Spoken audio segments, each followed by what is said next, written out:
Welcome to No Fugazee Podcast. I'm your host, Cooley. Tonight is open panel debate night and reaction night. Let's go.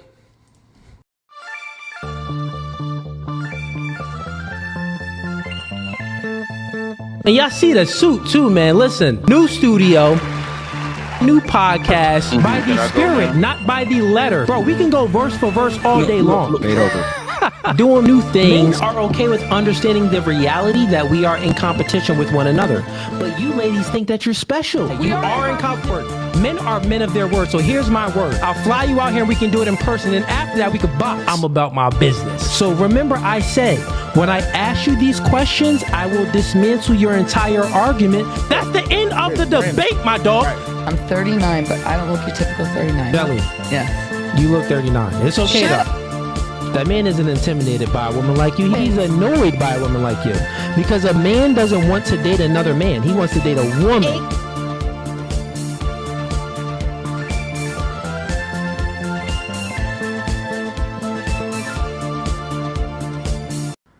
All right, welcome back to No Fugazee Podcast. Tonight is Wednesday, October 8th. We are doing open panel debate night, and we are also doing reactions. We're going to react to a lot of new content that the members sent me, a lot of stuff that's going on in media currently right now. So a lot of the reactions should keep you guys up to date with the, stuff that's going on in today's world. First things first, let's get into the YouTube description. So we got a few links in there. The first link is going to be to join the live stream, right? And how we kind of do it is we bring up people to debate, and then we also react to content. So we debate, react to content. As people come up, just make sure your camera is on and your audio is on as well. You can join the stream with clicking the first link in the YouTube description, and you can join on your iPhone, Android phone. Even if you have a track phone, you can join. No, but on your laptop as well, you can join the stream. So just click on that link. If it says that you can't join for some reason, just copy the link and then put it into your web browser. If you're on your phone, like your Internet Explorer, put it into your web browser, and then it'll come up and you can join the stream. So that's that first link. And open panel debate night, how it kind of goes is you guys watch my content. So if you watched anything and you have a different opinion than mine, come on up. If you share a different worldview, come on up. So if you're a feminist, if you're an atheist, if you,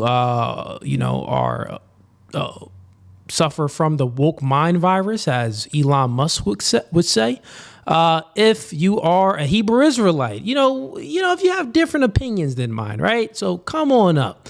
Or you just seen some of my clips and you're like, I really didn't like your take on that. Well, here's the time to shine. You can go ahead and click that first link and you can debate me tonight. The next link is going to be for the clips actually for the members. So if you like the podcast and you want to support the show, become a member, man.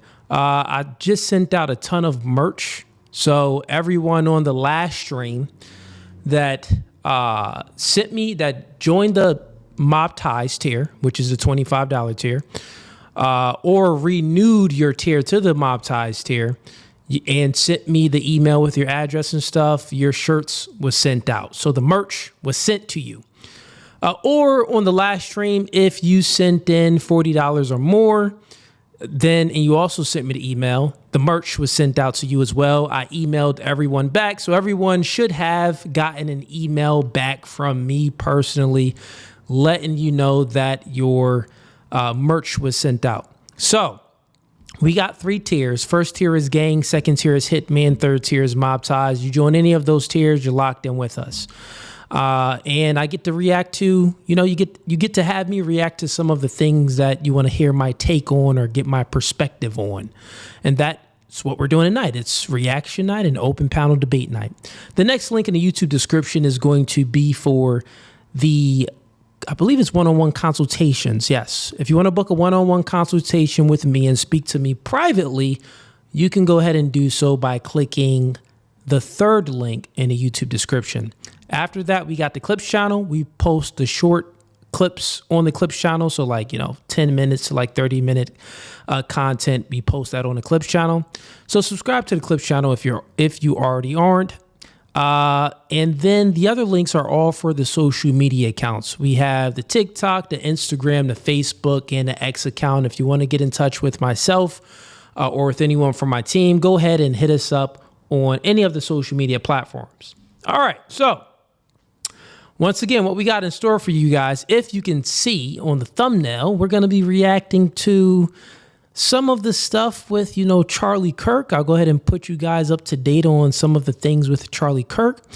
It's these radical Christians that, have some deep hatred for Charlie Kirk. So we're going to review some of these clips as well, which I find to be interesting because Charlie, he was fairly moderate. He wasn't like he wasn't far right or anything. He wasn't a Christian nationalist or anything. This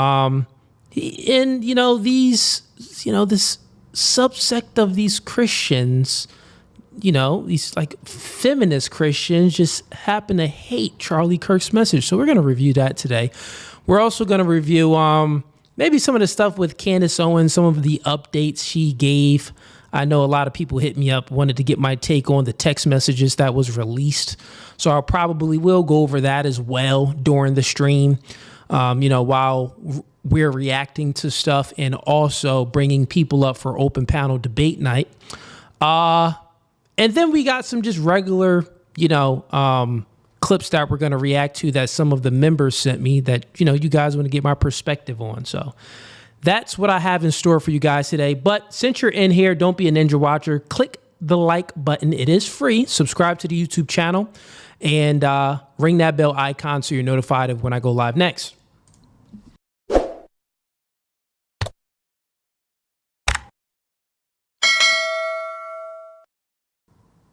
All right.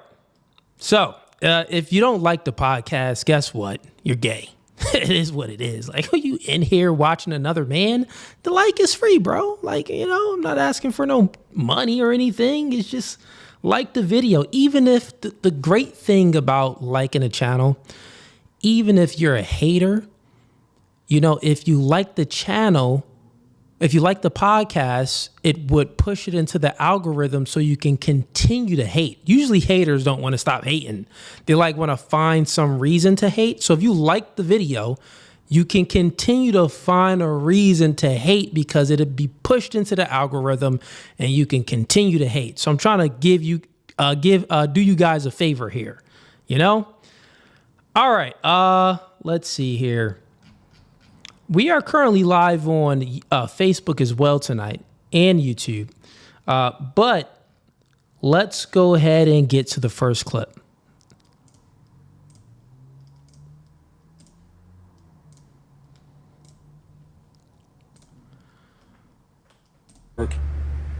I'm going to make sure no black person is a Democrat ever again. I hope you got enough common sense and critical thinking to understand what's going on right now. I'm about to give you all the facts. Every day I think I'm going to come on here and tell you what these clowns have done to you. Can you just notice that they never got a solution for you and they always calling you a victim? That's number one. You always need Medicaid. You always need food stamps. You always need government assistance. Why? Why you can't need a job? Why you can't need an education? She's spitting right now, even though she looked like my auntie, but auntie's spitting right now. Let's continue on. Why you can't need a better job? Why you can't need a house? Why you can't need a better car? Why you can't need better things than motherfucking government assistance? Lyndon Johnson said he gonna have these niggas voting for Democrats for the next 200 years because that's how goofy you is. They filibustered the Civil Rights Act. It was the last record they had in Congress. They took men out of your homes. They would rather them be homosexual than to be a man in a home raising a family. Do y'all not see this? She's spitting. No Fugazee.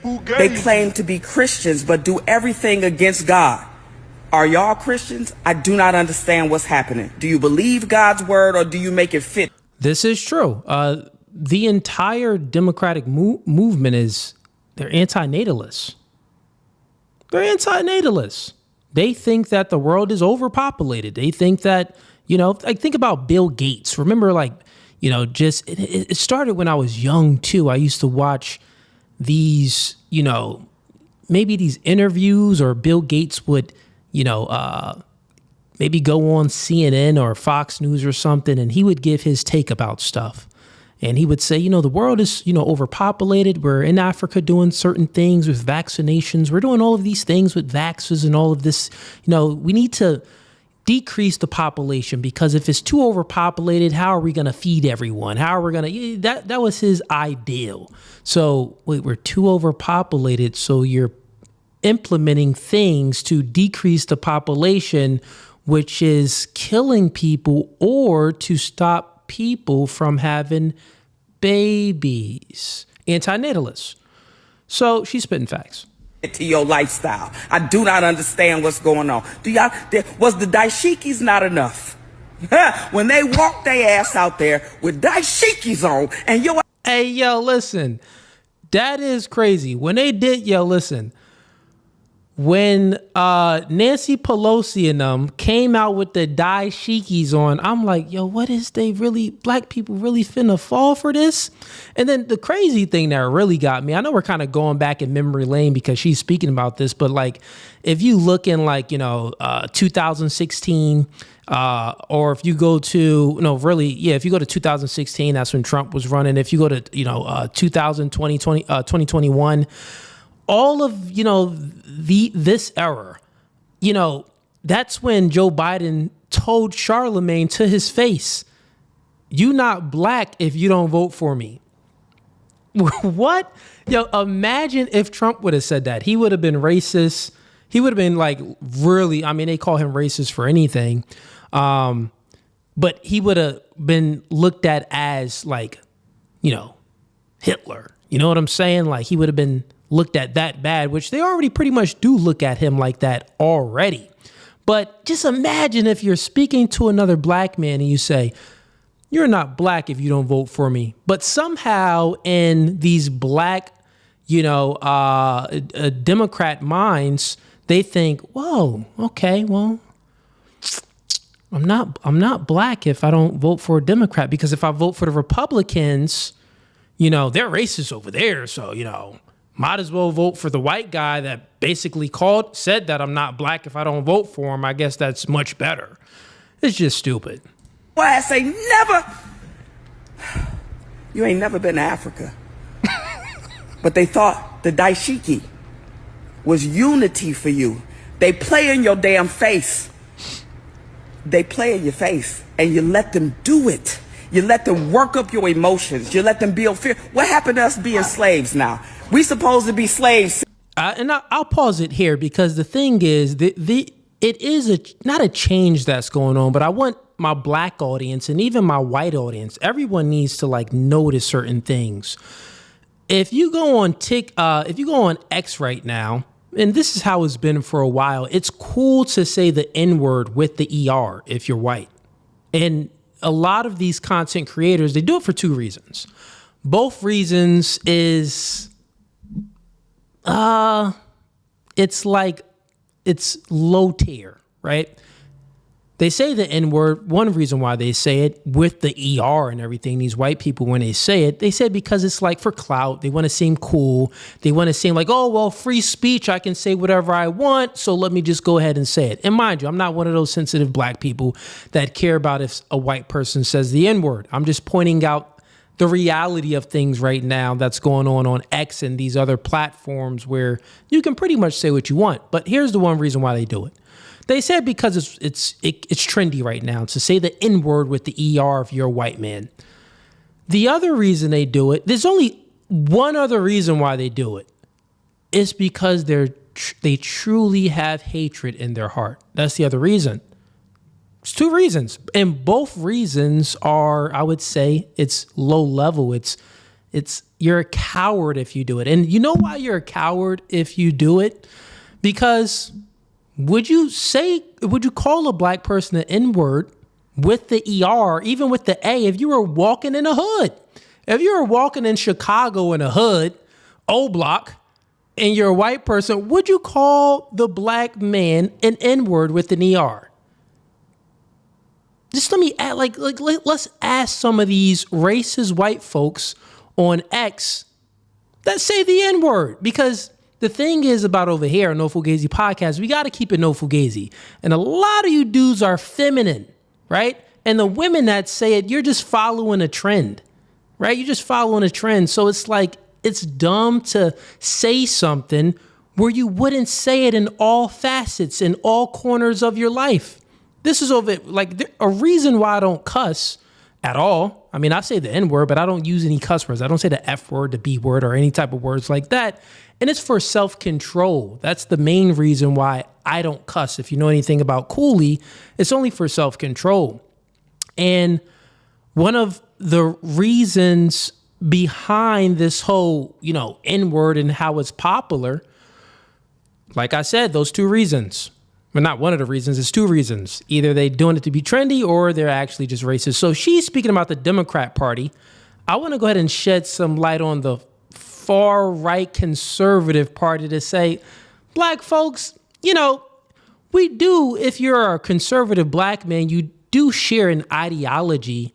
You do share certain values and some understandings with the white conservatives. That is true. You share certain values and ideologies, like men should, especially Christian values, like men should be the leader in the home. Feminism is a lie. There's so many things that we agree on when you're a black conservative, even when you have a part of the party is a far right and they're like race, they're playing identity politics, right?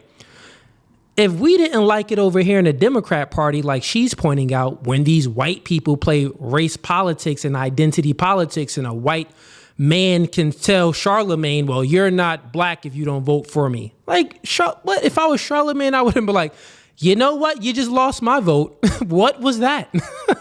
I'm definitely not voting for you now.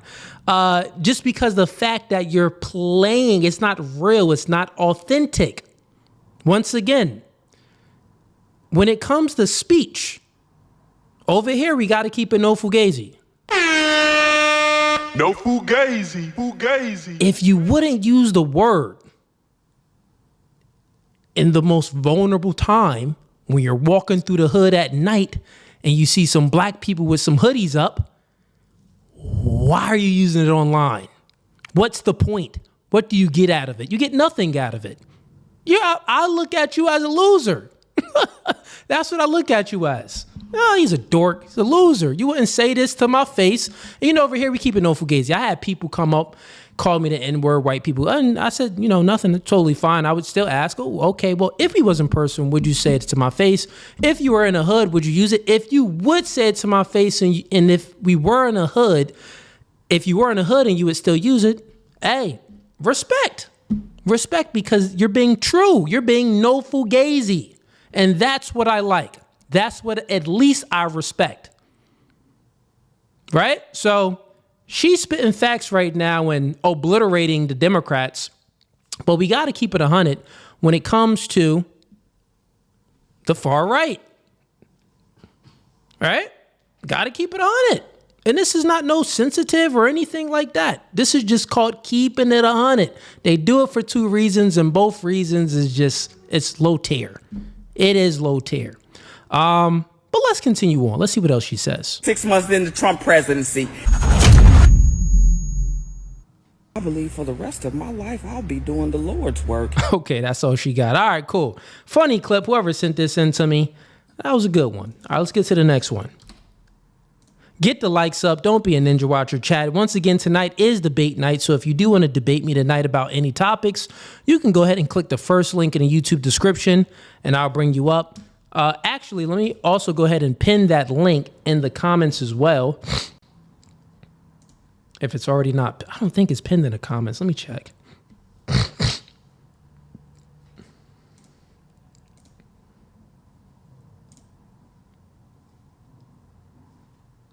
All right, yeah, nope, not pinned in the comments. So let me get this link so you guys can put it in the comments.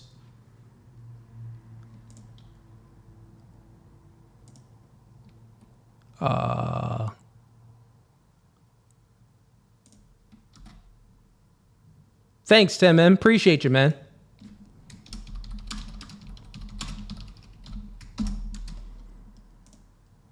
I went ahead and put it there, but I'm going to pin this one. Appreciate you, Tim. My man in here, the mods being here doing the Lord's work. Doing the Lord's work.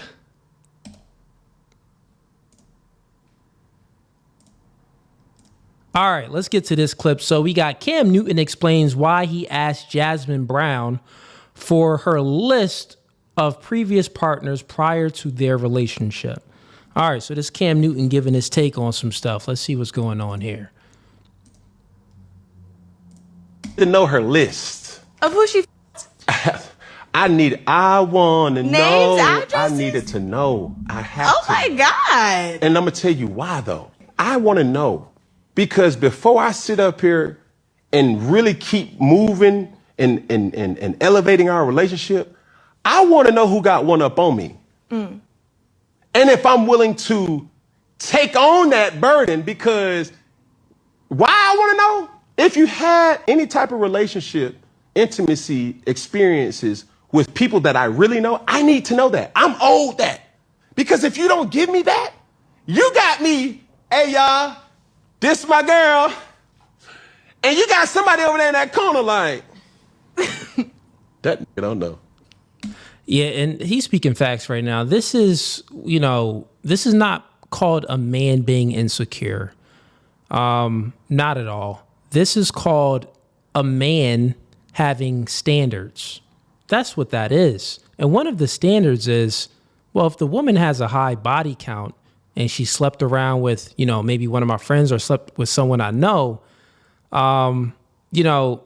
it's not going to be a good look, especially if it's someone I know, because if I'm going to an event, depending on how often I see this individual, I'm seeing someone that, truth be told, what he's saying is true. When a man is out in public and you're with your lady, if someone smashed your chick, the man viewing that other man is thinking in his mind like, yeah, I got one. I already had that before, dog. You got my leftovers. That's just how men think, right? That's just how men think. We're all competitive. We all got this competitive edge about us. And not even competitive, we're all territorial with something that we claim to be ours. We don't want no one else to have it, right? From a general standpoint, it's like, I would prefer that no one else had it, right? I think all men, if they had a choice, not all, but a huge majority of men, like generally speaking, they would prefer a woman that's a virgin, has very low body count, and things of that sort. Let's continue on. So he's speaking facts right here. He's giving the male's perspective. What's up, my boy? You good? She bad, ain't she? Yeah, that's mine. Baby, you want some juice? You want some punch? But you're a special man, because a lot of they're too insecure to actually really hear that. See how quick a lot of men are insecure. Do you even know what the word insecure means? It means like lack of confidence. I don't lack any confidence within myself, right? It could be an ego thing, or some people would say it's that, but I really think it's a thing of just having a standard. It's a preference. I would prefer that the woman that I chose when we went out to a place, it wasn't one or two people that smashed her before, while we're at this place. That's a preference. That's a standard, right? But women always like to throw the word insecure, like, oh, insecure, da-da-da-da-this. Like, no, men just have standards, and we prefer not to have a woman like that. Just like you prefer not to have a man that's 5'4", you prefer not to have a man that's broke. Like, you have all of these preferences and all of these standards. Men don't complain about it, but any preference or standard that men have, women seem to demonize it. Let's continue on. That has You're nothing a special man. That has nothing to do with insecurity. But this is where I want women to understand. If she had been with somebody that was close to me, I would have had to respectfully, I'm not there yet. I can't. Not that grown yet. I can't carry that weight. And she gonna say, not that grown yet. No, you stupid slore. No one's saying that. He didn't say that he's not that grown yet. Don't be trying to put words in his mouth. I wish Cam would have been like, no, shut up. You talking about not that. I'm older than you. I'm richer than you. What you talking about? Stupid.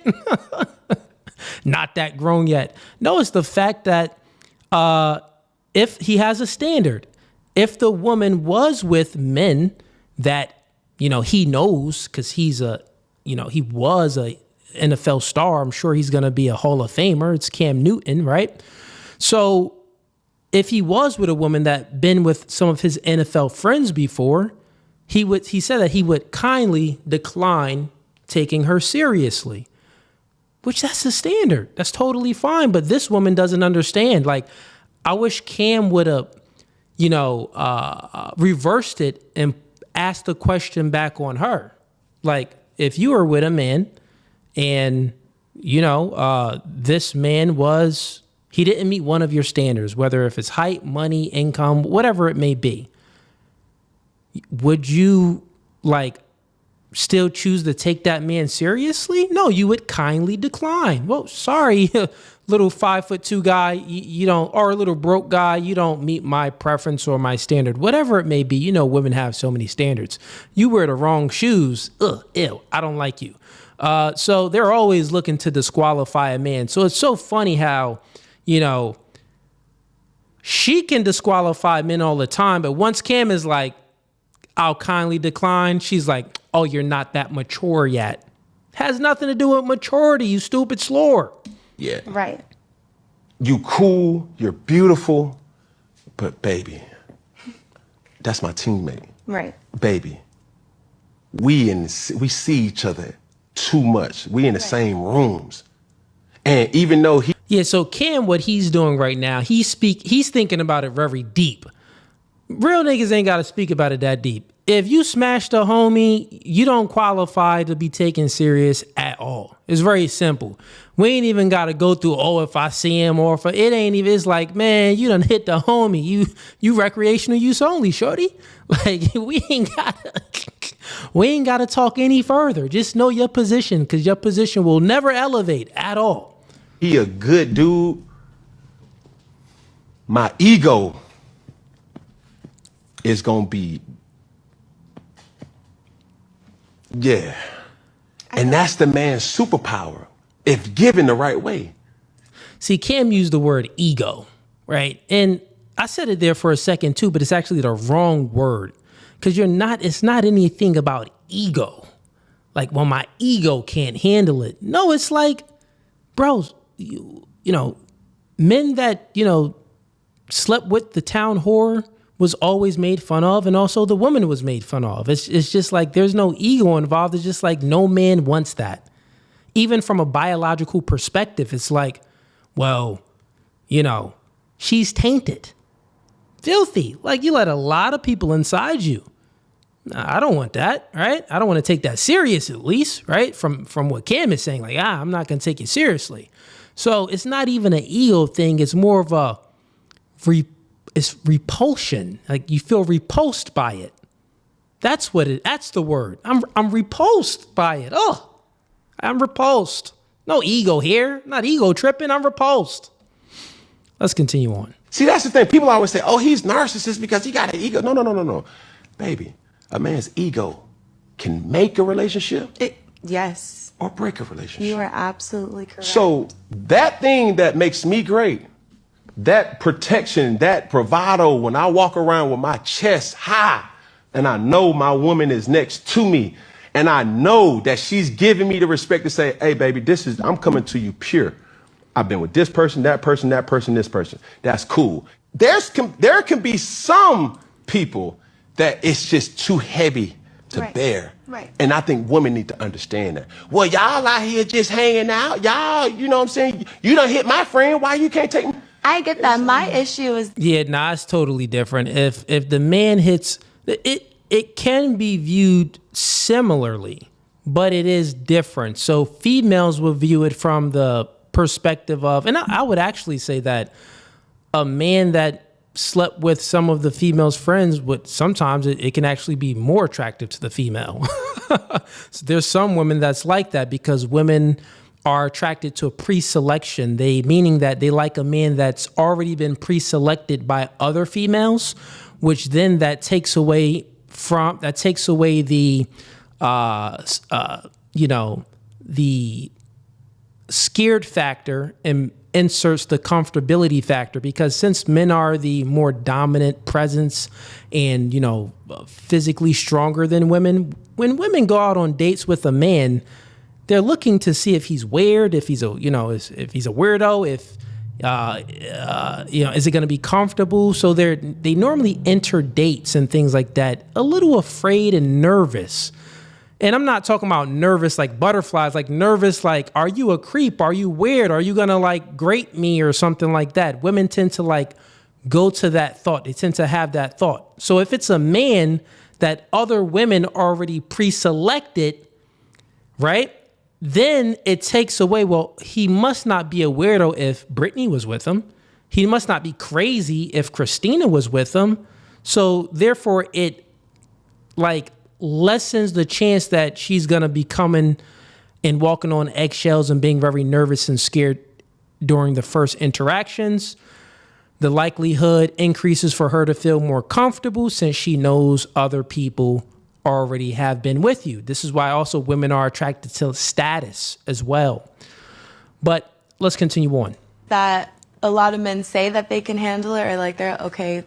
I've never. Real quick, we got somebody backstage. I see you backstage, Daniel. I'll go ahead and bring you up after I react to this. Be prepared for what you want to debate about. Never had to give anybody my list ever in my life. That is crazy, but That's cool. maybe it'll happen someday. But that happened. I won't feel bad sharing it though. I wanted to know her list. Okay, fair enough. Let's go ahead and stop sharing that, and let's bring up Daniel. Welcome to No Fugazee Podcast. What's up, man? What's up, man? What do you want to debate about tonight? I don't know. What are some topics? Anything? Well, yeah, it's anything that you disagree with me on. So I was just reacting to two clips. If you have a different take than mine on the two clips that I reacted to, or if you watch any of my content and you just happen to disagree with the things that I say or have a point of contention, you can go ahead and bring it to my attention now and we can debate.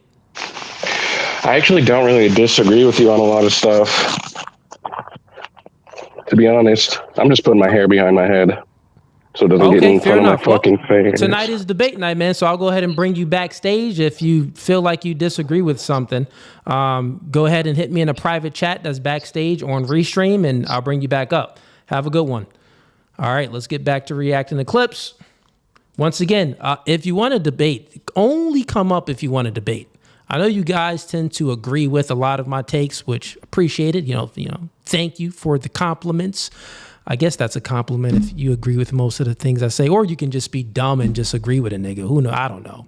But not if you're agreeing with me, you must be smart, or you could just be smart and just agree with a nigga. So, but yeah. So if once again, the link in the YouTube description and the link that's pinned in the YouTube comments is for debate night. So if you have opposing views, if you are a hater and you completely hate everything about No Fugazee and Cooley, tonight's your night, man. Or if you just want to debate me about a topic, tonight's your night. All right, let's get to the next clip.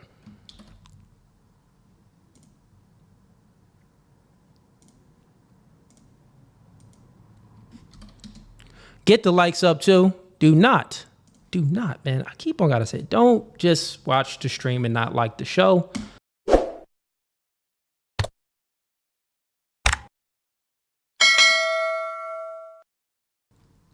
All right, next clip.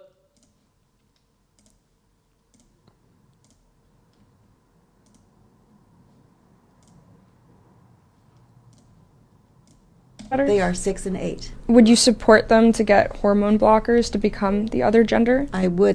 Let's refresh. 6 and 8. Hold up.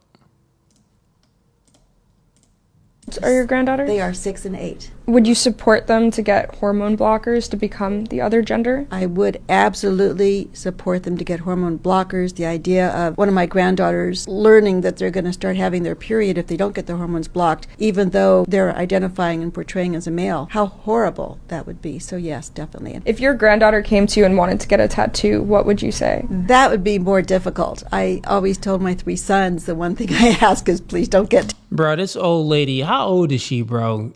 She must have been part of the suffragettes movement, because that was just stupid to say. Like, yeah, I'm okay with my, grandkids to get hormone blockers. But if they get a tattoo, no, I just won't tolerate that. You can't put any ink on your body. That stays forever, right? Hormone blockers stay forever too, but the ink I just can't tolerate. Tattoos. Really? Why tattoos? There's just something so permanent about it. Permanent? It's pretty permanent. It's very difficult to get them lasered off or removed. You don't think it's like permanent to change your gender?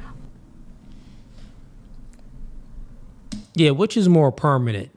You old dumb lady suffering from the woke mind virus and feminism. What's going on here?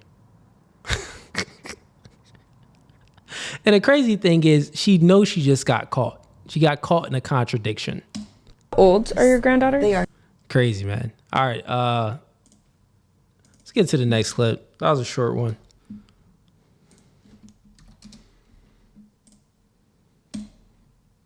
Nuance test. How did you score? Okay, so here's a nuance test. Let's see what he got. I'm going to test you right now and see if you have any extremist beliefs in your head. It's called a nuance test, okay? Remember, it's the mark of an educated mind to be able to entertain a thought without having to accept it. Okay, you ready? Let's see how you react. Before World War II in Berlin, they had child sex brothels. The Nazis came into power, and part of what they were doing was shutting those down because they thought it was wrong. A little nuance for you. Have a good day. Okay. I see what he was doing there. Talked about the Nazis, but spoke about some of the good things that they did, like destroying the, kiddie sex brothels and stuff like that. That's a good thing. So, I mean, there's always gonna, and that's the thing, that's about the nuance test, I guess. This is why it says nuance test, because things do take a lot of nuance. Like, you can listen to someone or read a book and disagree with most of the things that they say. But if they happen to say something or do something that's good and something that's true, then you should be able to acknowledge that and accept that they did something good or said something true, even though you disagree with like 99% of everything else they stand for, right? So, and a lot of people don't have the ability to do that. And we actually seen that in the last clip. The old lady was asked, well, if your grandkids wanted, would you be for your grandkids being on hormone blockers? She's like, no, she's like, yes, my grandkids for sure be on hormone blockers and have an entire sex change. That's totally fine. They can transition. Then the lady asked her, well, what about tattoos? No, I'm not okay with my grandkids having tattoos. Well, and then her reasoning, well, the tattoos are permanent. Well, what about the sex change? That's not permanent. Well, meh. And she really didn't want to answer, right? So she got stuck right there. And you would be able, now a smart person could autocorrect. They can see where their thinking was wrong at. Like, well, my reasoning for my grandkids to do X versus my reasoning for my grandkids to do Y, it's the same reasoning, but I have a different answer for both. So there's a contradiction there, right? Well, one is permanent. You can't change. The other one, you can actually, get tattoos removed off. So what's going on there? All right, let's get to another clip. These two clips was ordered perfectly. Good.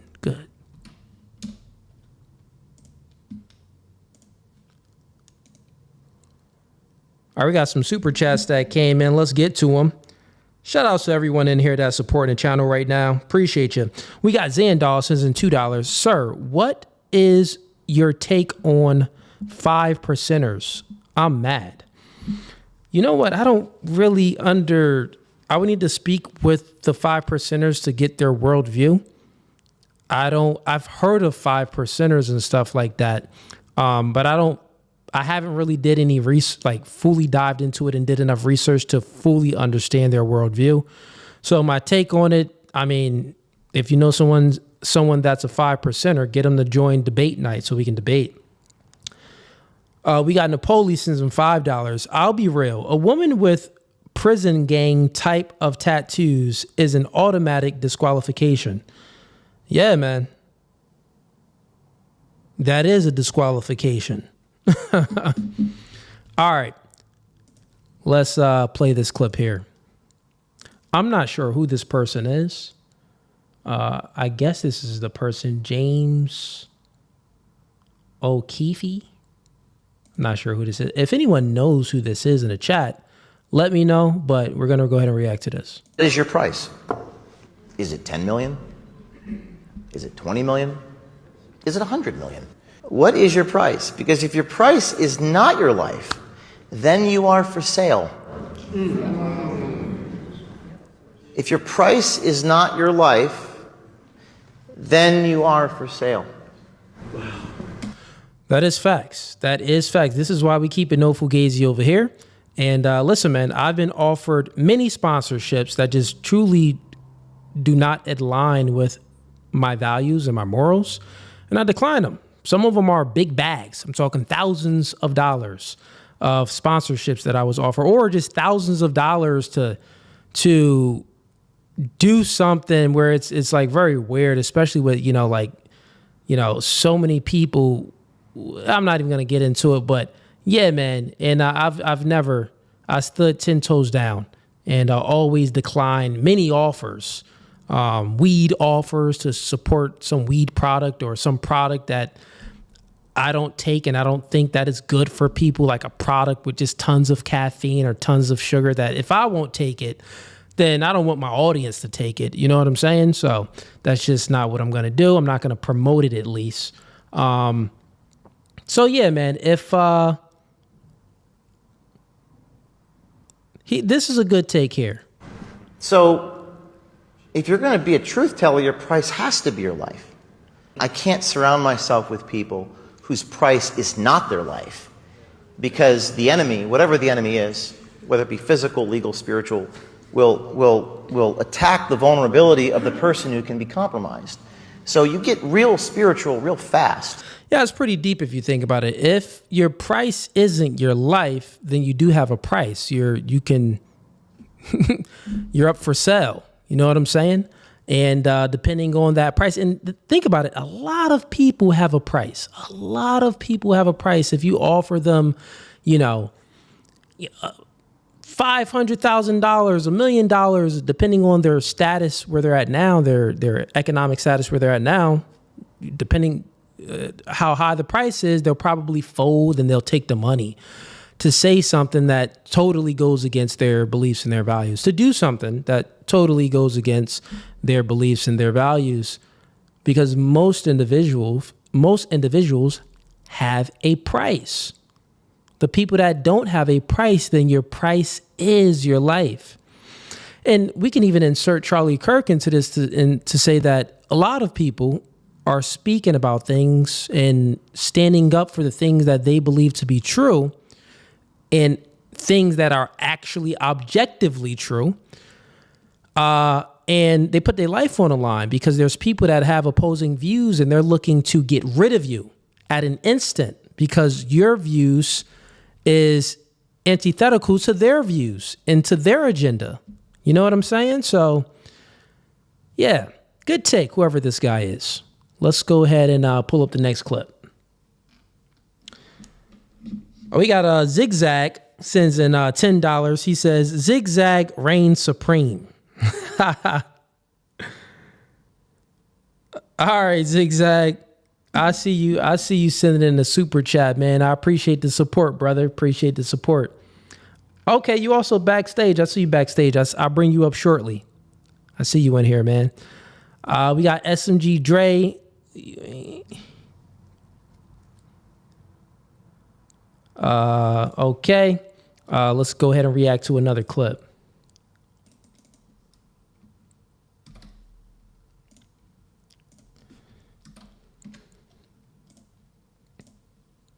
When Charlie Kirk was assassinated for his political beliefs, there were 58 Democrats who would not vote for a resolution to honor him. So and I was one of them. And I know what the legacy of Kirk was. When I turn on my TV and I see someone telling me what an awful person Martin Luther King Jr. was. When I see somebody telling me, if I get on an airplane and there's a black pilot, I begin to wonder, is he qualified? What does that mean? Those are the words that came out of his mouth. That's not what he said. And that is exactly what he said. I got the exact quote. It's not. It's funny because I've debated two people already on the same topic because there's sensitive black people or some sensitive white people that have this white guilt and they think that, oh, well, Charlie Kirk said this, if you are a black pilot, you know, he'll be questioning if the pilot is qualified and whatever and stuff like that. So we're going to react to this and then I'll give you guys my take on it. But we're going to watch more and I'll give you guys my take. Context at all, what he was talking about. It was a conversation about affirmative action. You know that, Congressman. So what's wrong with affirmative action? No. Look, you're telling me that when I came out of college and couldn't get a job, that was because I was not qualified? That's not what I'm saying. But what are you saying? Well, it's very simple. What he's saying is we wouldn't have to question your qualifications if affirmative action and DEI wasn't in play. We wouldn't have to question your qualifications. We can then trust 100% that, listen, man, you made it in this position no matter what color you are, no matter what race or background you come from, because you actually qualify for it. But when you have a program put in place like DEI and affirmative action that's looking to be more inclusive and to actually prioritize things like gender and race rather than meritocracy, then, you know, we got to question that. It's just like if someone got hired at a company, but they were the boss's or the manager's son. You'd be like, man, that's your father that runs the company. Do you really qualify? Right? Because of nepotism. You'll be thinking, like, do you really qualify, bro? You just got this position because that's your father. Right?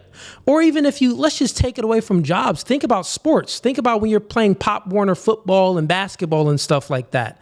And the coach starts his son over, you know, one of your one of your children. You're going to be like, okay, if the kid is that nice, if the coach's son is that nice, you're going to be like, nah, little homie, he just got what it takes. But if the kid isn't that nice and you know your son is better, like if you truly know your son is better, like your son when he gets in the game is outperforming the coach's son, you know that the son is in that position not based off of quality, but based off of nepotism. Same thing would go for DEI and affirmative action. What I'm saying is Charlie Kirk was very clear. If these companies openly say that they have to somehow fill a quota, not based on merit, but based on their race or gender, the obvious should be clear to everyone, which is that person then qualified? Because of the bar. Black dude like, bro, come on, Grandpa. This guy was, Grandpa, you was indoctrinated by the white woman. Grandpa, what's going on? Where do you think your mindset came from, Grandpa? It didn't come from your ancestors. It didn't come from, you know, your black heritage or anything like that. It came from the liberal white woman. That's where your mindset came from. The liberal white woman. Oh, let's try to be equal and inclusive and let me get voting rights and, you know, let me work and be equal to a man. No, it's about quality, right? Stupid. That the corporation itself set up by saying publicly, we're going to do this type of DEI hiring, then you have to wonder, is it because of their race or their gender? Can I just that's not what it is. Hold on a second. That's not what it is. Hogan, why would you have to wonder? Yeah, I mean, why would you have to wonder that? Yeah. The only reason you would wonder that is if you're inclined to believe that nobody can be qualified if they are black and brown going into this world. This is stupid. Look. She said, the only reason why you can believe that is because, well, then somewhere in the back of your mind, you think that no black or brown person can be qualified. No. You missed his entire point. Like, I truly believe some people just have low IQ.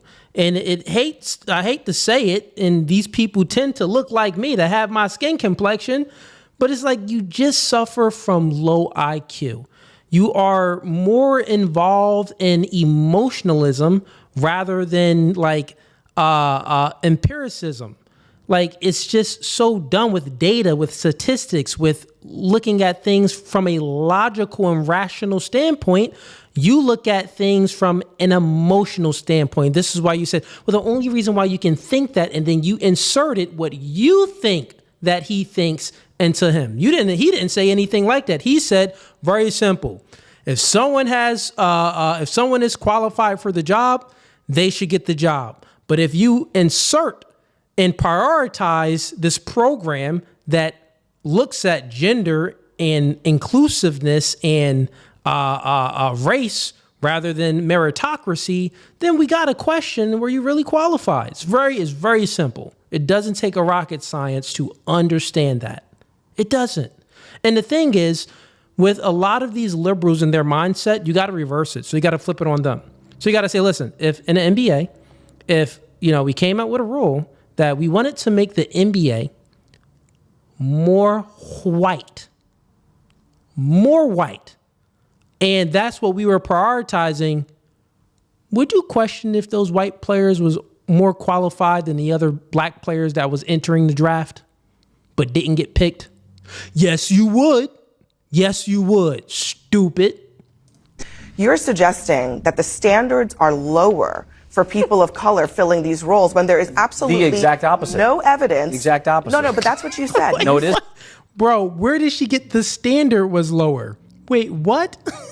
Hold on, Hogan. You said that they are only getting these jobs because of their race or gender. I'm tired of it. They can't think. How are they even? How does she qualify to be on CNN and to speak to people? How does she qualify? How did that old black dude qualify to speak on national television when they don't have the IQ and the brain processing power to actually articulate a coherent point instead of inserting how they feel?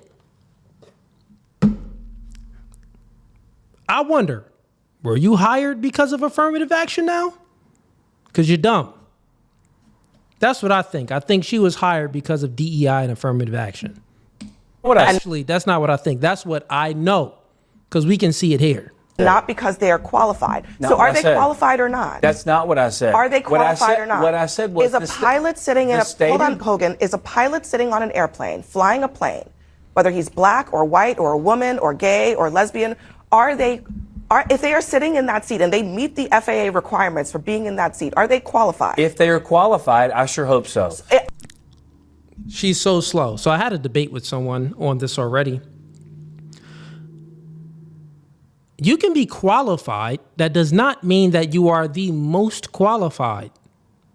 You pass your driver's test when you're 18, or in some states, 16, 17, you get your license, whatever it may be. 16, 17, 18, depending on the state, right? You pass your driver's test, you get your license. Are you as qualified as a person that is 25, been driving for 6 more years or however many years than you? No, we know you're not more qualified because you can't even rent a car. Can't even rent a car. Guess what? In order to rent a car in America, you got to be 25. You know why?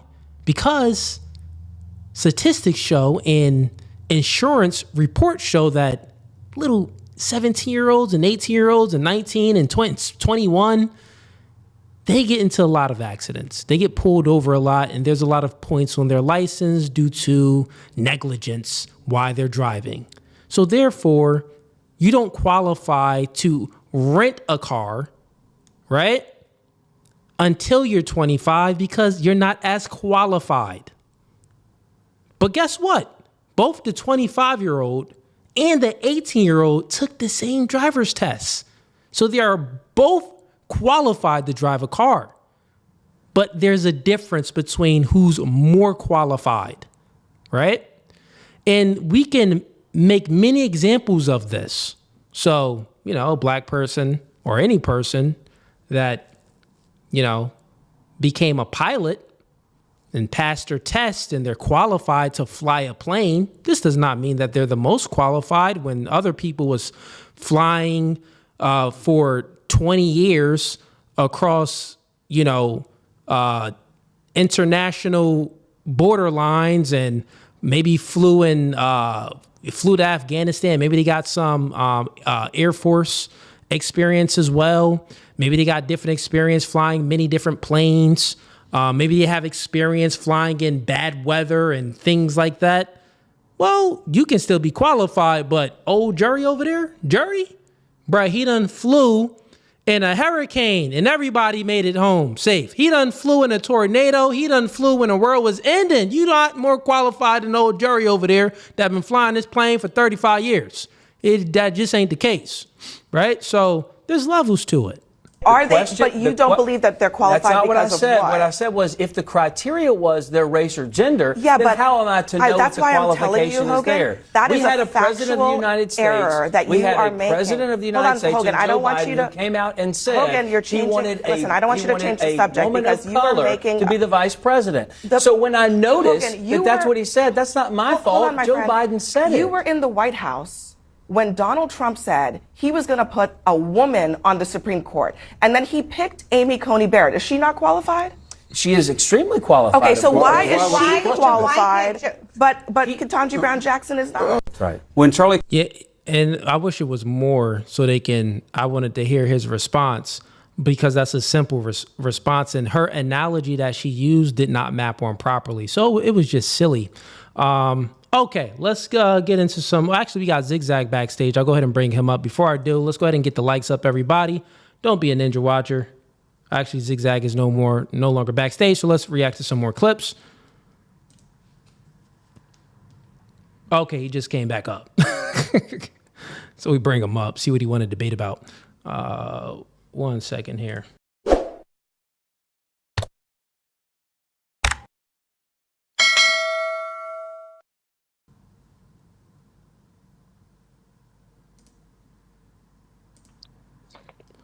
Welcome to No Fugazee Podcast. State your name, where you from. Zigzag, North Carolina. What's How you going doing, on, man? Zigzag? Can I'm you hear doing me? pretty good, man. Yep, I can hear you good, man. And what do you want to debate about tonight? Hey, first off, man, I just want to congratulate you on that 400K, man. I didn't get a chance to come on last week.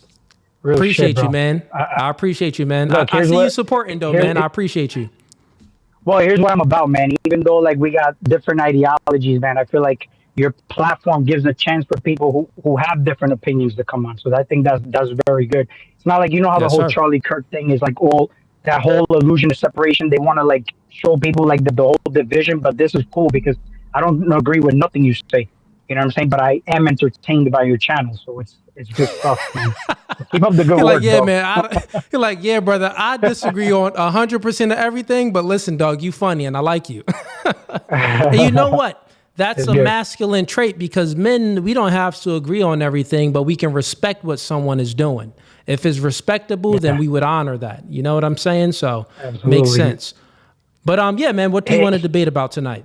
So we can get into feminism, right? But first, I want to ask you a question. Okay, it's going to be basically like a meta conversation that could be very, very brief about our last debate because you said the last stream that you obliterated me. I just wanna And know real what- quick, Zigzag, there's some clicking going on.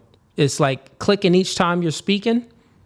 Let me ask the chat how bad it is, because from mine I can hear it, but let me see if maybe you need to come out, go out and then come back in. Chat, give me a 1 in the chat if his clicking is not bad and you're still able to listen. Give me a 2 in the chat if it's too bad and you want him to refresh. So 1 in the chat if the clicking in the background is good. 2 in the chat if it's bad and you want him to go out and come in and refresh. Let me know, chat.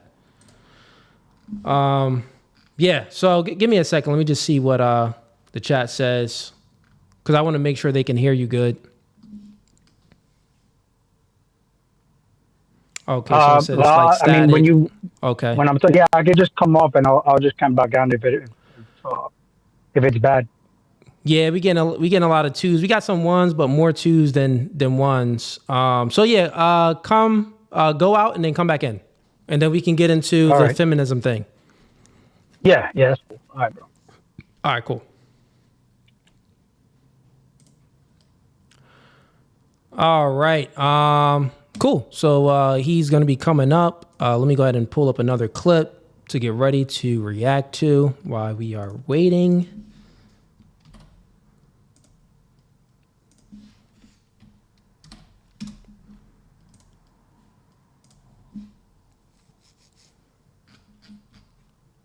All right, chat. I see you. I see y'all in the chat, man, supporting. I appreciate y'all. We got Napoli sends in $2. He says qualification over identification, FDEI. Yeah, facts. We got Drunk Ghost. Welcome to Hitman. Welcome to Hitman. Give you a no Fugazi for that. Appreciate you for signing up for the membership tier. That's the second tier, the $10 monthly tier. So I do appreciate that. Hit me up via Instagram. Let's stay in contact. Okay. All right. So he didn't come back yet. So maybe he's getting some stuff fixed. So let me react to this next clip here. Let's see.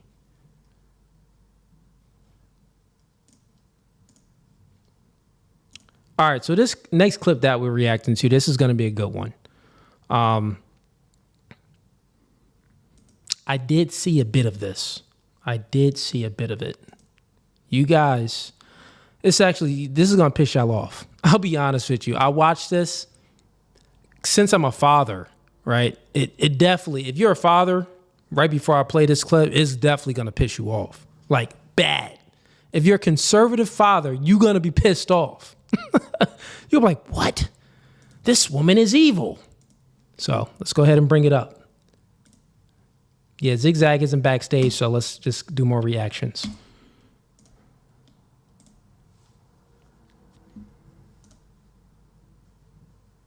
All right, here we go. Young men don't like taking orders from women. I'm sorry, it's just a fact of life. Education is incredibly feminine in its approach and also in its staffing. 75% of teachers before 8th grade are women. Nothing against women teachers, but this is a truism of life. What does truism mean? Trust, risk, and security management. How is that supposed to make you feel? But it's supposed to make you feel like men should not be taking orders from women. What does he say after that? Teachers before 8th grade are 75% women. And then combine that with young men don't like taking orders from women. What is that message saying? He's saying that boys like us do not like taking orders from teachers.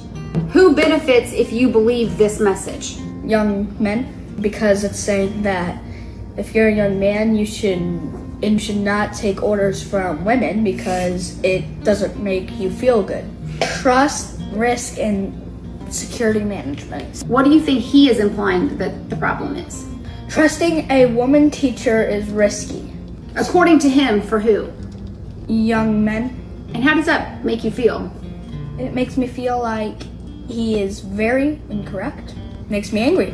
If your best friend believed this message, how would it affect him? Probably wouldn't listen to woman teachers. It would just be a big mess. Does it kind of give misogynistic vibes? Yeah. How could this message be improved? Even if you don't like your teacher, you still should respect them because they're trying their hardest to teach you stuff. It doesn't matter if you already know how to do this. It's like a review for you. Listen, don't interrupt or anything. Maybe you learned something you didn't know. That's right. Young men don't. Now, mind you, before I give my full reaction, let's just go to this person's page, right?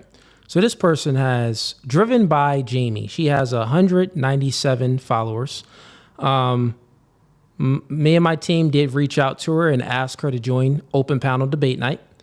Very hard to get in touch with her, though, because you can't message her unless you have, at least on Instagram, you can unless she follows you. But we went ahead and went to the TikTok and every other source that we could message, and we sent out a message for Open Panel Debate Night.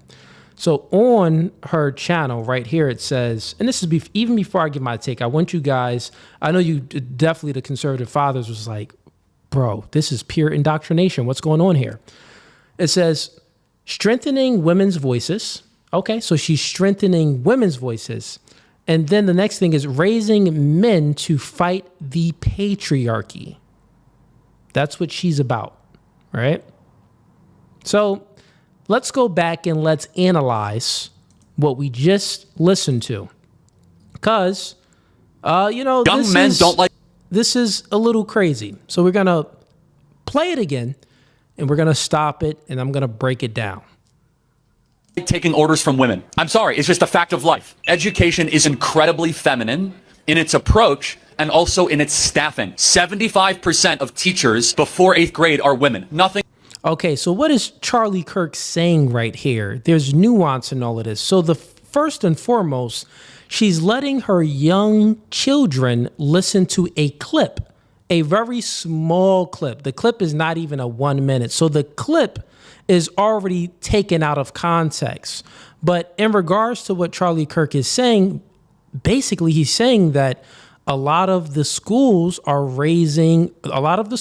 filled with women teachers, and these women teachers are raising young boys to be more feminine.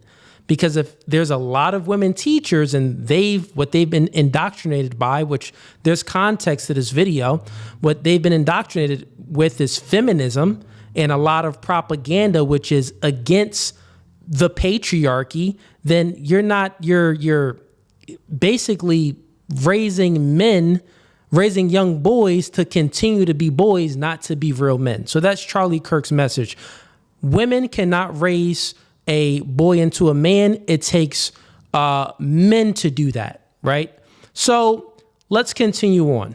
Against women teachers, but this is a truism of life. What does truism mean? Trust, risk, and... Now, once again, what does truism mean? A young boy asks, and then the mom then goes ahead and Googles it. Now, to give some understanding to the audience on how dangerous and how evil this woman is on what she's doing, because she's indoctrinating her 2 little boys. This is called peer indoctrination. And this is what happens when boys is raised by single mothers. They indoctrinate their sons to be like them and adopt their understanding of the world, which generally comes from a privileged position compared to a man's position, right? So as a young boy, your experience in the world is going to be much, much different than your mother's. So your mother's outlook on the world, it doesn't matter if she's a feminist. It doesn't matter if she's conservative. It doesn't matter what type of ideology she has.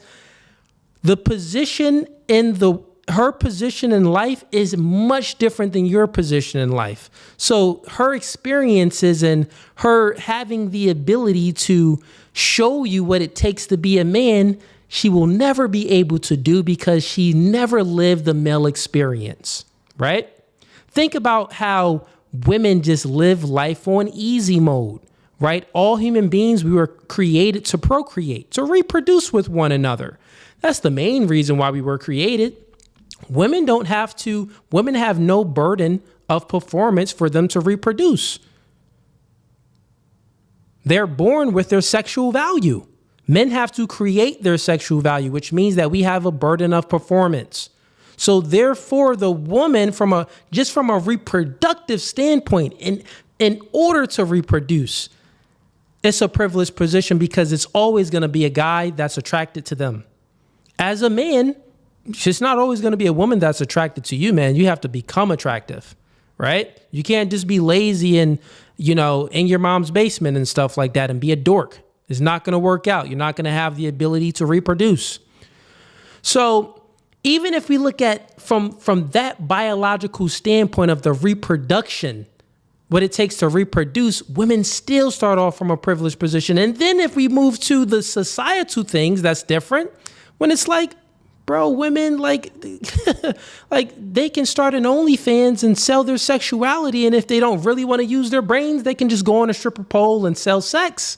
Can the man do that? If he's not using his brains, listen, ain't nobody buying no sex from you, little homie. You better go ahead and get in there, get to school, find a trade, get a certification, and make something of yourself. Get in the gym. So there's a burden to perform as a man. But this woman is listening to the things that Charlie Kirk is saying, and she's totally switching it. And think about the things that she says. I'm going to play more so you guys see. Active listen to this. Security management. How is that supposed to make you feel? How does that supposed to make you feel? Everything is from a feels perspective. She keeps asking her sons, how does it make you feel?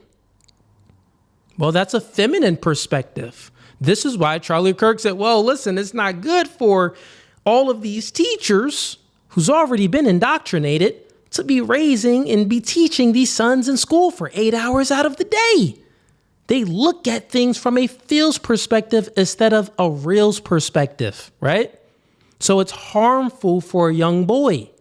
Women can kind of, live in delusion a little bit because men created this safe, comfortable world so they can live in delusion a little bit, right? But men, we're not afforded that same comfortability. If we live in delusion, we feel the negative consequences for our delusion.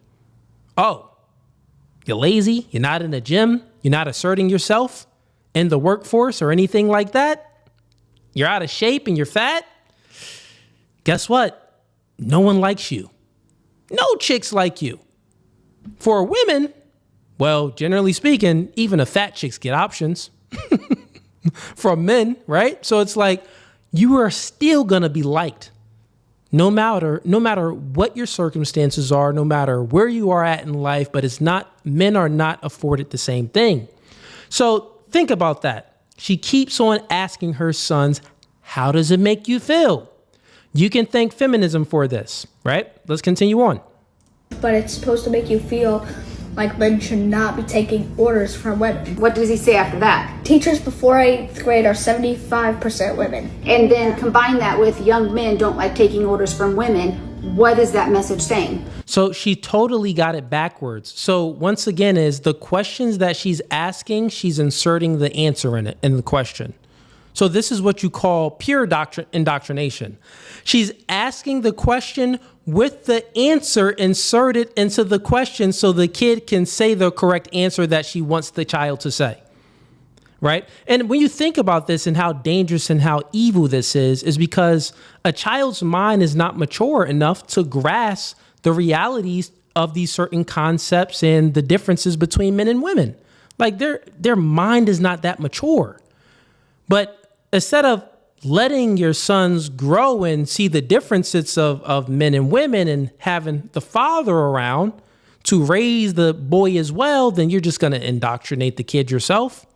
And if you look at her Instagram, she is a single mother. This is a single mother, no man around. I feel bad for these two young boys. Like someone saved these two children. So yeah, this is pretty crazy.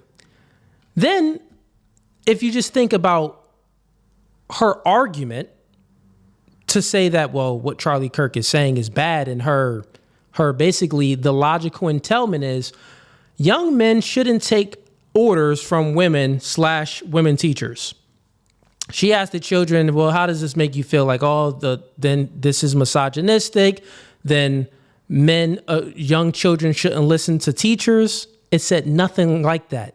All of the things that she said and that the children said and that she was asking these questions with the answer posed in the question was just indoctrination. Charlie never said, young boys, don't listen to your teachers. That's not a good thing. He never said that. Charlie never said any of these. Charlie never even said, young boys, don't. It's very simple. What he said was it has nuance and information in there where the child's mind isn't mature. And we can say that the mother's mind isn't mature either because she was indoctrinated by feminism. This is why you need a man in a home to give guidance, because women they're so susceptible to influences, but they take things the wrong way. It's like if you look at a Bible story, like how did the serpent influence Eve but not Adam? Like the serpent probably said the same thing that he said to Adam, that he said to Eve. I would say like, yeah, man, like, listen, man, you can eat from that tree, bro. You're going to have the knowledge of good and evil. You can be just like God, right? Said the same thing he said to Eve that he said to Adam, but Adam was like, Nigga, that don't make no sense. I'm gonna listen to God. You ain't God. What you talking about? It just never worked. But then once Eve came around, Eve was like, are you saying I could be just like God, huh? And have the knowledge and the power of good and evil. Wow. So God's been holding out on me, huh? And think about that. That's the feminist mindset too. They want to be equal to the man. Eve back then wanted to be equal to God. Oh God, you're holding out. What's going on? Let's try to be equal. Everything is to be equal. No, men know that ain't nothing equal. There's a hierarchy to things and respect that hierarchy, right? This is crazy, man. So, do we got Zigzag backstage? No, we still don't got Zigzag backstage right now. I'm not sure what happened to his audio, but I guess he's still getting that figured out. But I got another clip from this woman that we can react to. She actually did a response. Actually, let's go to the Instagram. And real quick, I actually want to do a quick check. I don't know if is it safe for me to show kids on YouTube? I mean, we're reacting to it, so everything should be fair use.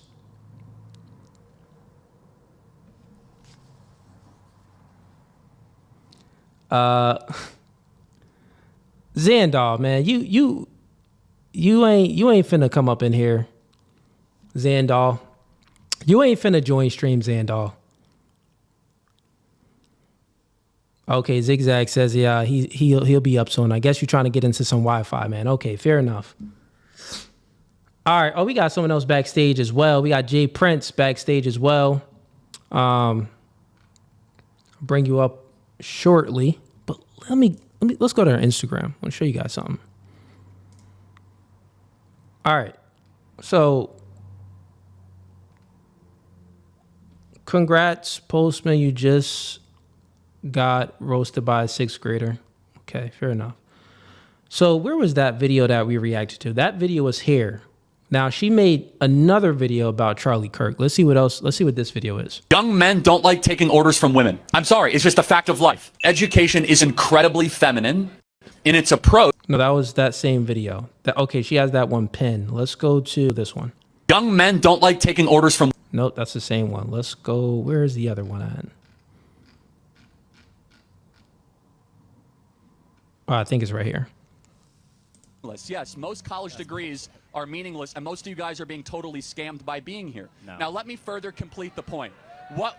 So look what it says. How to raise boys who won't be red pilled. Like, this woman is so scarred, right? She's so scarred that, and she's mad. She's a single mom. She got 2 kids. She's unattractive. She's an unattractive white woman. And she probably gets dubbed and just, smashed and disposed of from many guys. So she's like, well, what's going on with the dating market right now? I used to have a whole lot of options when I was young, but, now since I'm older, these guys are they're like dogs and they're not good humans. So she's against the patriarchy and she's against everything that stands for truth. And this is kind of crazy, man, but let's react to this. Educated is a scam. Most times, first of all, it's not always an education, and you are perfect evidence that you haven't really been educated. You are hyper hostile. You have no humility. You have very little wisdom about how the world works. What have you actually learned at this institution except that you're the center of the world and everyone must listen to you? What is this video trying to make you feel? My God. Again, she asked the question, what is the video trying to make you feel? And then the boys, right? Her sons is like, well, I don't want to say anything against women because mommy is a woman. So if I side with the smart white man, I'll be going against mommy and I don't want to get a spanking, or I don't want mommy to feel bad, right? Since everything is about feelings, I don't want mommy to feel bad. So let me just say what mommy wants to hear, right? Like, kids are being indoctrinated. They don't even care about this stuff. You think these 2 little boys care about this? No, she's indoctrinating her sons. They trying to play video games, go outside, play some basketball, play some pickup football. They trying to have fun. But they sitting with mommy and they probably hate, like, oh, just let me go play, mommy. This is crazy. Let's continue on. College is stupid. Yeah, like college is stupid. Why? This comment is funny. This comment is funny right here. This woman is actually going to be on a podcast this Saturday. So once again, we are doing, not once again, but to everyone in the chat, we are doing a full panel dating show this Saturday at 8 p.m. Eastern Standard Time. So tune in. We got a lot of ladies that's coming on. One of the ladies that's coming on, she's flying out. I'm not sure where she's flying from, but she's flying out to be on a show. This woman here in the comments, it's the first comment right here. This woman, she says, so glad this is my son's competition. Keep raising boys to be weak so mine will shine more. I would say, yeah, this is facts. This is facts right here. Listen, my son, this is going to be easy work for my son. Easy work. My son going to destroy these little boys. Easy work for my son. What? You raising your sons to be weak, to be emotional, to rather think, but to feel? She's doing a horrible job. But let's play more. Let's see what else happens. Why is that such a pivotal point in his messaging, trying to get people not to go to college? I honestly don't know. Who's hurt by that message? So look, the kid don't even know. Hey, yo, chat. She says, well, why is in his message, why is he trying to not get people to go to college? Like, why is he trying to do that? The kid's like, I don't even know, mommy. Like, I don't know what he's trying to do. Now, let's see what she instills into the child's mind. Let's see what lies she puts into the child's mind. A lot of people, because that's how you get a lot of jobs. What would be the benefit of having a population? So, one, she thinks that going to college is how you get a lot of jobs. That is untrue. So she's not even educating her sons right, because a lot of people go to college and the type of degree that they graduate with, they don't even go into the career fields that they have the degree in. Most college students, that's how it happens, right? It's better if you want to go to college, like if you want to be a doctor, a lawyer, if you want to be things like that. But you don't have to go into college. I didn't go to college. I went to college for a little bit, but I didn't graduate, right? I didn't graduate from college. So you can do many things outside of college, right? You can go into a trade, become an electrician, get a certification for many type of different, in many type of different career fields rather than going to college. I'm not against college, but it's currently right now, it's like a scam. You acquire all of this debt. And it's like, well, if you're really not going for something that's going to be like, that's going to serve some utility in society, then it's pointless. Like a lot of these people be going to college for things like, freaking social sciences and, weird political, social, weird beliefs and things like that. Like gender studies. Like niggas, 2 genders. That's going to be a 2-second class. You walk into class, male and female. Goodbye. Why did you graduate with a college degree for gender studies? Pointless. What you going to do with that? There's no job that's even out you're going to have any qualifications or any skills with gender studies. And there's many different degrees like that in college. I just use that as an example, but there's many degrees that people graduate with that is pointless. So she didn't even educate her children on that. And guess what? It's pointless right now anyway, because they're too young, right? So if that's pointless, why are you having your children watch a video about Charlie Kirk that's a little 30-second video with no context behind it? That isn't educated. Well, everybody would be close to mindless and be in a cult of listening to whatever people tell them to do. Not exactly zombies, but... And then the child is trying to think. I'll give the child props, right? He thinks that, well, if you don't go to college and you don't get a degree, then a lot of people are going to be mindless and maybe get into a cult and they're just going to listen to anything that people says. I get what you're saying, because maybe you haven't built up the critical thinking skills and stuff like that, which college can help with. But a lot of college is indoctrination, where it is a cult, I would say. But that's what the little boy isn't aware of. So it doesn't even matter to even educate him about that currently right now. You can do that later on. The little boy needs to focus on other things in his young life. But let's continue on. Not exactly intelligent either. Something very special happens when you go away to college as well. What happens? You actually get time to mature and think for yourself and learn to take care of yourself while you're at college. What about the people you meet? You make friends, you meet professors. Yeah, and all of this stuff that the little kid is answering right now is totally fine. So all of his answers is he's not saying anything that's too accurate, well, I'll say this. The things that he's saying tends to be true, but it's not the full picture of what college entails, right? Like the negative and the positive sides to things. It's not nuanced enough, right? But his little mind would not even understand this anyway.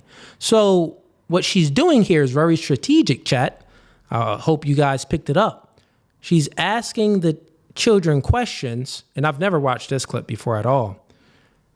And then the children are answering these questions. She's not giving any information or any rebuttals to their answers. She's just letting them answer as if it's 100% right. And then she's probably, what I assume that she's going to do is, see, look, even you know all the benefits about college, and this guy knows nothing about it. This is why you shouldn't listen to people like him. Blase, blase, blah. How is meeting new people beneficial? You get to learn about what their life is like and put yourself in their shoes. Yes, most college degrees are meaningless, and most of you guys are being... Okay, so she didn't even give any rebuttal at all. But I guess what the child would take from it is that, well, what he said is wrong, and I know more than him because everything that I said, mommy did not say I was wrong. Mommy continued to let me speak in as if everything I was saying was right, but mommy did say that he was wrong. So I'm smarter than this man that is going against college, right? So that's what she's instilling in the son.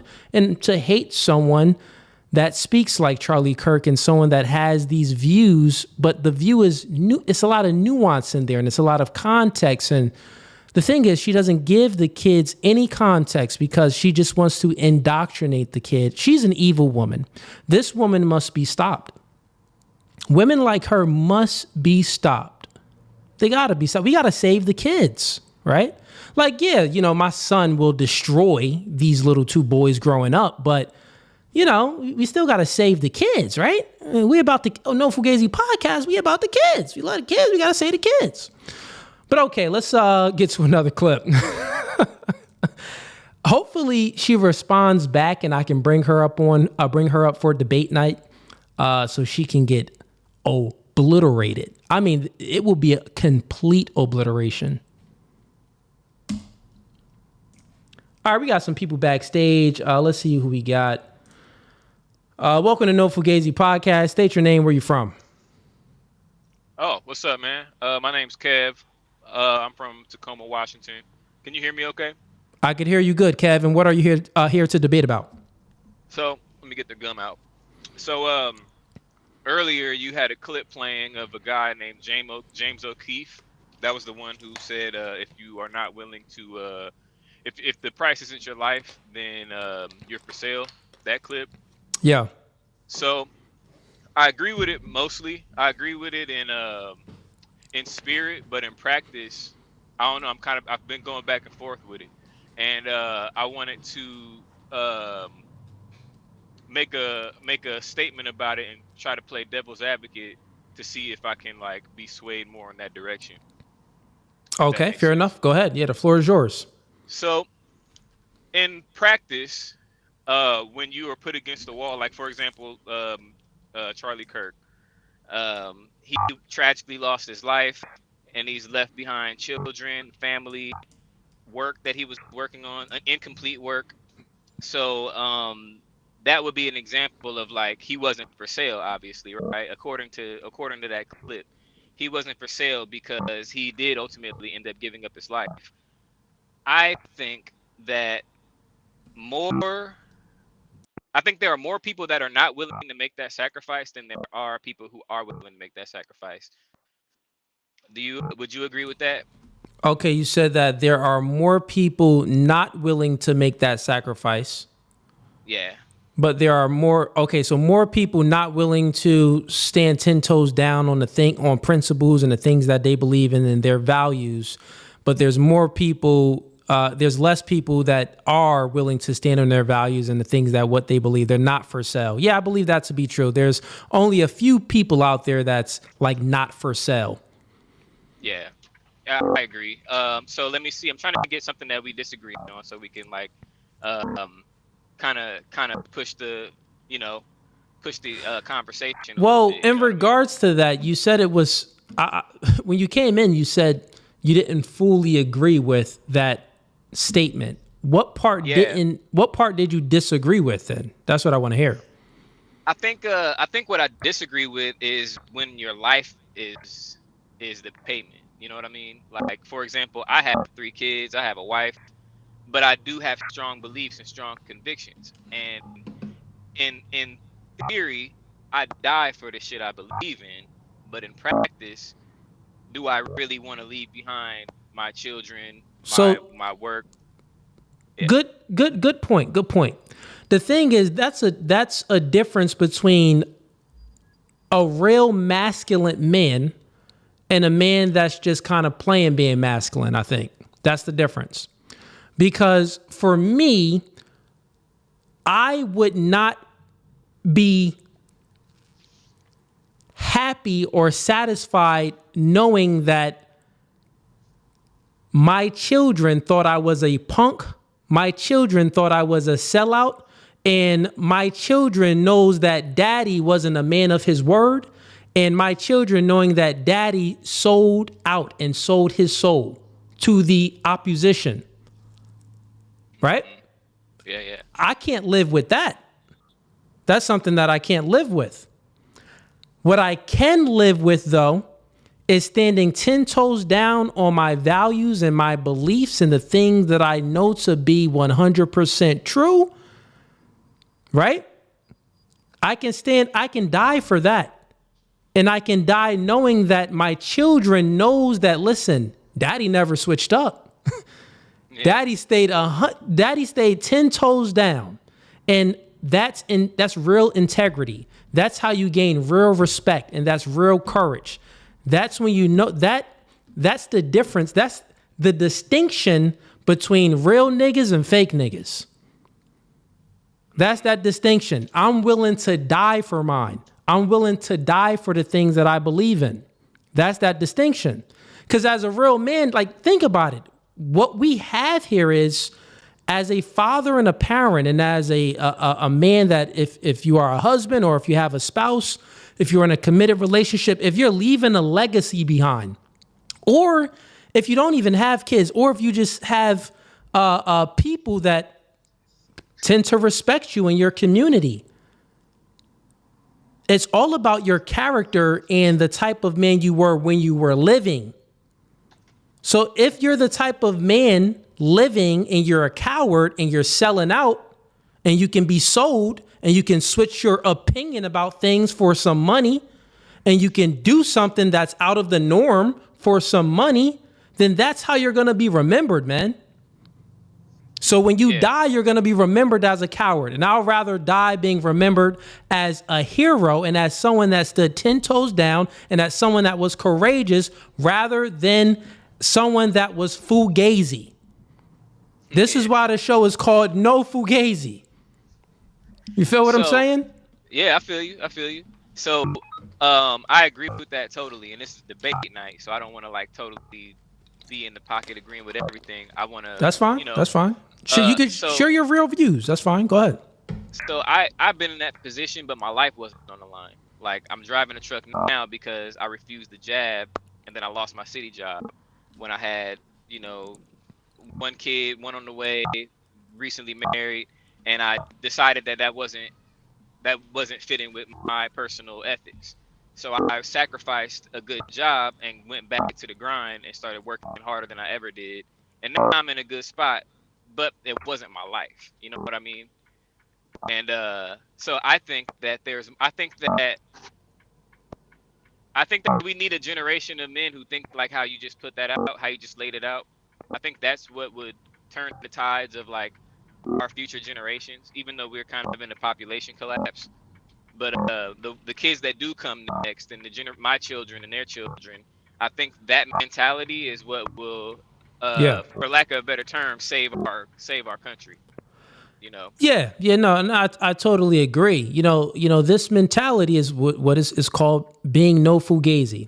At the end of the day, I do debates, and maybe you watched some of my debates. Most recent debate I debated someone on the Raging Tomatoes podcast, and it was another man. He claims to be a conservative, which he's not. But anyways, this was a man that essentially said that, you know, there's a price on him being straight, on him being a straight heterosexual male, meaning that if he was offered a whole lot of money, or he went a long time with, I think it was money, it was what he was saying, essentially what he was saying. And maybe he didn't put it on him, but he was putting it on most men and he doesn't find anything like wrong with it, I guess, either. That basically, you know, if there's money on the line, dudes would do something gay. Like, think about this. Let me ask you this question. Is there any money that someone can pay you to do a homosexual act as a straight man? Nah. Okay, so if there isn't, then everything in life should be that way. Yeah, is there any amount, so think about this. Is there any amount of money that someone can pay you to change, to go against something that's of your value? Go against your own values? Go against your own morals? Is there is there any amount of money that someone can pay you to, you know, say okay for your child to do a sex change? Nah, like, so when you think about these things, the principles, the things that ground you, your values, your beliefs, the things that you truly believe in, right?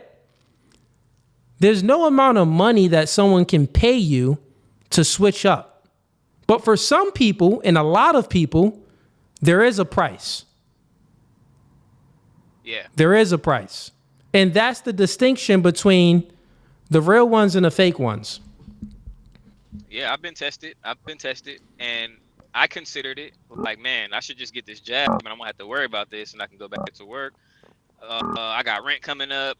You know, I went back and forth with it, and I was nearly tempted to it, but I decided that I wouldn't be able to live with myself if I got punked like that. And that wasn't like gay stuff like that guy was talking about, I guess. But it also wasn't my life, but it was still a principled matter. It was a matter of like car payments, rent, food, groceries, hungry babies, and I was like, you know what, fuck that. I'm not about to do that. You know what I mean? And it worked out, and it ended up being a better decision, even though I suffered for years. Yeah. Until I got to the place I needed to be at. Yeah, nah. That's yeah, man. Listen, man. You can't sell out for no bread, bro. You don't. That's just crazy. It's not manly. It's gay. Right? It's gay. Like part of men is like, we find ways to disagree. Why do I want to agree with why do I want to agree with the things that you want me to do anyway? Like, men, we have this nature in us to rebel anyway. Even as young boys want to find their own way. This is why we need a masculine father in line to help guide us, because we have this natural instinct to like rebel. You know what I'm saying? So, this is why you need. My bad. This is why you need a father too, so that you can rebel against your father. Like, I have a good relationship with my dad, but when I was younger, I was a dumb young dude. You know? Yeah, you rebel against your father, and then you experience the negative consequences of a real whooping that your father gave you. So then you know, like, all right, maybe it's not always good to have this rebellious spirit. You know what I'm saying? So yeah, there's many different avenues that we can go into on, you know, how you need to stay principled, how you need to stay 10 toes down. And the thing is, what I truly believe that a lot of people would sell themselves out because they truly don't believe in the things that they stand for. They don't really truly believe in it. Like the LGBTQ plus people, they don't truly believe in 37 genders. They don't truly believe in this. Yeah, like the queer and all of this stuff. They don't truly believe in all of this weird stuff. So I think that since they don't really have any true belief in it, I think that they're easy, like the Democrats and those type. Like, think about this, bro. I reach out to so many people to do open panel debate nights too for one-on-one debates. When it comes to liberal women, those are the number one women that ask for payment. Liberal men, they rarely ask for payment. Like, I think I only got like 2 of them, but generally even the liberal men, they still like, okay, yeah, man, I'll come up on stream, I'll do it. But the women, they're like, how much? Right? Oh, yeah. And not only that, so think about that. Say if I was like, listen, I want you to debate me, but I want to win the debate. And not only win it, I want you to cry. Can you do this for $100K? They'll be like, they'll be like, where do I sign? Where do I sign? What round? What tell round? Tell me the time Exactly, stamp. man. So that's what I think happens a lot nowadays. But anyways, man, good conversation, brother. Appreciate it, and have a blessed one. All right, let's get to some more clips. We got someone backstage. Let me bring him up real quick. Actually, let me get to the super chats, then I'll bring up Jay Prince. We got Drunk Ghost. Okay, he already signed up to the Hitman. Shout outs to Dana Gonzalez. Dana Gonzalez joined the gang membership for 7 months. Dana Gonzalez, why does that sound familiar? Did you go to school with me, Dana Gonzalez? Let me know. Did we go to school? Are you in my same neighborhood? The profile picture and the name looks familiar. We got, she says, hey, chat, always good to be in here. I first found this space watching Cooley. Okay. Appreciate you, Dana. Appreciate you. Dear Dana, let me know. The face and the name seems like I think we may have went to school together. It's crazy if you are the person that I'm thinking about. We got Drunk Ghost upgraded the membership to Mob Ties. Shouts out to you. No Fugazee. So first, homie joined Hitman, which is the $10 tier. And he was like, you know what? Cooley is really giving out good content. Let me go ahead and upgrade my membership today to Mob Ties, which is the $25 tier, which he did. So shout outs to you, man. I appreciate you. So a lot of different perks and privileges, full access to being prioritized, and the clips that you want me to react to will prioritize the Mob Ties member clips. As far as if you want to speak to me, one-on-one and stuff like that, go ahead and hit me up via Instagram at No Fugazi Podcast. You get a lot of different privileges and perks and access. So welcome to the squad. We got, let's see here. Carr sends in $20. Says, hey, Cooley, listening at work, don't tell nobody. Okay, you listen at work. I ain't gonna tell nobody, man. He says, just wanted to know if you take guys in your studio shows. Yeah, if you're a member and you're local. So I did that before, like with some local members. If you want to like watch one of the girl shows that I do, like live in person, just hit me up if you're a member. It doesn't matter any tier. If you're a member and you're local, you can hit me up and you can watch the show live. So 100%, man. You just got to become a member, brother.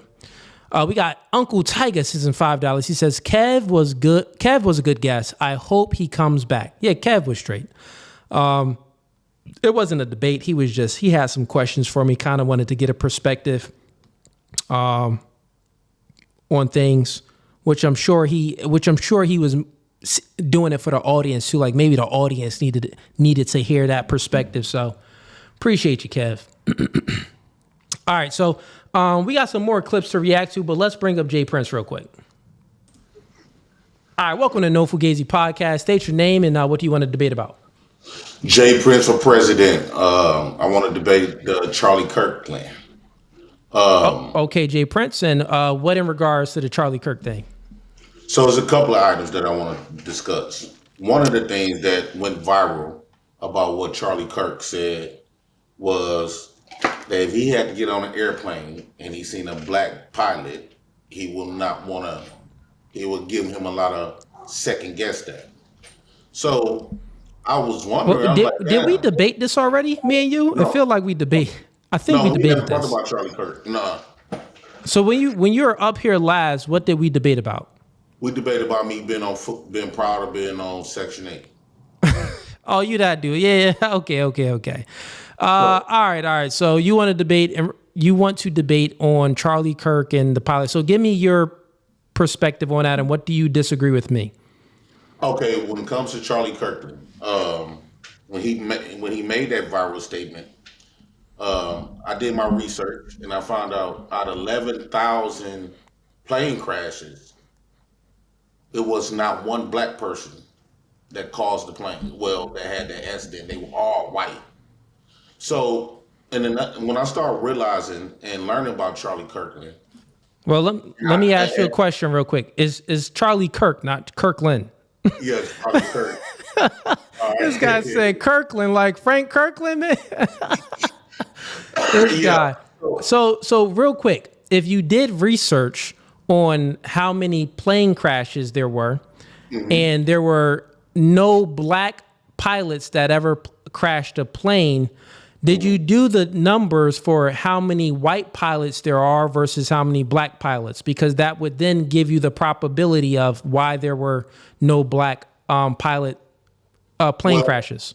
Well, at that point it don't matter, because if he's saying that the people he should worry about is the black pilots, but all of the plane crashes were done by white, that part don't matter. It does matter. Not really, because if you think about it, if all of the plane crashes was done by white, and I take it that you coming from an angle that maybe because it was probably like 10 black pilots out of 11,000, of course it won't be having no black plane crashes, but that still don't take away from the fact that if you going to board a plane and you're afraid of this plane crashing, well, historically proven that all of the crashes wasn't done by a black DEI pilot. They were all done by whites, no matter if it was DEI or not or above.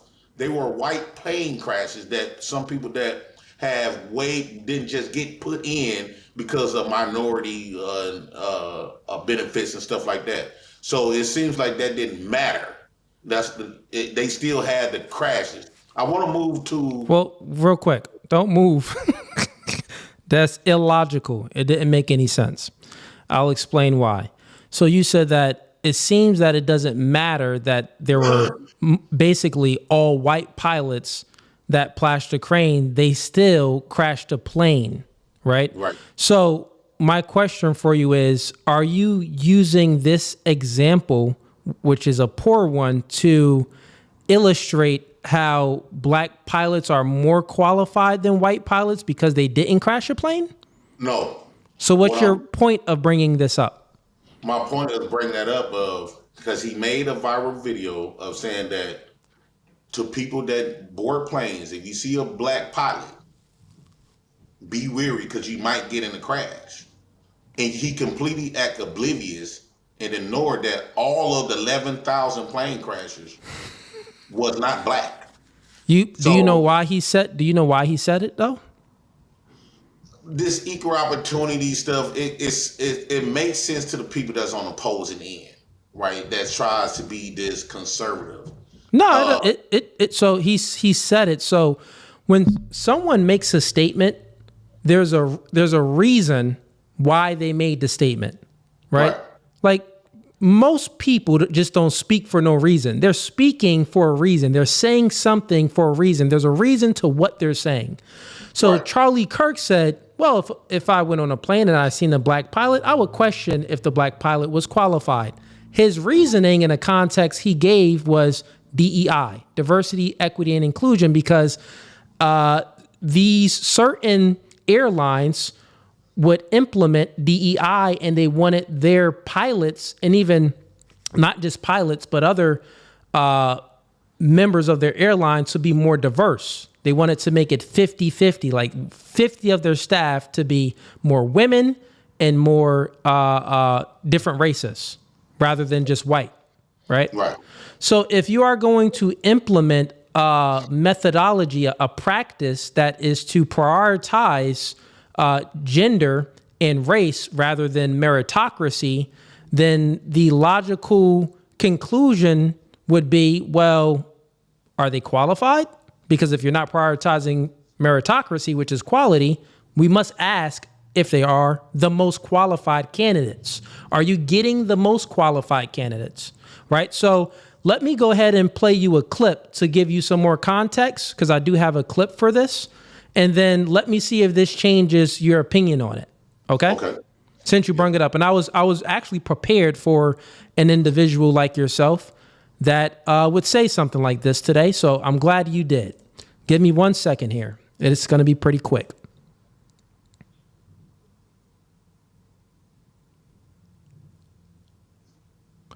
Okay, 1 second.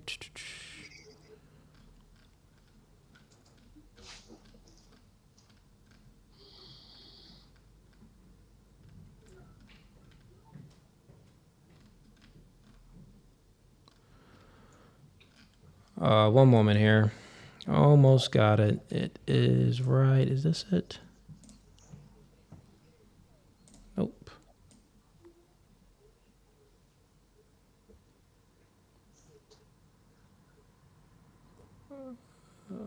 Here we go. Here's a clip. Got it. All right. And right before I play this clip, I got to take a quick bathroom break. I've been streaming for 2 hours. So, and then I'm going to go ahead and bring it up. But everyone in the chat, whoever leaves while I take this quick 1 minute bathroom break, you're gay. So actually, this is probably a good thing that I got to go to the bathroom now so we can get rid of all the gays. So if you do leave the stream within 1 minute, then we just know that you were gay. You confirmed that you was at them Diddy parties. But I'll be back. 1 second. Can I chat while you gone? No, I'm going to go ahead and switch the screen. Yep.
All right, we are back. That was quick. Okay, let me go ahead and play this clip. Give me 1 second here. All right, chat. So all the people did we get rid of the gays? Did we lose anybody? Looks like we lost a couple. All right, cool. Now I know everybody in here is straight. Cool. All right, let's see what we got.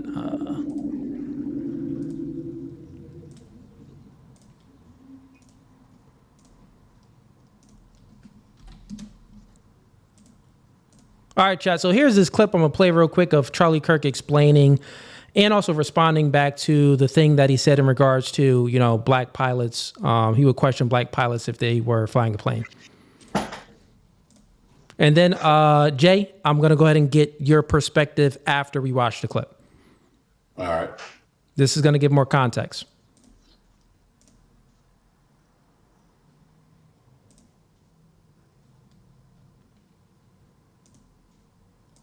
June 2021 clip, but it was making the rounds on X, of the CEO of United Airlines, Scott Kirby, talking about their quotas over at United for diversity in the ranks of pilots, which is extremely controversial for obvious reasons. Here's the clip that you were reacting to in SAT 13. How is diversity and diversity targets working into the Aviate Academy? We have committed that 50% of the class of the classes will be women or people of color. Today, only 19% of our pilots at United Airlines are women or people of color. And by the way, from all the data I've seen, that's the highest of any airline in the country. White males don't just dominate in the cockpits, also in the C-suite at United Airlines. Well, look, at United, I'm proud of the diversity that we actually have in our C-suite. I think if you look around corporate America. Correct me if I'm saying, though, so this was just based off your website, the people you list as executives, but out of 11 people, 3 are women. I believe 1 is a person of color.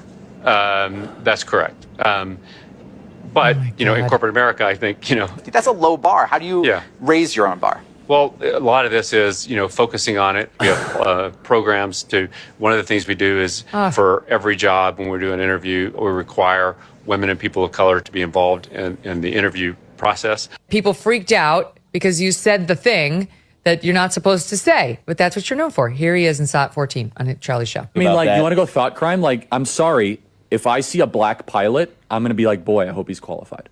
Well, that's the you wouldn't have done that. You wouldn't have. You wouldn't have done that before. That's not an immediate. No, you wouldn't have done that before. That's not who I am. That's not what I believe. It is the reality the left has created. The meltdown after this with people like, yes, and I want to just reiterate the essence of that clip that was missed by almost everybody. Jordan Peterson, to his credit, really picked up on it, which is what I was trying to be, very vulnerable with the audience, is that DEI invites unwholesome thinking. And I said, and I was saying in the clip, that's not who I am. That's not what I believe. But what it does is it makes us worse versions of ourselves, Megan. That's the whole point of what I was saying, is that I now look at everything through a hyper-racialized diversity quota lens because of their massive insistence to try to hit these ridiculous racial hiring quotas. Of course, I believe anybody of any skin color can become a qualified pilot. That has never been my contention. I mean, it's silly. It's bigoted to think otherwise, right? All right. So let me go ahead and get your take on that then, since you disagreed with what he said before. Yeah. So what I see is damage control, right? I don't think me and you could just walk up to an airplane pilot and say, okay, because I'm black, I want to be a pilot without zero experience. I'm quite sure they're going to make sure that you are qualified. They're going to give you some training. They're going to see what you know before they put you in the hands of hundreds of people live. So he's just doing damage control, and it is in the sense of racism, right? It sounds like DEI was more of not because of hiring people because they're not qualified. It's more of allowing black people to work in that field because for a very long time before DEI, a lot of jobs would not hire black folks. For an example, when I used to work at an agency, right, where Mexicans ruled the show, and Mexicans will hire their people before they will put their people before everybody else, and then we got like the pennies of it. And I think that's the purpose of DEI, so that won't happen. So they give everybody an equal opportunity.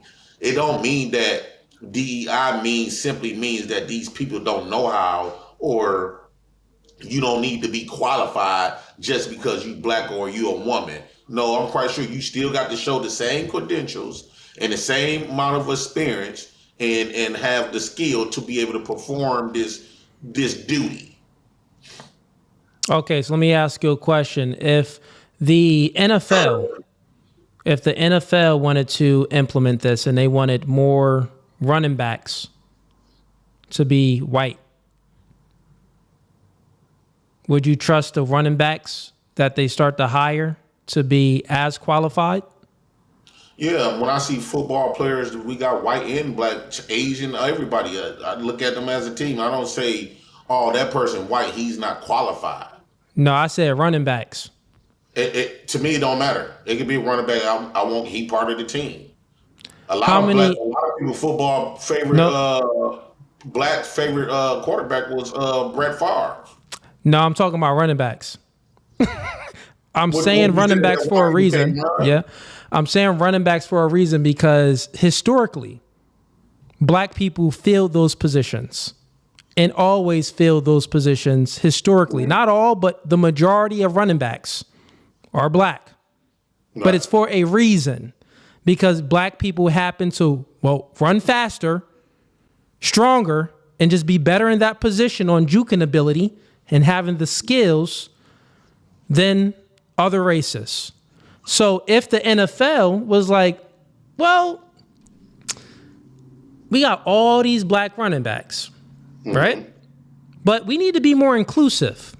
So what we're going to do is we're going to try to change things up in our hiring practices and our recruiting practices. We need to be more inclusive, and that's what we're going to prioritize. More white running backs. My question for you is, would you trust that the football team has the best person in the running back position if you see that the running back is white? Do you think that this white running back is actually better than these other running backs that could qualify for the position? Or would you question he probably not the best, but he probably just got the position because of DEI in the NFL? Well, if I see their performance, a real example of that will be like not Eminem the performance. Yeah. So once again, Charlie Kirk didn't go to the performance yet. Let's just go to, if you know that this team, let's say the Eagles. The Eagles like, listen, man, we want white running backs, right?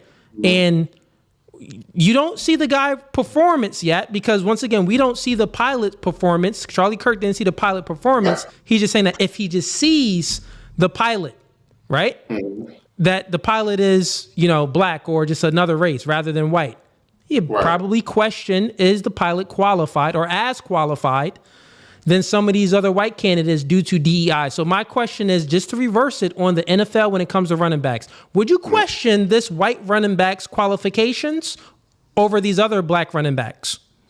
No. You wouldn't. Me in my mind, I'm gonna look at it, if they select him to be in this position, he's in that position. I wouldn't think none of it. So real quick, Jay, I think that you are being dishonest because we all have pattern recognition. All human beings have the ability to recognize certain patterns. That's how we are able to observe and maybe get a understanding if something is going to be good, bad, or indifferent based off of the patterns, what we've experienced before. Real quick, time out, stop. Let me just finish. What I'm saying is, I truly think that you are being dishonest because you've always seen black running backs. But now if a organization like the NFL implements a rule, a methodology that, forget about qualifications. Let's just try to get more people in here. Forget about being the most qualified. Let's just try to get people in here that's more diverse. Let's try to be more diverse. You wouldn't question the capabilities of the running back that's in the position? No, again, like we have white basketball players, Tim Duncan, Tony Kukoc. You're not understanding. You don't understand what I'm saying. I think that you want me to say what you want me to say, and that's not what it is. You're not understanding. So it's almost like having Eminem. He won Grammys in a black sport rapping. Bruno Mars running Grammys over the people who actually created the black content, right? And everybody accepted, right? So that's much differently. That example does not map on. That analogy does not map onto the analogy that I'm making for you. When you're speaking about Eminem, we were able to listen and hear Eminem's skills. So you actually can know that he's qualified because you heard it. We're speaking about before you heard Eminem. Think about this. Let's say let's use that analogy, but we're going to map it on perfectly. This is how you do it. Let's say if you've seen Eminem, but you didn't hear his music, but you seen him walking around with Dr. Dre. You're like, okay, wait. Ice Cube was around Dr. Dre.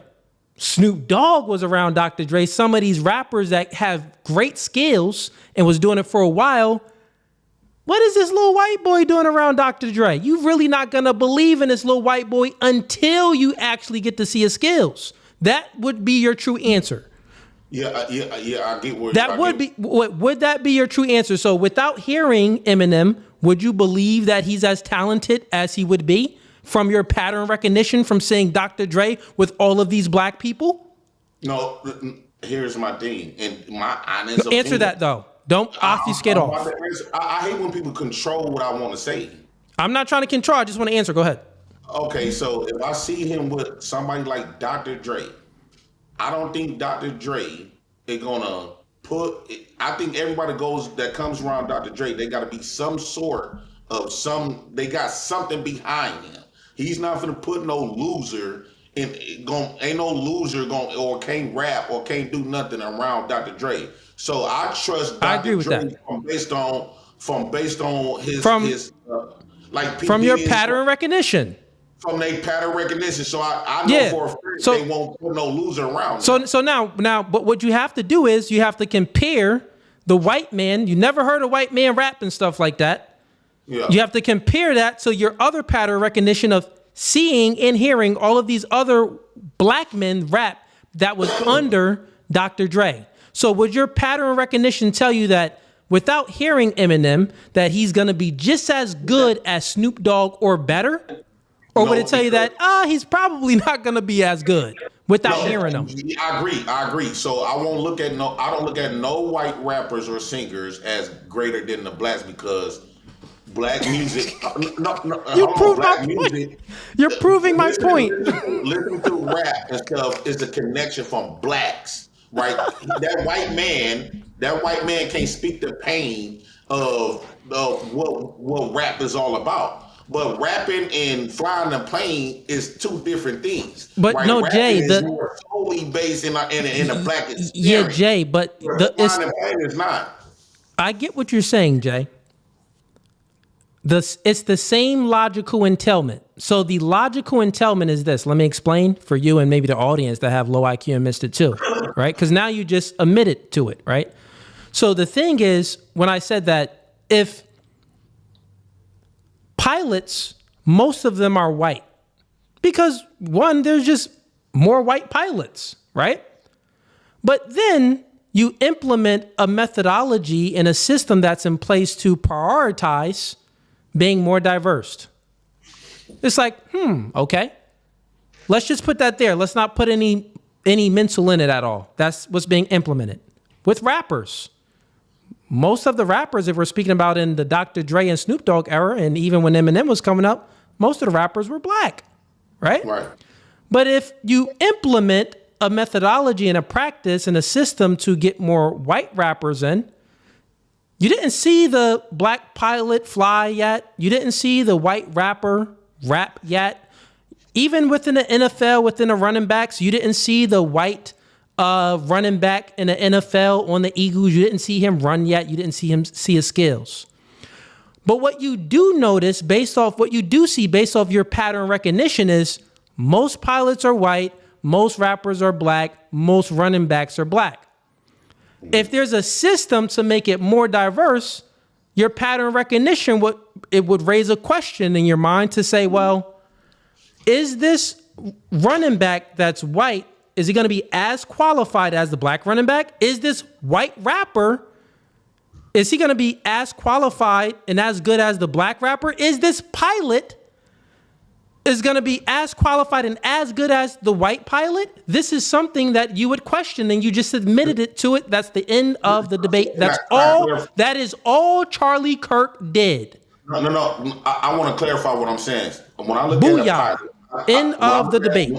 When I look at a pilot, that is something universal, right? Anybody could. Hold on, I look at that as like a universal thing where you could go to school and learn how to fly a plane, just like driving a car, right?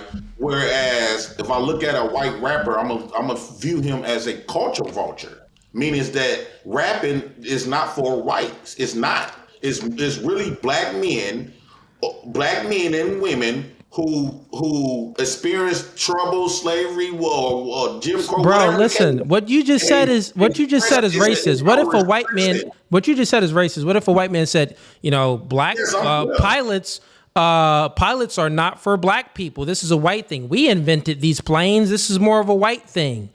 You're the same thing that you just said about hip hop. We can say it, a white person can say about pilots. You would call that white person racist. But when you say it about hip hop and you're speaking about white people, I guess you're not racist, right? No. So I'm okay with being. I think that every race should guard what they create. I think that as a black person, we have allowed everybody to remove and capitalize on the stuff that we created to the point where we don't got nothing of our own creation because we want to be too damn nice. We want to be open to everybody, and we get the short end of the stick of our own creation. You could learn that from the people who created light bulbs, phones. Everything has been copied and stolen from us. All right, listen. Okay, man. Let's stay on topic with the debate. But listen. Okay, so I want to get to my second part. Real quick. I'll go ahead and the debate is actually over. You basically conceded the debate when I finished you off with the pattern recognition, which you agreed to, which that all Charlie Kirk was doing. No, I mean, you did, man. But listen, I got some other people backstage I want to bring up, but good conversation, man. Have a blessed one. That was the end of that debate, man. Easy work. Welcome to No Fugazee Podcast. State your name. Where you from? What's up, man? I'm RM, and I'm in Los Angeles. Okay. And what are you here to debate about? First, I want to say thanks for giving us the opportunity to have these conversations. You know what I'm saying? For sure, man. Yeah. I this is, in my opinion, this is what Charlie Kirk actually wanted. You know what I'm saying? I think this is important, and I appreciate the opportunity, and I respect your opinion. My disagreement with you is in regards to free will. I don't know if that's one of the topics that you want to talk about tonight, but that's basically what it is. Totally fine, man. It's open panel debate, man. We go in on anything. Okay, so okay, cool. So yeah, it go ahead. It came from the three debates that I've seen you have with some Israelites. Fair enough. Are you a Hebrew Israelite? I am not. Okay, fair enough. And you can go ahead. Let me know what you disagree on. Where we disagree with is that I do not believe that we are endowed with free will. And the more and more that I listen to your argument, the more and more I lean towards the fact that the idea, not the fact, that we don't have free will. So I guess I was not convincing enough. Not convincing at all. Fair enough. However, I'm open to being convinced in this dialogue. Let's see if we can do that tonight. Okay. So cool, give me your definition of free will.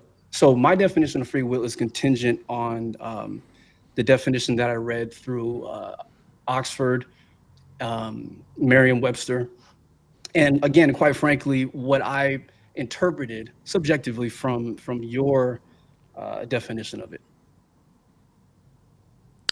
Okay. Well, I know you saying where you got your definition of free will, but what is your actual definition of free will? Okay, well, my definition of free will is what is written here. So you can read it to me. That's fine. Okay, yeah, cool. So Oxford first has it as the power of acting without the constraint of necessity or fate, the ability to act at one's own discretion. And then Merriam-Webster has it as, it's broken into two parts, voluntary choice or decision. And the second part is freedom of humans to make choices that are not determined by prior causes or by divine intervention. So having said that, in my opinion, the only, for lack of better words, entity that has free will, or what we perceive it to be, is the creator, God himself, however you want to whatever you want to call God or the creator. Not us. Okay, and God would have free will because of God would have free will over us because of what? Not necessarily over us. I don't believe. I believe that God or the Creator is the only entity that has the power of acting without the constraint of necessity or fate. That has the ability to act at the entity or the Creator's own discretion. That can voluntarily choose or make decisions.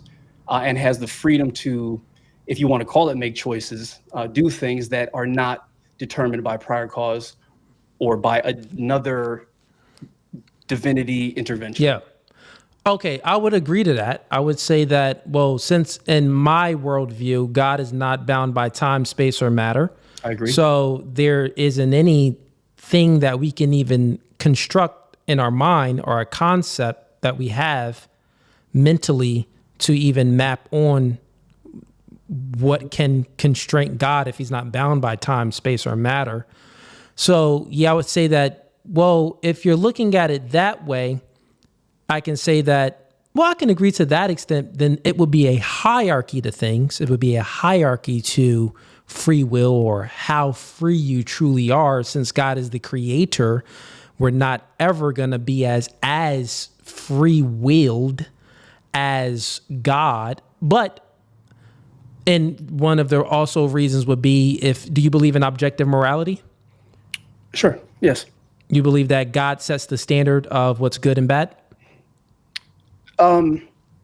I believe that we imagine what we think God thinks is good or bad, but we can't logically prove that that is true. Okay. You do believe that there is a God? I believe that there's a God. However, I cannot prove that there's a God. The only entity that knows whether God exists is the all-knowing. I can believe it, but I don't. I can't prove it. But I cannot prove it. Exactly. I could prove it. But that's totally fine. Okay. So what's your background? Like, are you Christian? What are you? Sure. I mean, you can say I'm Christian. I'm not a practicing Christian. I just do know that I do believe that God exists. Who's really a practicing Christian? We're all sinners, Exactly. right? Exactly. We're all sinners, right? Exactly. Fair enough. Okay. So, in regards to the free will then, so here's a question for you. You say that you give me certain definitions of free will, and agreed upon definitions, like look on Google and stuff like that. And the second definition really is one of what I agree with and what I tie into my beliefs in regards to free will. Sure. But if you don't believe in free will, then what do you believe in? What's the alternative? You believe in predeterminism? Yes.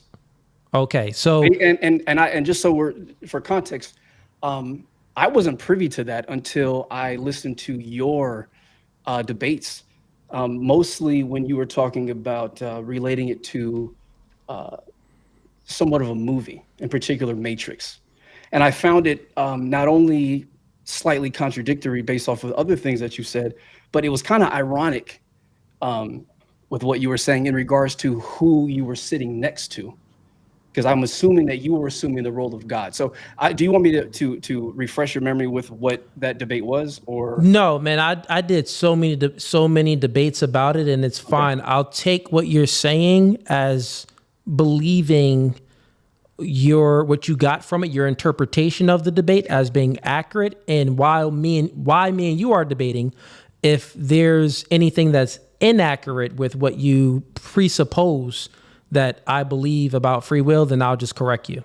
Got it. Okay, so I wrote them down. I'll just correct you. So I wrote some down. I'm sorry. Go ahead.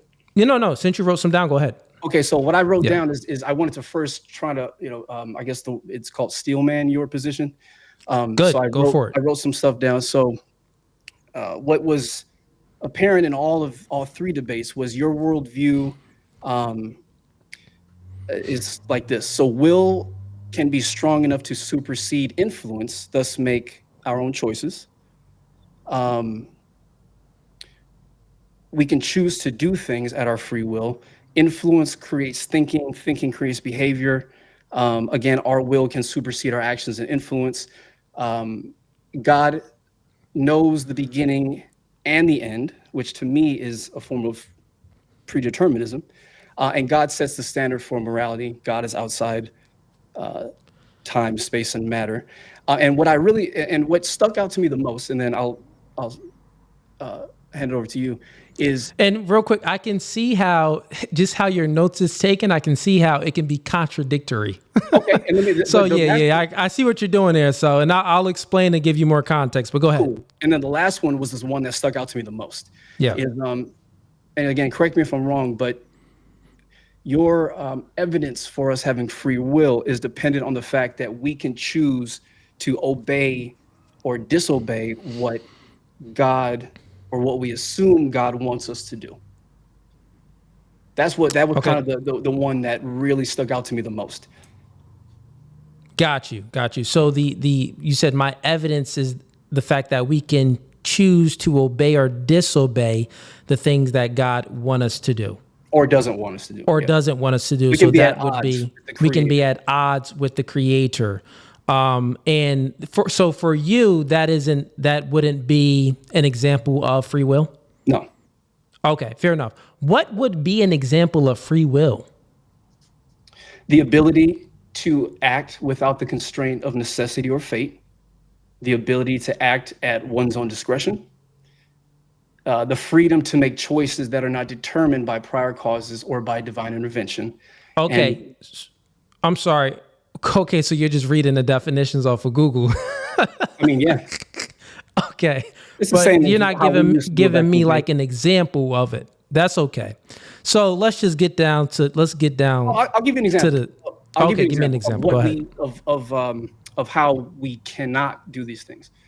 Okay, go ahead. So we'll take the Merriam-Webster, second one. The freedom of humans to make choices that are not determined by prior causes or by divine intervention. So you mentioned earlier that there are two genders, right? Yeah. Can humans choose?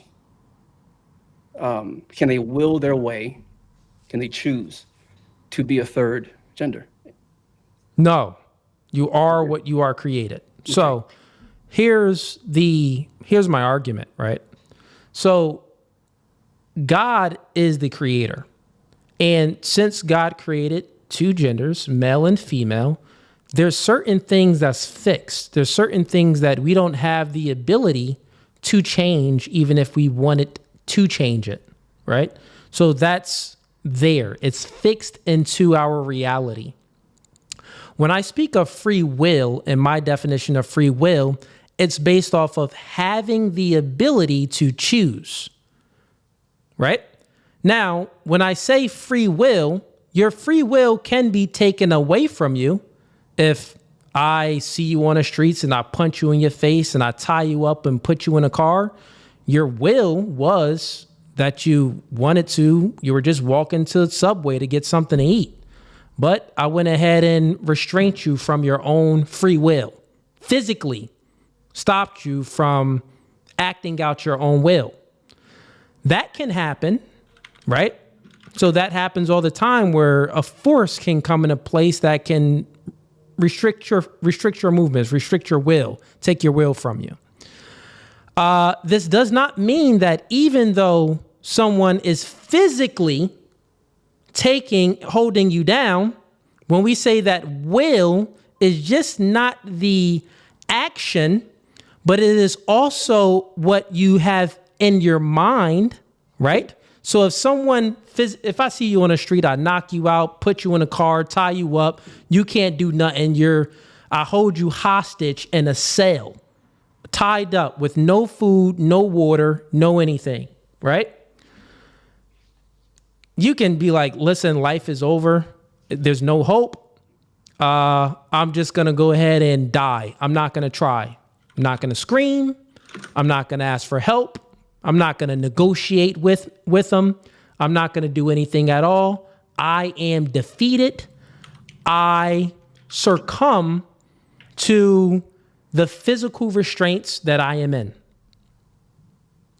Or you can take a different approach, right? Which you can do all you can to get free. You can negotiate, you can speak, but not only that, you can still be free in the mind.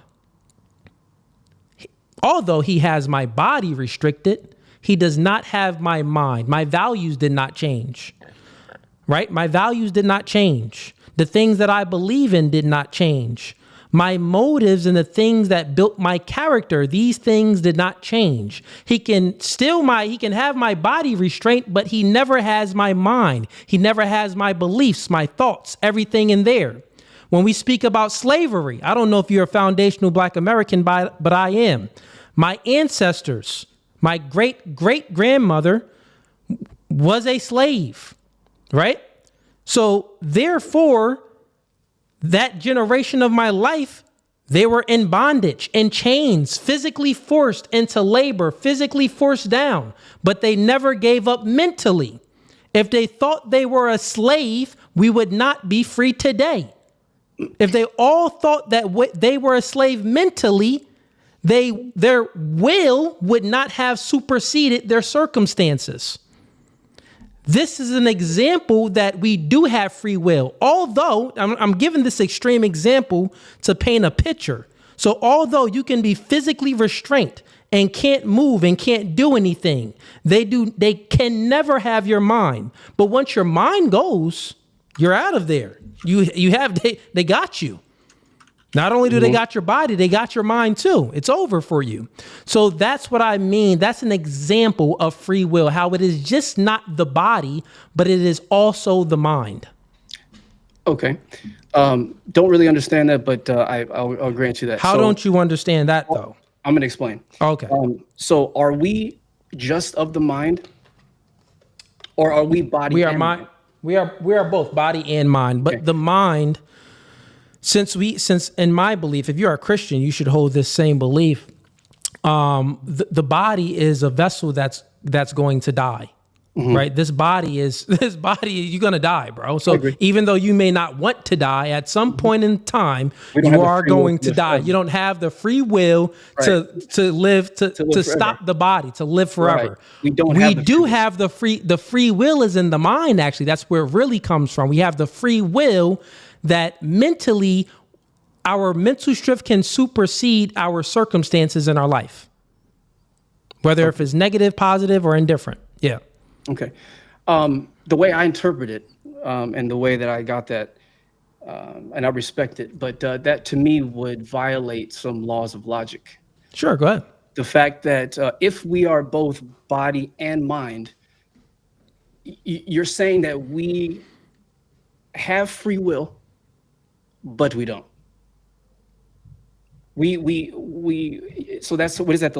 Is that the law of contradiction? Or I'm sorry, is it the excluded middle? It's the same. We kind of have free will, but we don't.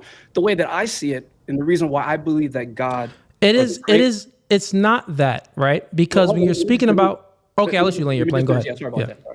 Sorry.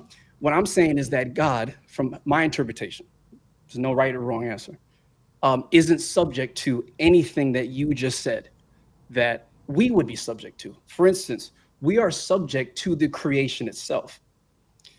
We cannot do things without divine intervention or without the creation in the beginning allowing us to do things, such as swapping genders or being able to know what's happening before it happens. And again, the way that I'm seeing it is that if you say that we are the body and the mind, yet we have free will over one and not the other, that's just a contradiction. I'm not as well versed as you and people like Andrew Wilson who can break down exactly why. I haven't taken the courses, but what I'm saying is it just seems like that breaks a law of contradiction. I don't think that the creator is subject to any laws because, and I agree with you, that the creator is outside of what controls what we can and can't do. And then the last thing I'll say is, and then I'll hand it back to you. When I was watching the debate, I believe that while you were correct in explaining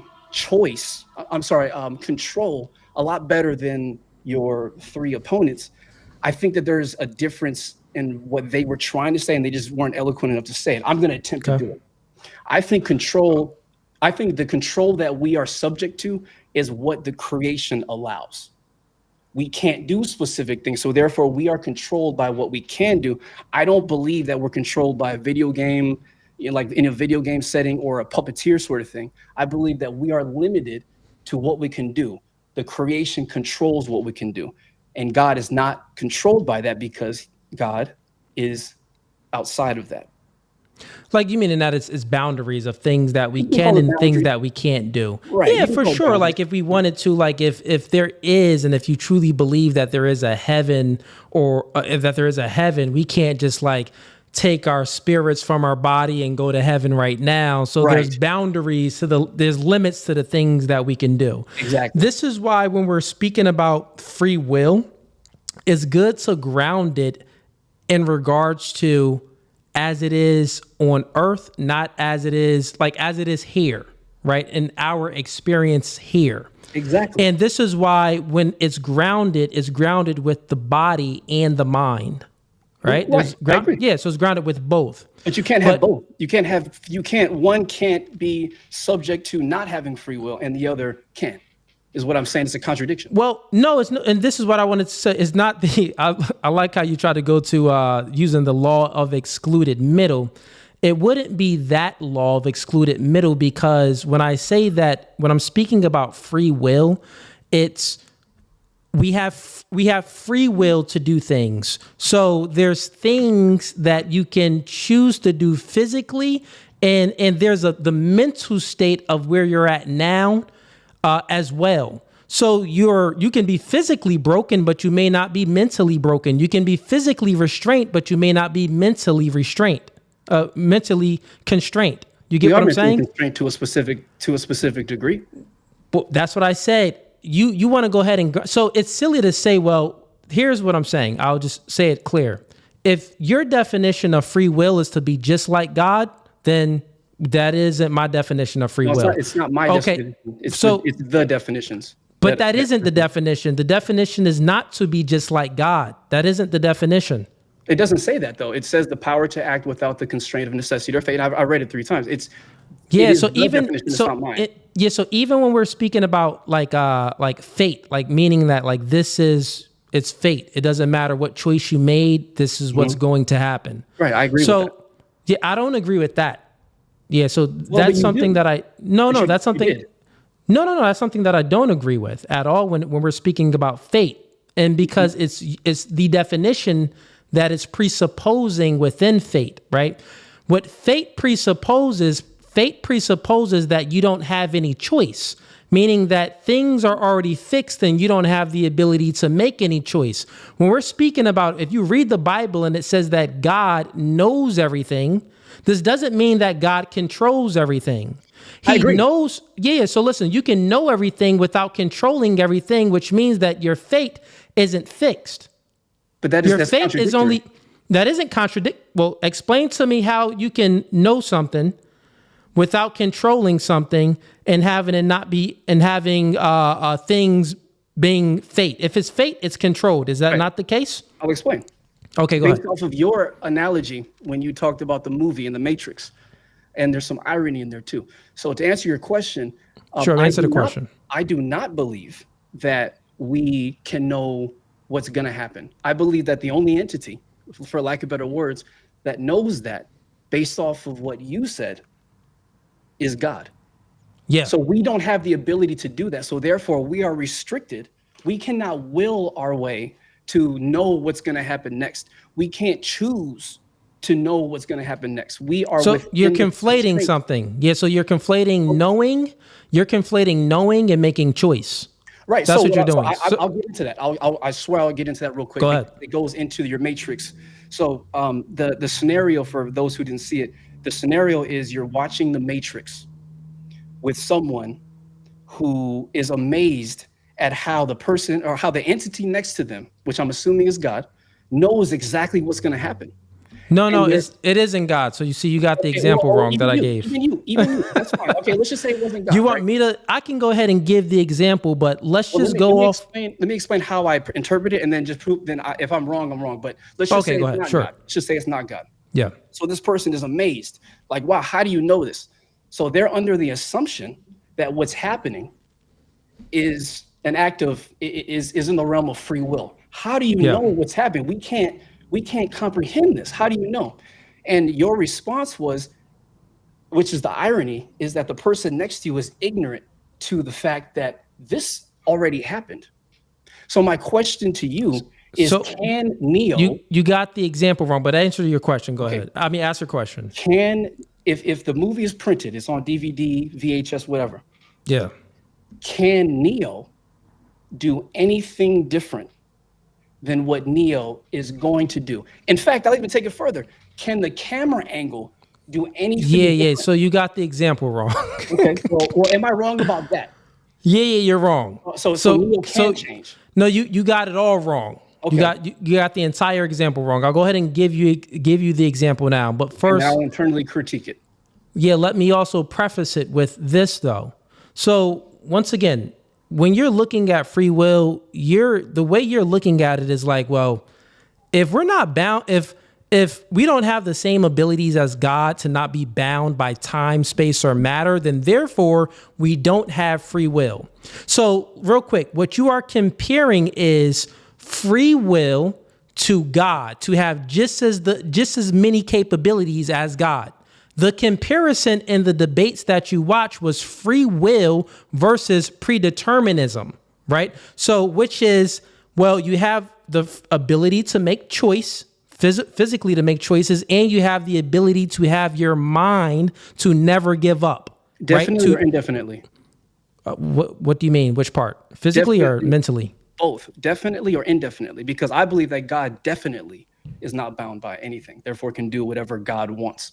Yes, that's definitely. So once again, your argument is different than the guys that I debated. Your argument is comparing God and humans and saying, well, listen, we're never going to be like God. So therefore you have the mind of the serpent and the mind of Eve. Like, I want to be just like God. I want to be just like God. So therefore, if I don't have the knowledge of good and evil, it's just not fair. We don't have free will. We're living in the matrix. What is this? Everything is fixed. It's all fate. Everything is controlled. I might as well just go ahead and shoot someone because why? God already controls it anyway. He knows it, so I might as well go ahead and do it, right? So your mind can, real quick, but what I'm saying is the things, how you're believing in things, it can lead you down that road because you are comparing yourself to God, which no one will never be God. We are God's children. We are not God. What I'm saying is, what I'm prefacing, what I'm about to give you, the example is, I was comparing and making my arguments against predeterminism. Predeterminism belief is that since God knows everything, then God controls everything. But you don't even believe that. You don't believe that since God knows everything, then God also controls everything. I don't believe that the people that you were debating stated their claim well enough, is what I'm saying. I think that there's a difference in how we're interpreting. But what I'm saying is, here's the thing, because I'll let you speak for a while. I want you to get some understanding here. Sure. When you listen to some of my debates, you got to understand that, you're going to be listening, and this is for the audience too, but then you're going to be thinking as well. And you're going to be thinking like, whoa, free will, the ability to make choice was really never free. So you're going to be comparing this to other things. And you took it to the extreme to actually compare human beings to God, which we would never be. You have to compare entities to entities, right? So which we're comparing in ideas to ideas. So it's the entity of human beings and then ideas to ideas. So this is free will, the ability to make choice, and then also predeterminism, which God, everything is fate. God knows everything. God controls everything. So therefore, you don't have any free will. Everything that you do, God knows. Since God knows it, God controls it. That was that debate, and you've seen me obliterate those people. This current debate, which we're having, is actually a little bit different, and I enjoy it because what you're doing is you're comparing the free will that we have compared to God's ability that's not bound by time, space, or matter. And I can go ahead and say that your definition of free will and how you think of it is just not my definition of free will. So we're going. So this is why we're speaking past each other right now, because you're going based off of like, well, God and humans. I said, listen, we got to ground it to what we are capable to do on this world that we're in, but on this dimension. But that's what I'm saying. So, and I appreciate that. But real quick, but what I'm saying is, even in the definitions that you read, Those Google definitions is not making a comparison to God. No, I'm drawing that conclusion. What I'm saying is, that's what I'm. Yeah, I know you are. We can even remove God. Like let's just remove God completely. Okay. And so, do we have the power to act without the constraint of necessity? My understanding of the constraint of necessity is creation itself. Can we act without first having been created? We needed to be created in order to act. Yeah, so that isn't anyone's definition of free will. That would be an entirely different topic. No. What I'm saying, I'm just reading the definition. The power of acting without the constraint of necessity or fate, the ability to act at one's own discretion. Yeah. So again, want me to explain? I'll explain. So look, this is a quick example so you can understand, right? Sure. Do you agree with this? Influence creates thinking. Thinking creates behavior.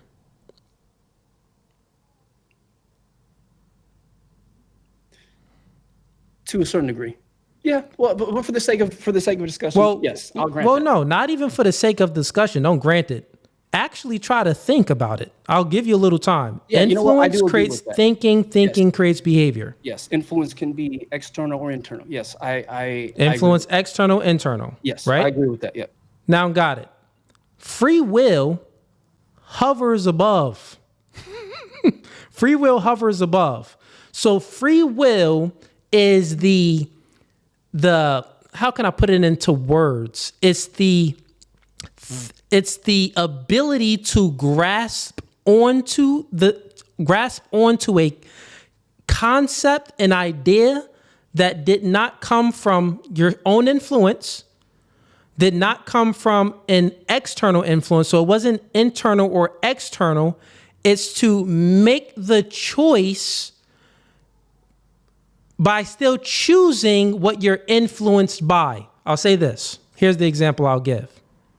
So if influence creates thinking and thinking creates behavior, this would mean that we live in a world of consequences. We put consequences on people. So if you did something bad, listen, man, you did something bad. Some people get a RICO charge because they was in charge of many things and they influenced a lot of different sectors of crimes. So it came back on them. You know what I'm saying? It was their influence they called the hitman, but the hitman shot him. So therefore you pay for the hitman. We lock up the hitman, but we lock up you too because you influenced the hitman to shoot to kill the guy because you paid for it. Makes sense? Yeah. So we live in a world where we're always trying to peel back the layer to see, okay, where did someone commit the crime?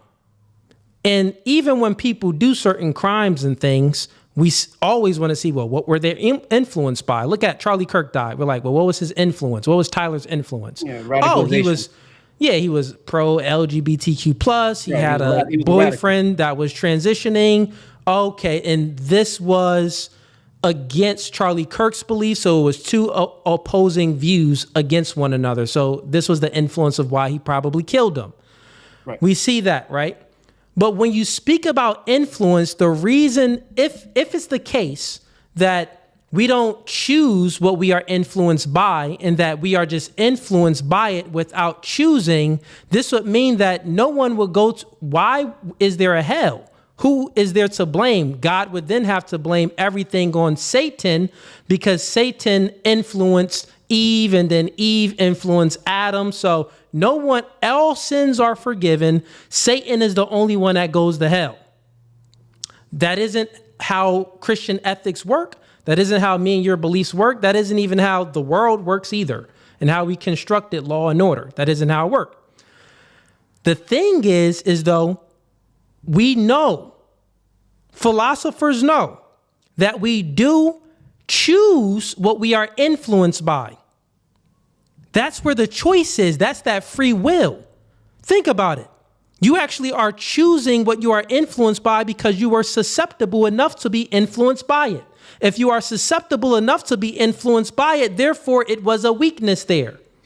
Therefore, if there's a weakness there, therefore you weren't strong enough to supersede that weakness. So therefore, the fault and the onus is on you. The accountability is on you because you chose to be influenced by it, not just you were influenced by it. Now, there's a point in someone's life when we're speaking about maturity. Like children, they're very susceptible, so we don't hold kids accountable to certain things. They get certain different prison sentences, and when they're real young, we don't really hold them accountable. This is why children are very malleable creatures, and we have these entities like LGBTQ+ and these demonic entities that's always trying to get the kids at an early age because they know that's when kids are most susceptible. They don't have the ability for their will to make a choice to supersede rather the negative or the positive within it, right? The good or the bad. Yeah, the children. So children don't. Children are more. No, children are. No, they are, but they're more susceptible. There's a difference. There's a threshold to it. That's what I'm saying. Okay. So, got it. So I want you to understand this, and I want the audience to understand this as well. We actually choose what we are influenced by. Like, Adam wasn't influenced by the serpent, but he was influenced by Eve. Adam said the same thing Eve said. I don't fully agree with that. Even if you don't agree with it, it's an example. Do you agree with the example that how influence works and how people choose what they are actually influenced by, especially the mature mind? Partly. I think on a social level, yeah, but not on a natural level. See, a part of why certain males act a specific way is because that's how they were born. They didn't choose to be born a male. They didn't choose a human female. Yeah, they didn't choose to be born a female. So while that would further prove my point. That would further prove my point. So that's where the contradiction is. No, it's not a contradiction. Let me explain real quick. Because you said this before, but I didn't get a chance to explain. So let me explain. You said it. So, but listen to this, right?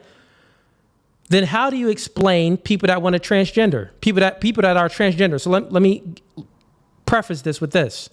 So you just said that, well, we didn't choose to be man or women. We didn't choose these things. We can't choose. This is fixed within when we're born. Yes. But why is it the case that our entire biology is telling a man to reproduce, which is why we have reproductive organs? Why is the entire biology is telling a man, which is giving the man testosterone and telling him to want to dominate instead of be dominated sexually, right? Why is it the biology having this huge influence on us to actually be straight? Because we were all put on this planet to procreate, to reproduce. But then the man chooses to say, I actually want to transition from a man to a woman. The man chooses and says, I actually do not want to reproduce, even though all of the influences from my biology was telling me to reproduce, but I actually want to have same-sex relationships with a man. This further proves that we have free will, that our will can supersede our own biological influences down to the reproduction level and also external influences. This would be the example of free will. So you actually just proved my point. No, actually I didn't, and I'll explain why. Yeah, you did. No, I okay, go ahead. Why? Number one, so the only way that a adult female can become an adult male in your worldview, and in practically just by science standards, the only way that is capable would be if within the creation it was allowed for a man or for a human adult to change sex. So once again, what you're doing is I'm cutting you off. Look, real quick. I'm cutting you off because we're speaking past one another then. No, we're not. So no, we are actually speaking past one another. I'll give me 30 seconds. I've been letting you explain, but because you're still bringing it back to the same explanation, what you presuppose. Yeah, I'm staying consistent with my argument. Yeah, but what you are presupposing is totally different from my worldview. It's totally different. I am not. So I know what you're explaining. You're explaining this. Since God created us this way as male and female, we had no choice of this. It's fixed. We don't have the ability to choose anything outside of this. Yes. Therefore, this means that we don't have any free will, because if we did have free will, we would have the ability to actually change our sex. That's what I'm saying. Exactly. And what I'm saying is, look, real quick. What I'm saying is, in the Christian belief, we don't compete with God. There's no competition with God. We're not like, well, there's no free will. No, things are fixed. God created, once again, my belief is this. I don't think you understand my belief as far as Christian ethics. Because even when I asked you the question as, well, do you believe in objective morality, that God sets the standard for good and bad? You didn't really give me an answer. My belief is, my belief is God does set the standard of good and bad. There's no other, there's only one good and there's only one bad, and that is objective. And that standard, that comes from God himself. So real quick, God sets a distinction between things. There's men, there's women, there's bad, there's good, there's dark, there's light.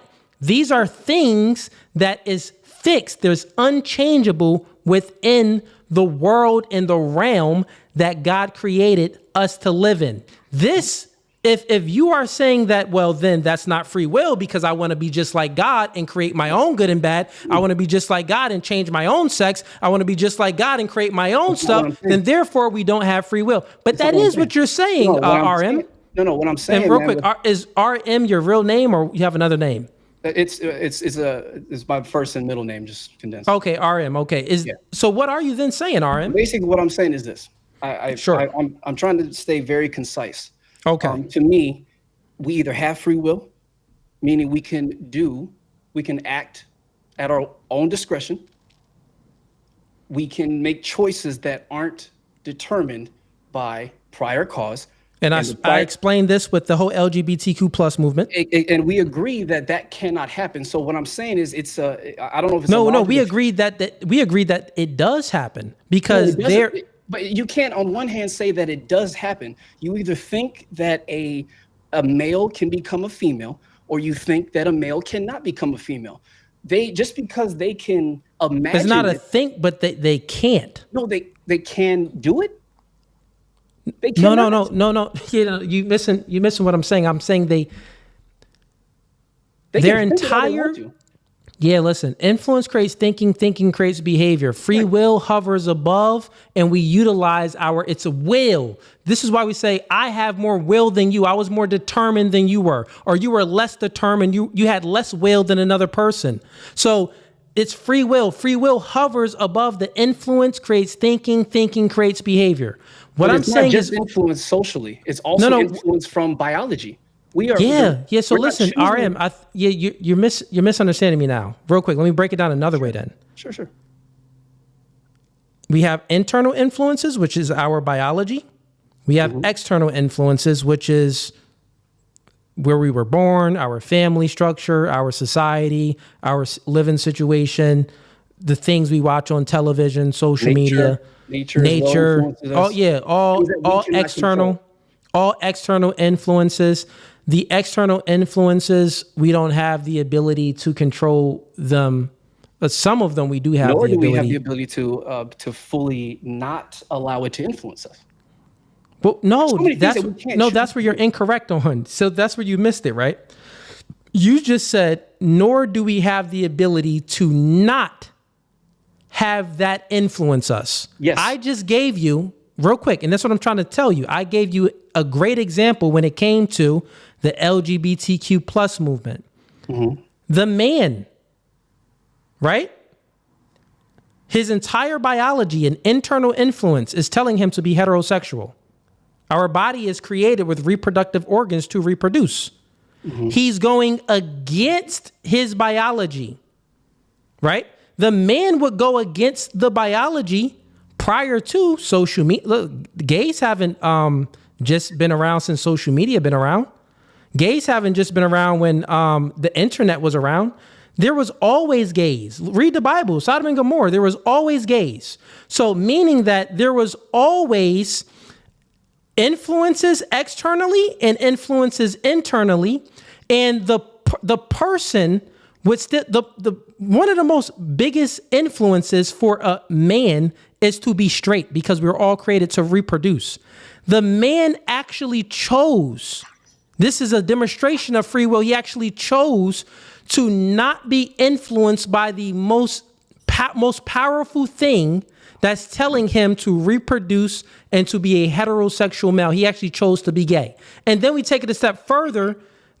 If you are a man, they don't even adhere to the law of identity. You're a male. You can only be a male. You cannot be a female, right? That's the law of identity, right? Okay. If you're A cannot also, if I'm David, since I'm David, you cannot also be David, right? That's the law of identity. I'm David, you are RM, but you cannot also be, I can't be David and you can't be David as well. That's the law of identity. Exactly. We can't choose to be. So no, that's the law of identity. This is how things are fixed. This is how things are fixed. This is not a choice, right? You are in the realm of trying to compare things to God by saying, well, since we are made male, since we are made female, therefore, since we can't change it, we don't have free will. The free will to change it. No, what I'm telling you is your definition of free will is not my definition, bro. So we're like speaking past one another. So therefore, everything that I say, you're going to move the goalpost and put it back. Well, God can do it. We can't. But I'm not moving the goalpost. Listen, your argument is, God, listen, your argument is this. It's very simple. God can and we can't, therefore no free will. No, what I'm saying is that we cannot. No, that's not what I'm saying. What I'm saying is that we do not have the power of acting without the constraint of necessity. We cannot act. I just demonstrated how we do. No, I'm telling you, we can't. The transgender community is a demonstration of that. No, it's not. They cannot change. They can think that they want to be, for instance, but they can't change. They can't. They can't physically change, but they change their. So when we're speaking about free will, they're changing their mind. But if we're mind and body, listen. You even admit it. So here's where you just got caught. You even admit it. You said that when I even said that. Well, free will is the body, but it's the mind as well. There's certain things in a body that's fixed. You cannot change. But for a man, stop it. No, listen. But the free will is really within the mind. Right? So it's really not tied to the body. It's really within the mind. It's all in the mind. It's really all. So we're not body and mind, or we're just the mind? I think that the mind supersedes the body because the mind. So listen, the mind is like this is heaven or hell. At the end of the day, if you're a Christian, you're going to be in heaven forever or you're going to be in hell forever. So if you appeal to Christian ethics and Christian ideology, then you would have to agree with that, right? So since this means that the spirit supersedes the body, that's what I'm saying. The spirit supersedes the body. So since the spirit supersedes the body, that's where the will comes from. That's where the will truly is, because the spirit is within the body, which then drives is within the mind, which then drives the body. You get what I'm saying? So someone that is LGBT, no, it isn't. Someone that is LGBTQ plus, they cannot transition and change their body from male to female. Right. They don't have the free will to do that. But listen, can they change their mind? Of course. End of the debate. No, it's not end of the debate, because can they change their body? What can they change their body? Does the mind supersede the body? If a person wants to act at their own discretion, so listen, they want to change their sex, can they do that at their own discretion? It's a yes or no. Is the spirit a part of the mind? Is the spirit a part of the mind? I'm not certain if you could define spirit to me, because I'm not. Okay, so in Christian ethics, we believe in, I believe it's called something with you believe in the Holy Spirit, right? So you believe in, God, the Son, and the Holy Spirit? Yeah, the Trinity, yeah, okay. Okay, got it. So, but you do believe that we are spiritual beings in a physical shell. I've been influenced to believe that. Oh, but do you believe it? Sure. For the sake of argument, let's just say I do believe it. Okay. No, I can't logically prove that, but I can believe it. But one thing I can logically prove is that A human adult male, according to science, cannot, at their own will, their own discretion, cannot change. Yeah. So real quick. Sure. If you believe that the spirit is in the human body shell, then, and you're saying that, well, I believe it, but I can't prove it. Exactly. There's so many things that you believe that you cannot prove, and you are okay with it. We're not all knowing like God is. Like God, but you are okay with that. Sure. Yes. Okay. Because I was going to say that even when it comes to logic, can you prove? Can you believe in metaphysical things that you cannot prove, which is the laws of logic, which is self, which is all of these transcendental categories that you believe in that you cannot prove. So what I'm saying here is I don't need to share any proof here because we have the same concept of the ideology, I believe, when it comes to Christianity. So if you believe that the spirit is in the body, right?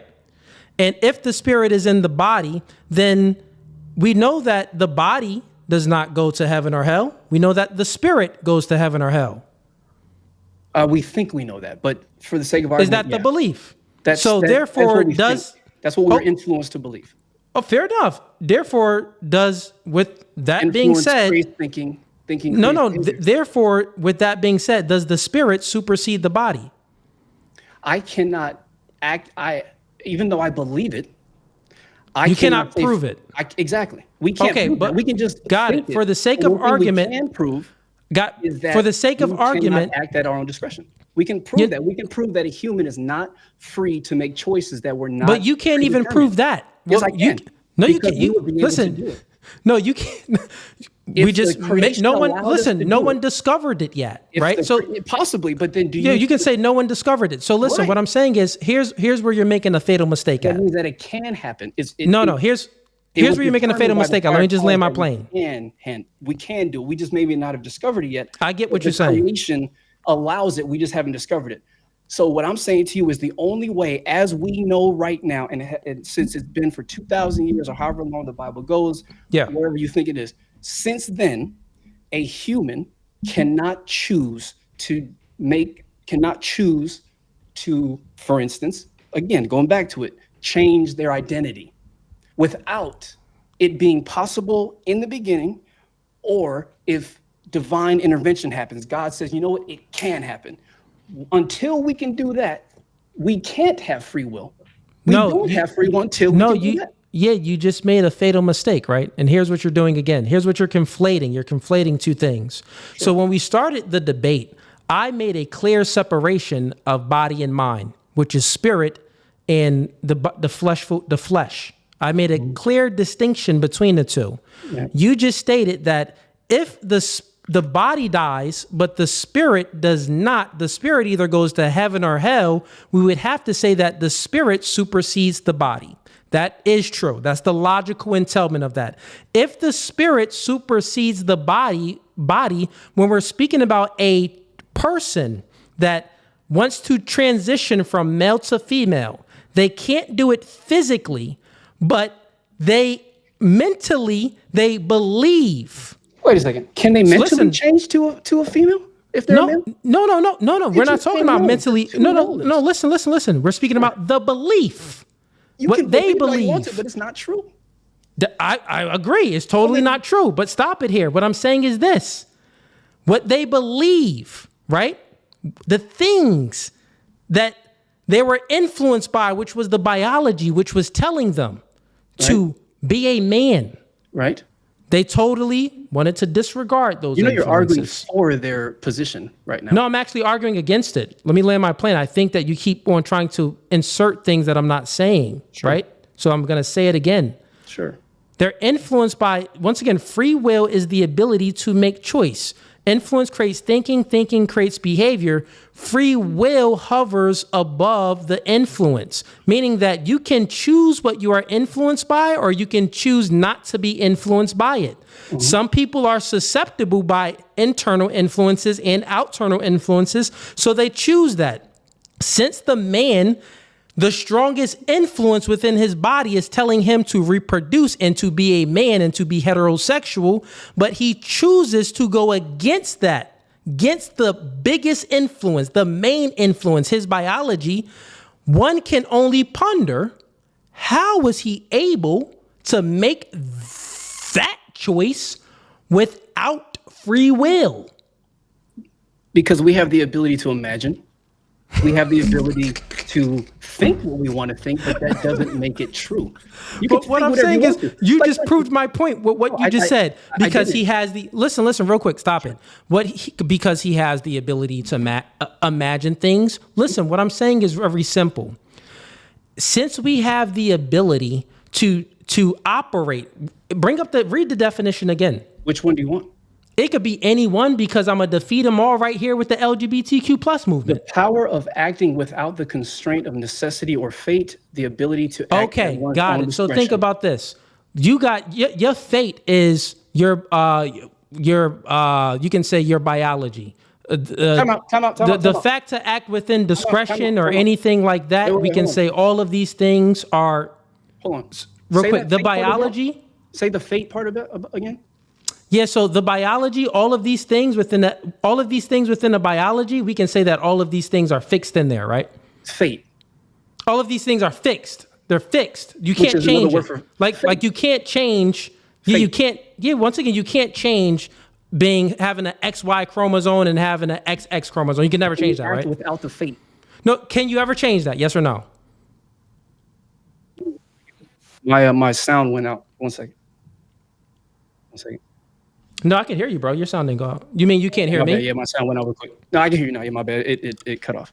Okay, cool. So what I'm saying here is very simple. When it comes to just even the definition, we would have to say that, well, the biology tells us everything in that definition that you just read you can't change your sex, right? You are born a male, or either you're born a female. Those things are fixed, right? But then somehow the person still chooses to want to be even though he's a male, he still chooses to want to be a woman. But now the reality is, can he? He can never become a actual female. He can never fully change. So he is constrained by fate. But can he truly believe that he is a female? No. Okay, you don't think that he can truly believe that he's a female? No, because he would need to be a female to know what it is to be a female. He would truly, and I agree, he would truly need to know to believe he would truly need to know what it's like to be a female in order to truly believe that he is a female. Exactly. That's what you think. That's when it comes to no, that is incorrect. Because when you're speaking about belief and you're speaking about knowing, these are two different things. So now you just got yourself into you just conflated the two. You just got yourself into another situation when you're speaking about. That's literally what you just brung up. I just said that don't try to obfuscate. Let me go ahead and land my plane. A belief is different than listen. Let me go ahead and land my plane. Sure. Right? Don't try to obfuscate. This is what you said, and this is what I'm trying to let you know, that these people, the LGBTQ, especially the T and the LGBTQ plus, they are an example of free will. How, when I'm speaking about free will of the mind, right? Not the body. They can never change the body, but they can be in delusion, live in delusion land, and believe something that what they can do. Stop it. Bro, does the body supersede the mind? Yes or no?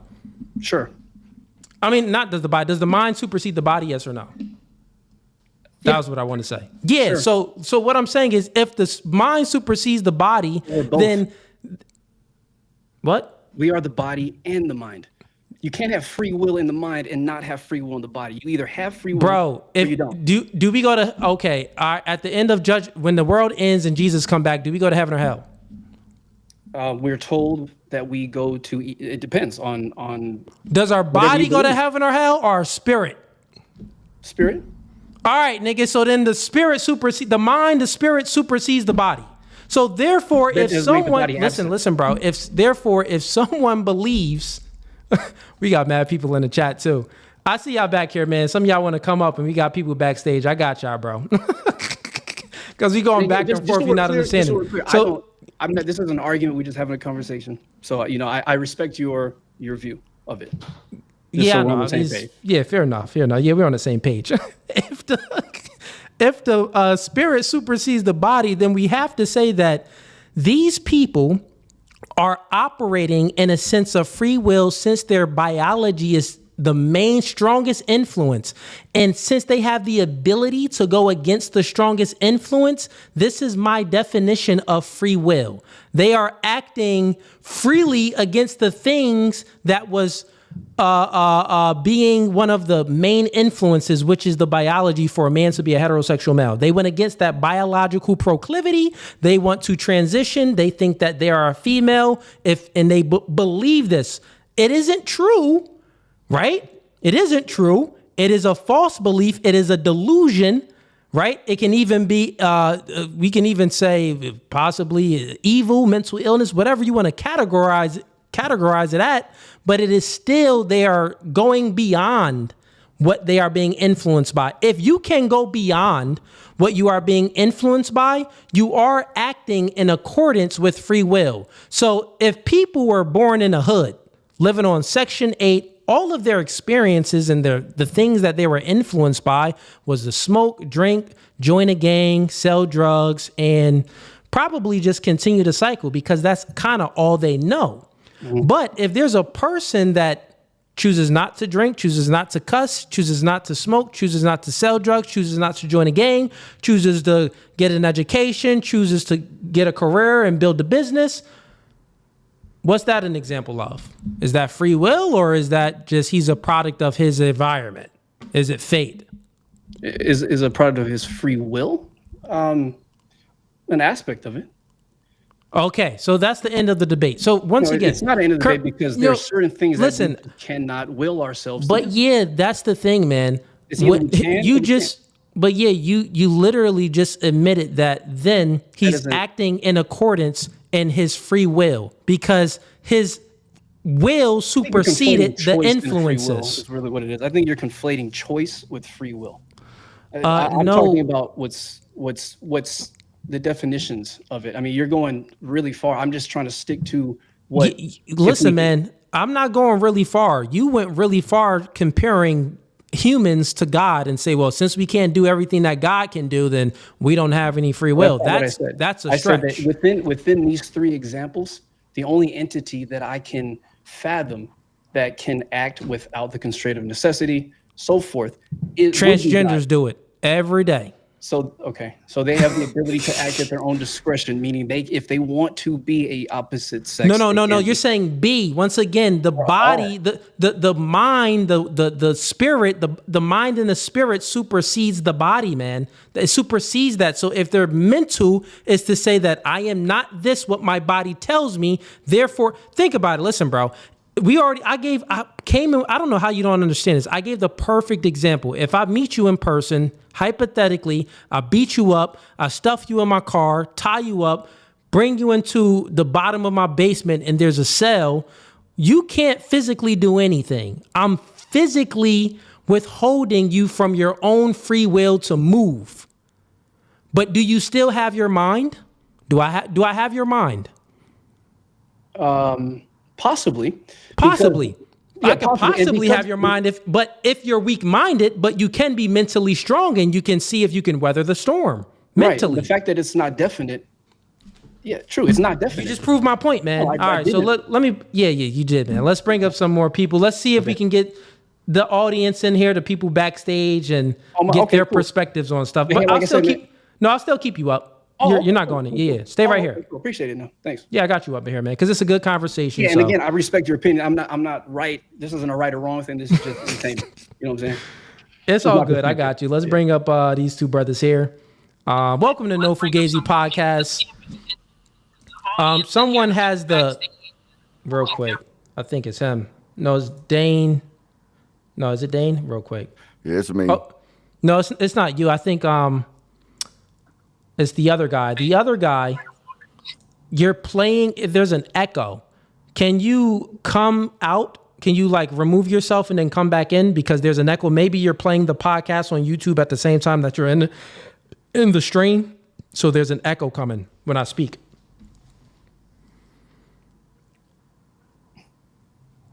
I'm speaking to you, Poetic Science. So I'm going to drop you out. Just come back in. There you go. Come back in. It should be fixed. What's going on, Dane? So you've been listening to the conversation. Anything you want to input in? Yeah. First off, RM, I want to say, some of these clowns in chat over here told me how dumb you are, but I can tell you're an intelligent fella because you're struggling and you're really doing well to kind of comprehend a lot of these concepts, and the fact that you can ask follow-up questions do make sense. Yeah, you're not dumb, RM. I was debating with a guy a couple of nights ago, and he was dumb as dirt, man. And you ain't him, so I can appreciate the fact you're trying to explore this theology, religion, philosophy thing with an open mind, want to understand it. I'm a Christian, but I didn't become a Christian because I got real sad one night at church and went down there and cried on the altar. I had to have an understanding. Although I am a South Alabama redneck, I do have to understand stuff, So let me run a few things by you because you're making a handful of errors in your logic here. So a dictionary, what would you say the purpose of a dictionary is?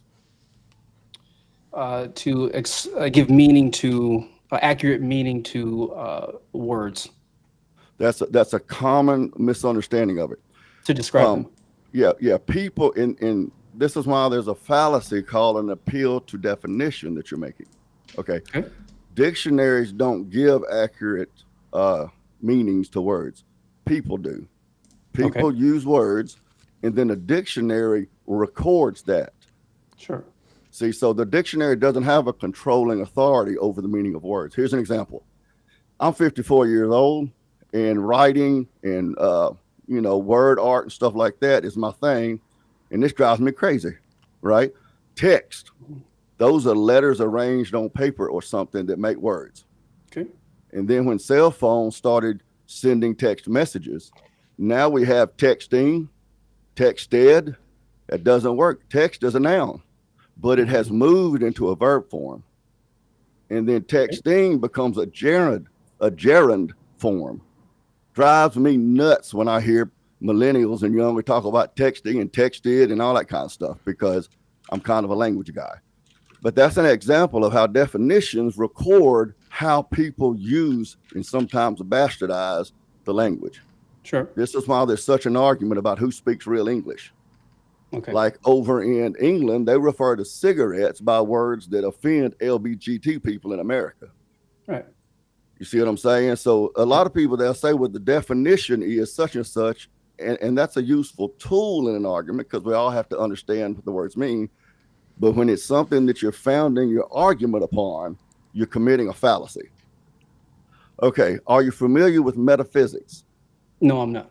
Okay, metaphysics is a philosophical school of study, and it comes into 4 different categories. Ontology is the branch that deals with the nature of being. We're talking about inherent being. Like I'm inherently a man. I can never be anything but a man. I can be a good man, a bad man, a strong man, a weak man, an ugly man, or I can be good looking like I am now. And then there's cosmology that deals with the nature and the origin and behavior of the universe. There's natural theology that deals with religion. In my case, God, the Christian God. And then there's rational psychology, the 4 areas of metaphysics. Now, when you make the argument that we lack free will because we can't will ourselves into another sex, okay, what you're talking about there has to do with ontology. All right? It's a category error. Of metaphysics, because no one in scripture, in the Christian church, unless they're in some kind of cult or something, applies free will to ontological things. I cannot will myself into being a giraffe. I will never be a giraffe. This is the error that pro-choice, pro-abortion people make when they say that a fetus is not a human life or a baby or whatever. I agree with that. It's ontologically human. It's ontologically alive because it's not dead, there are biological ways to scientists look for to decide if something is alive or dead. It has to be able to move, heal itself, grow, so on and so forth. So those ontological characteristics apply the minute sperm meets egg. So that's a living human being. Okay. So when a Christian like myself or Cooley says we have free will, what we're not talking about is not changing our ontology. Okay. Now, are you familiar with what etymology is? No. Okay. Etymology is like the family tree of words. It's like a genealogy of where words come from. Okay. So the word will, when you studied etymology, you'll find that it originally, it did kind of like text did when it became texted and texting. Originally, it was a verb, and it had to do with the desires, the will, and such that led to the actions. No, you're good. I'm just laughing at the chat. I know. I saw that jump up. I figured if Cooley laughed, it must be funny. So ahead, it has to do with your will. So God being the commander of the cosmos, of course, everything exists underneath his purview. But that doesn't mean that us on the boots on the ground level, that we don't have desires and wills to commit actions. We can want to be a opposite gender all we want. You know, I can want to be slim, trim, and have six-pack abs, but I'm 6'3" and 315 pounds and wore out. I can't will myself into that. Right. That's like these modern women talk about, I'm going to manifest it. Well, you manifest all you want. Free will doesn't apply to that. Free will has to do with, in the garden, simple example, you can do whatever you want. That's free will. You do whatever you want. Don't eat of the tree of the knowledge of good and evil, for in that day you'll surely die. So you can't do what you want. You can do what you want, but you have a choice. Okay. You have a choice. If there wasn't a choice, there couldn't be obedience. There couldn't be love. So you have a choice. Eve went over there to say, hey, talking to this thug dude, this thug monkey, a snake, and says, hey, you want to be like God? Eat of this fruit and you'll be like God. And she believed him. So she ate of that fruit. She had a choice. And then, of course, there were consequences. She couldn't escape the consequences. You see what I'm saying? But that free will existed. If we didn't have a choice, we could not be obedient to God. Do you believe that God is a just God? Yeah. Okay. If he's a just God and we do not have a choice of actions and decisions we can make as free will human beings, how could a just God condemn, a just and loving God condemn a man to hell for doing something that God himself predestined him to do? Yeah. That would make God the author of sin. Yeah, but you would then have to assume that you know what God wants and what doesn't want. I got a quick question for you. Real quick before you have that question, but this is what he's trying to say. So you want to make the argument is comparing free will versus predeterminism. You were trying to compare free will and how we operate on earth to God, which is, it's a category error because God is a different being than us. Right. So therefore, if God is a different being, then it would be sort of ridiculous to assume that we know what this other being or entity actually wants outside of what we assume. No, he tells us. Well, if you are a Christian, he revealed himself to us. He revealed his will. If you are a Christian, then you believe and you know that. I don't deny that, but I can't prove that. But I don't deny it. I think there's some people that will flat out say that you guys are wrong, and I don't believe that. But just realistically, logically, even though we want to, we cannot prove that. But I got one question. But real quick, RM, here's the debate that I had. If you think like that, then you must not. Then why even believe in the laws of logic since you can't prove it? Because I believe that the laws of logic can be proven within what we can fathom. No, is the laws of logic is in the category of metaphysics. Sure. Okay. So can you touch and taste the law of identity? You can't touch and taste free will. No. But here's what I'm saying. Here's what I'm saying. Here's the point. You already believe in so many things that you can't prove. Yes. Why are you saying that? Well, I don't believe in this because I can't prove it. Why are I you didn't say I looking for didn't believe- proof? No, I didn't say I didn't believe in something because I didn't prove it. I just literally said I believe it. I just can't prove it. You're confirming what I'm saying. Okay. But look, even if then that's not an argument. Then if you're saying that, well, I believe it, but I can't prove it, that's fine. You believe in many things that you can't prove. Just we can continue say, right? on with your belief. If you, I'm not out here to disagree with you guys and tell you that you're wrong. I'm just real quick. I'm just curious, Dane. So you were saying that that the dictionary is effectively wrong. I did not say it was wrong. Okay, can you just elaborate on that? What I'm saying is that there was supposedly, depending on what anthropologist or whatever that you believe, there was supposedly a time when there was no spoken language. Understood. Right? And you can, there was grunting, pointing, that sort of stuff. And then eventually human beings over time started agreeing that certain grunts and points and, sounds indicated certain things. Okay. Like for instance, in English, we would say, a lot of people would say that a chicken goes or a rooster goes cock-a-doodle-doo.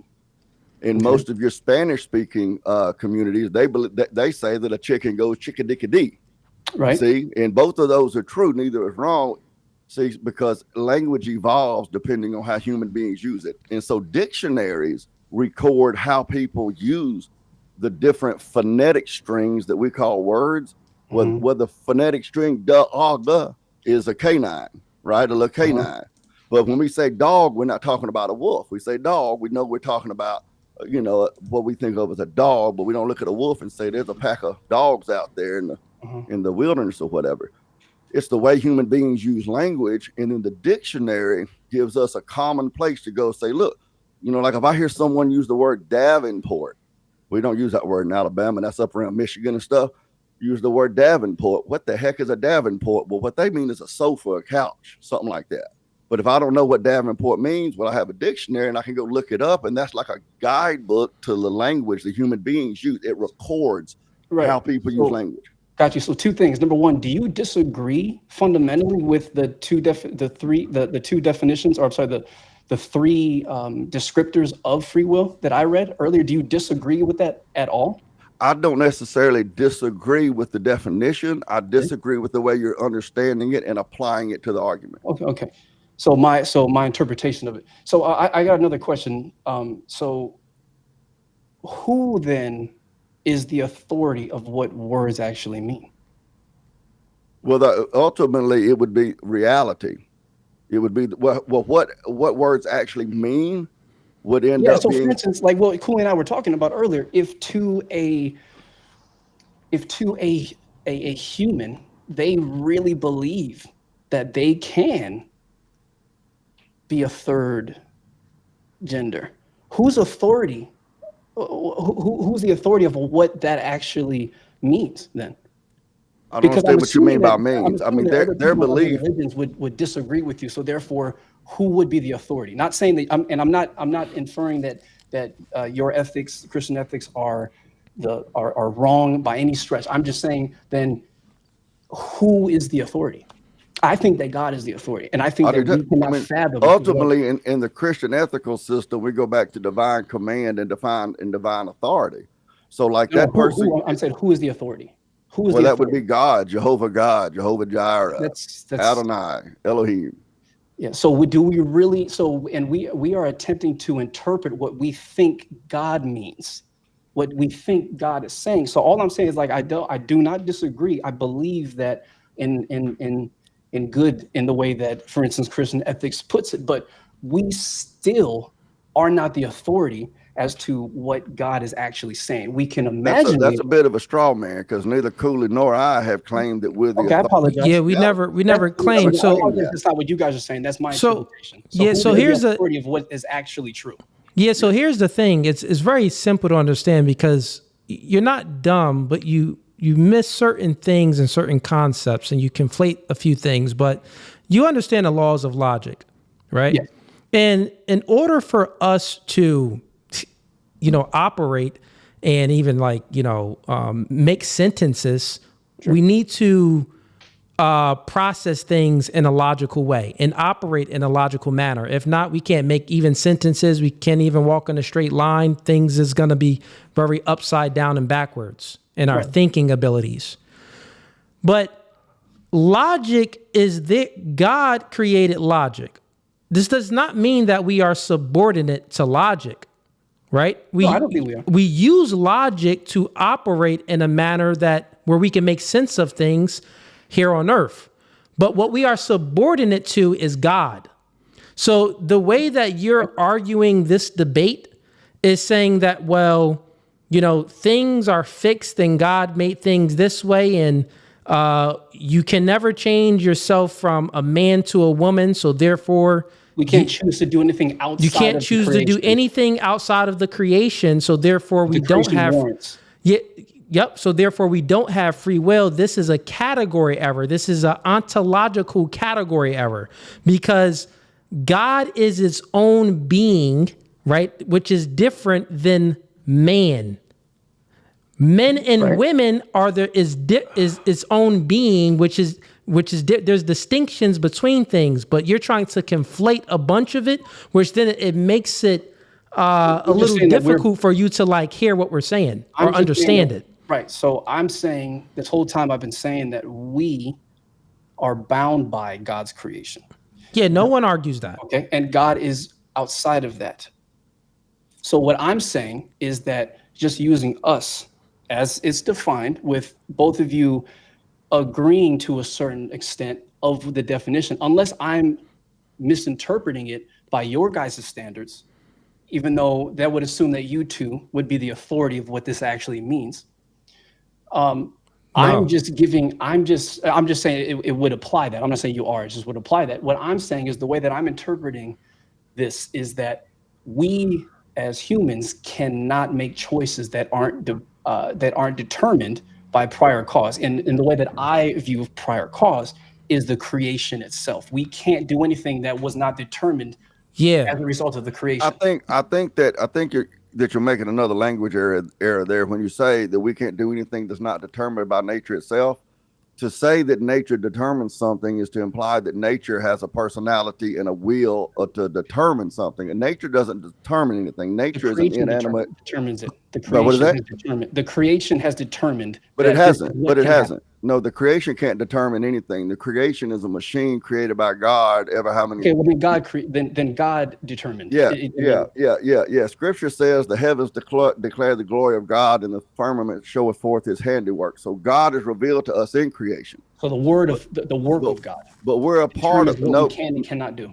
God is revealed to us in creation, and we're part of creation. So we're within the cosmos, and God, like you said, God is outside of the cosmos. Like a carpenter builds a house, he's not part of the house. Yes, he's not under the rules of the house. But the house the carpenter builds does not determine anything. But it does. It determines on how far we can go upstairs. It determines in order for anything to determine anything, it has to have a mind to use to make a decision with. No. Creation doesn't have a mind. What I'm saying is it's bound by rules. So, for instance, if there's a house there, we can't walk through it unless the material allows us to walk through it. So there is specific rules. It's not necessarily a mind thing. There's rules within specific things. Got it. So your definition of free will is to not be bound by any rules, to not be bound by any time, space, or matter, to not have anything fixed. It's to be able to create. Yeah, be able to create things at your own free will and do what you want, and to not be bound by gravity. Exactly. And that's RM. It's very simple. You're just misusing the word. So like I said before, my definition and your definitions are totally different. And even within the Google definition, just like Dane said, we can agree to that definition totally fine. And I proved within the definition that transgender, a man having the ability to transgender aligns with the definition. Then you went back, well, who made the sexist? He can never actually become a man. Well, that is different. His sex is baked in. Here's an example. Sex is baked in. It's a category error. Here's an example. I have 4 sons and a daughter, okay? I'm a fertile sum joker, and I wasn't shooting blanks. I got 4 sons and a daughter I raised up. My baby is 24, and my oldest is 30. He'll be 33. Just turned 33, all right? Now I raised all of them little redneck. Do what now? I was just saying, happy belated birthday to your.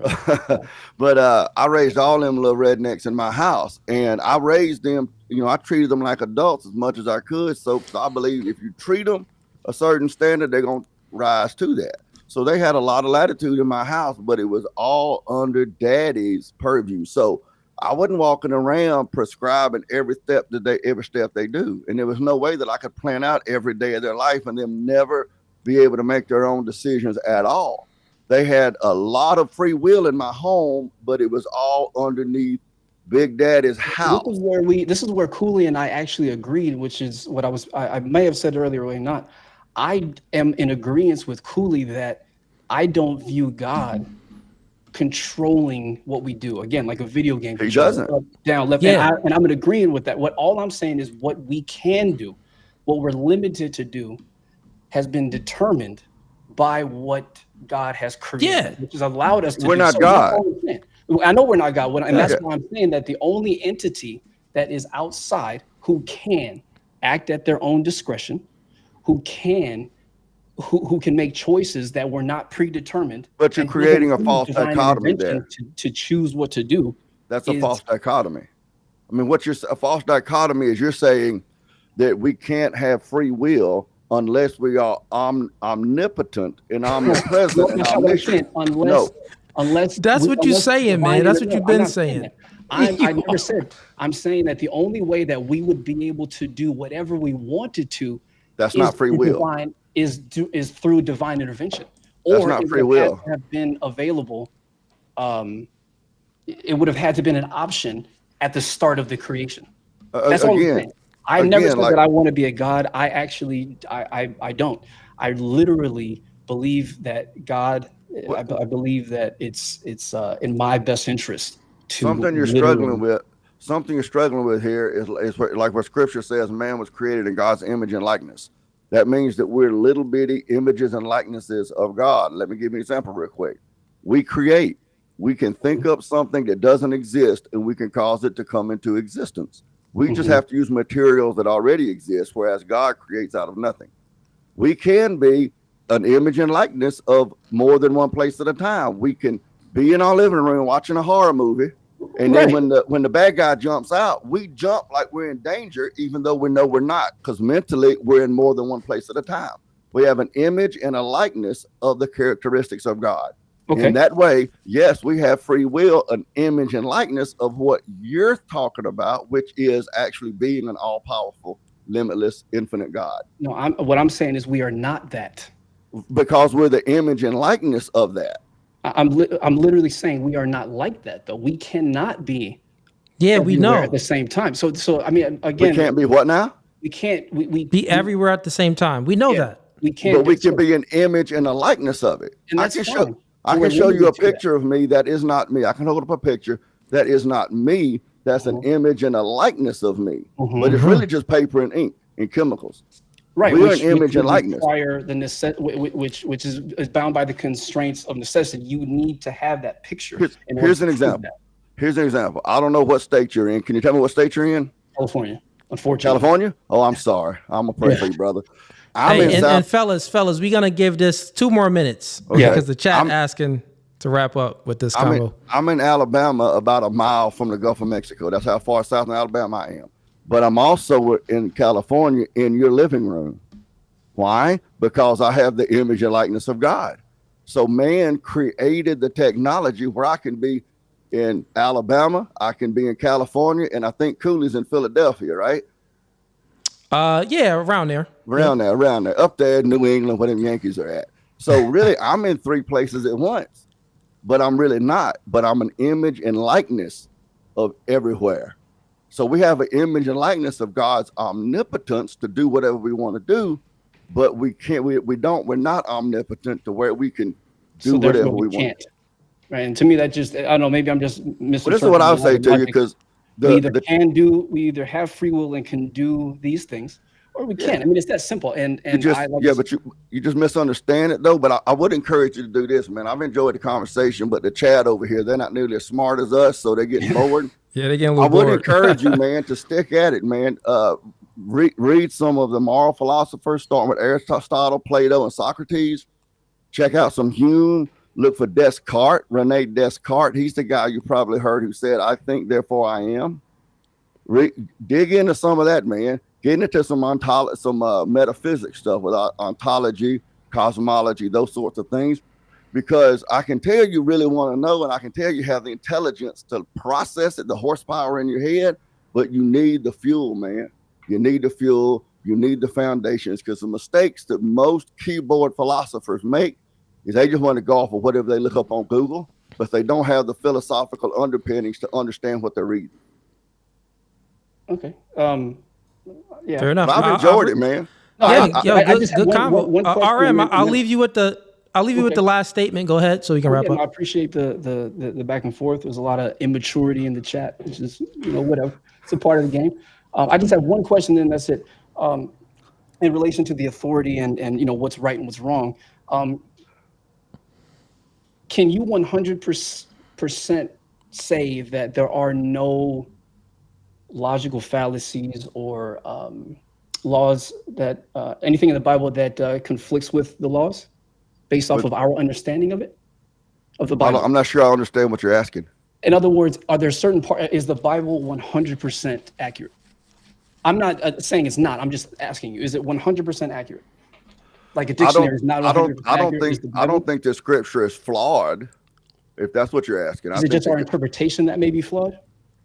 Our interpretations there's many false interpretations of it. So our interpretations of it can be inaccurate. So it could be wrong. Scripture, the only one that would know whether it's right or wrong would be God. Scripture is simply the information that the medium God used to reveal himself to mankind. And so he is an infinite God, right? He goes on, there's no beginning, no end. He's an infinite God.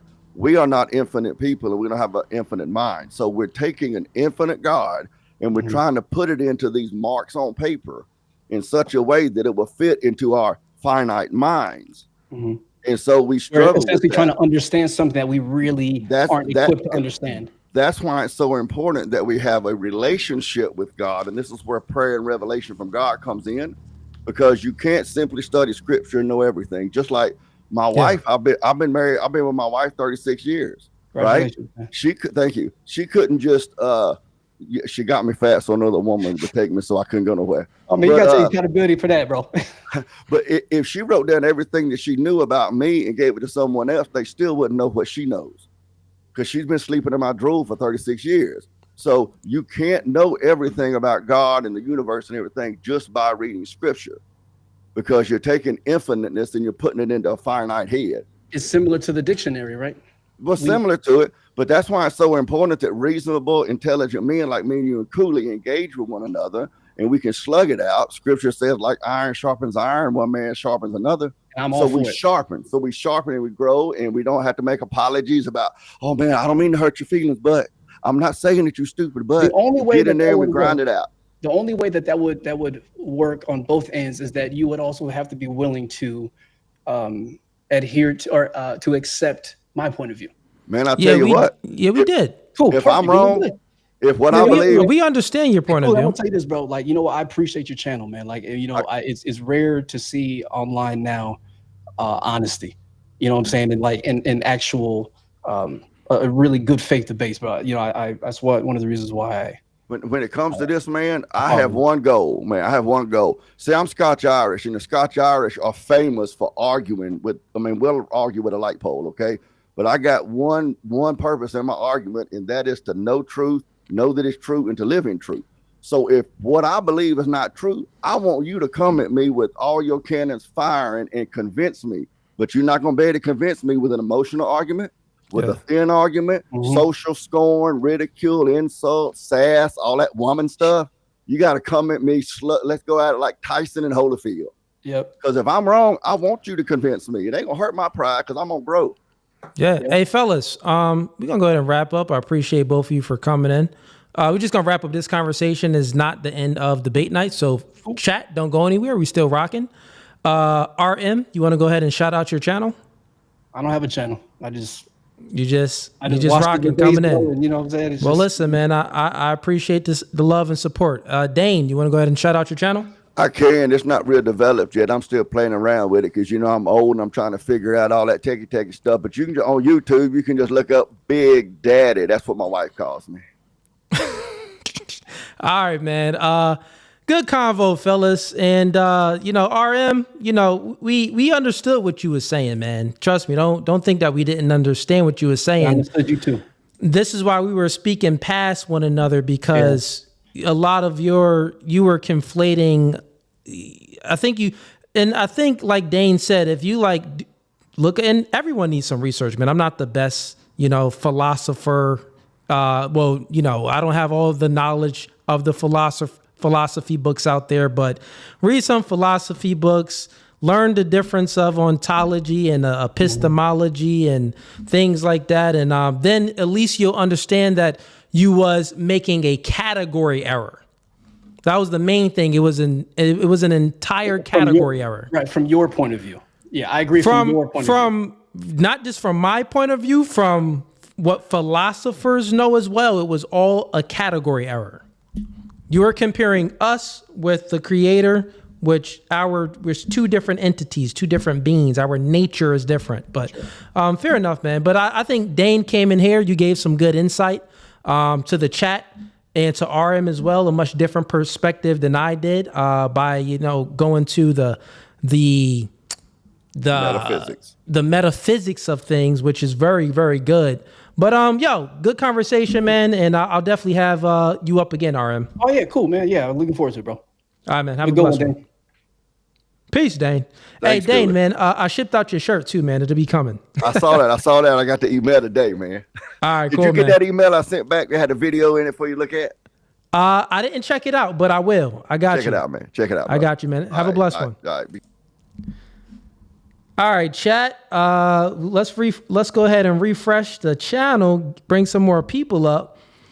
We got some people backstage. We got Gilson and this other dude backstage as well. I brought him up before. I'm gonna bring y'all up in a second. But listen, quick bathroom break, and we do this to get rid of the gays. Because guess what? While I'm taking this 1 minute bathroom break, if you don't stay, then you're gay. Right? We know that you was at the Diddy party. So this is how we get rid of the gays here. So before I go to the bathroom, here's what I want y'all to do.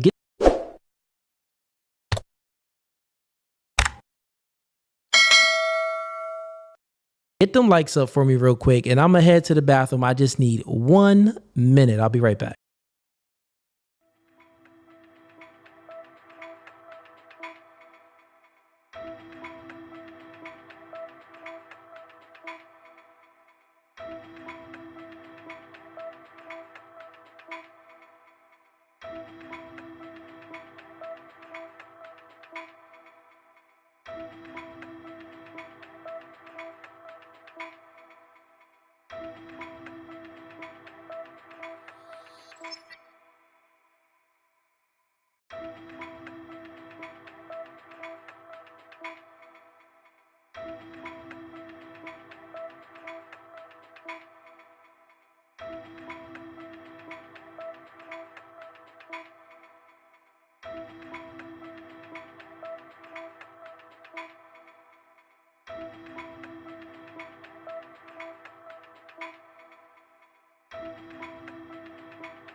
All right, chat. Welcome back.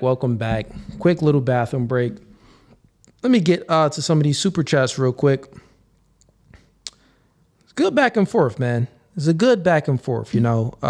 RM, he came in here with a good perspective. It was much differently from the Hebrew Israelites because they believe in predeterminism. So it wasn't the usual. It was pretty much me defending free will. I didn't really ask him any questions on his belief because he didn't have a true stance. He didn't believe in predeterminism, which is, you know, things are predestined and God knows everything and also controls everything. He didn't believe in that. So he didn't really have a stance to believe to have an argument, or for me to have an argument against them. It was kind of just me, you know, standing up and for free will and, finding some flaws within his argument, saying that he's making different category errors and things like that. But the conversation was a good one. It was a good one. A little frustrating sometimes when it's not frustrating. It's like when you're speaking to someone and they say that they're Christian, they say that all of these things, then it's like, wait, how don't you understand this then? Like, how don't you understand the ontology of God is much differently than the ontology of man? So you comparing God to man is a category error, right? Since we are constricted into the way that God created the planet, right? The world that we live in, this does not mean that we don't have any free will. Free will is based off of how God created the things. That's the definition of free will. Then he brings up these Google definitions. I go ahead and let him read it off, which is fine. It was definitely a fallacy in regards to certain definitions, but we can just agree to it. I can go ahead and grant the definition because I knew that the T, as far as an LGBTQ plus, fits into the definition. Then when I even gave the examples of, well, they can't change their body. Yeah, we know that they can't change their body. But what supersedes the body? The mind, the spirit. They did change their mind. They truly don't. Even though it's false and it's not true, to them, they changed their minds. They're living in a delusion. That's what we would call it. So that's an example of free will. Even the example that if I beat them up and tied them up and put them in my garage and held them captive, physically captive, where he couldn't even move or speak. Well, I don't got your mind, right? No, you can still be free in the mind. I gave the example of slaves. Well, if slaves they were literally in bondage and were slaves, then, if they weren't free in the mind and had the free will to supersede their life circumstances, we would never had got out of slavery, right? So it's like, yeah, the mind does supersede the body. Now, we know that a strong body makes a mind even stronger as far as being disciplined. So it's a chemistry and a connection between the body, the spirit, and the mind, but I had to separate it to break it down to them. But anyways, good conversation all in all. Let's get to these super chats and I'll bring up these next two people back here. And if anyone else wants to join Open Panel Debate Night, listen, man, we started at 6 p.m. Tonight, which I started basically on time tonight, man. So give me some love. We're about to hit 4 hours in. So yeah, man, it's been a good stream. Reacted to a lot of content, gave y'all good takes. Obliterated the one dude that came in here. He debated me on, Charlie Kirk saying black pilots, he would question black pilots' qualifications. I destroyed him easy, man. And then the other guy, he had a different perspective. So, we gotta give him some credit as far as at least saying that, well, what about comparing us to God and man? I'm like, have I heard that before? Yeah, I did hear it before.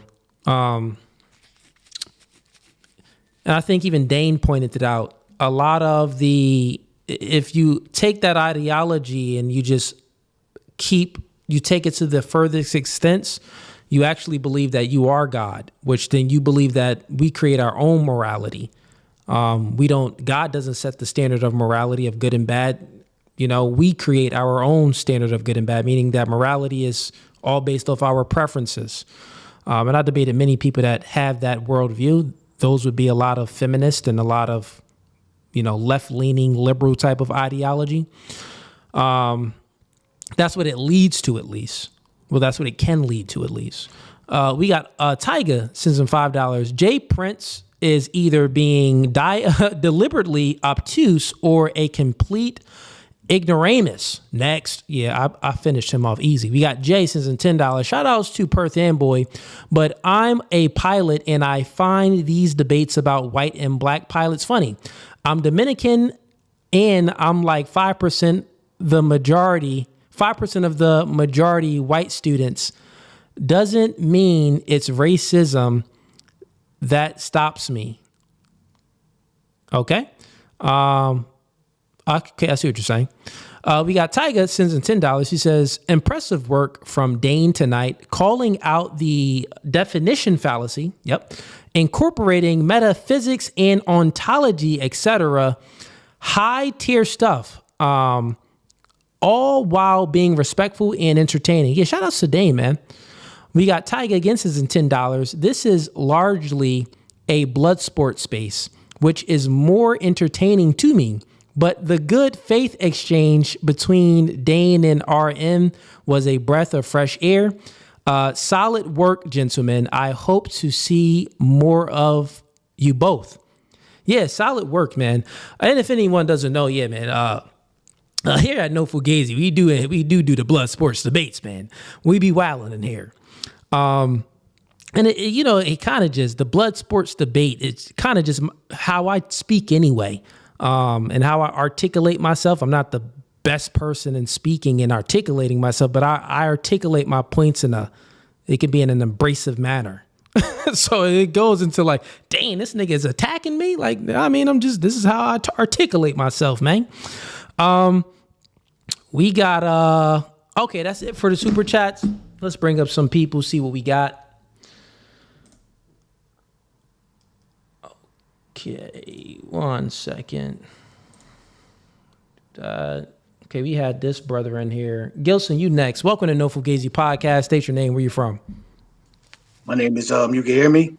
I can hear you, yeah. Okay, yeah. My name is Patad Tep, the poetic scientist. I'm in North Carolina, Cooley, but I'm originally from, Brick City. I'm from Newark, New Jersey, but I'm...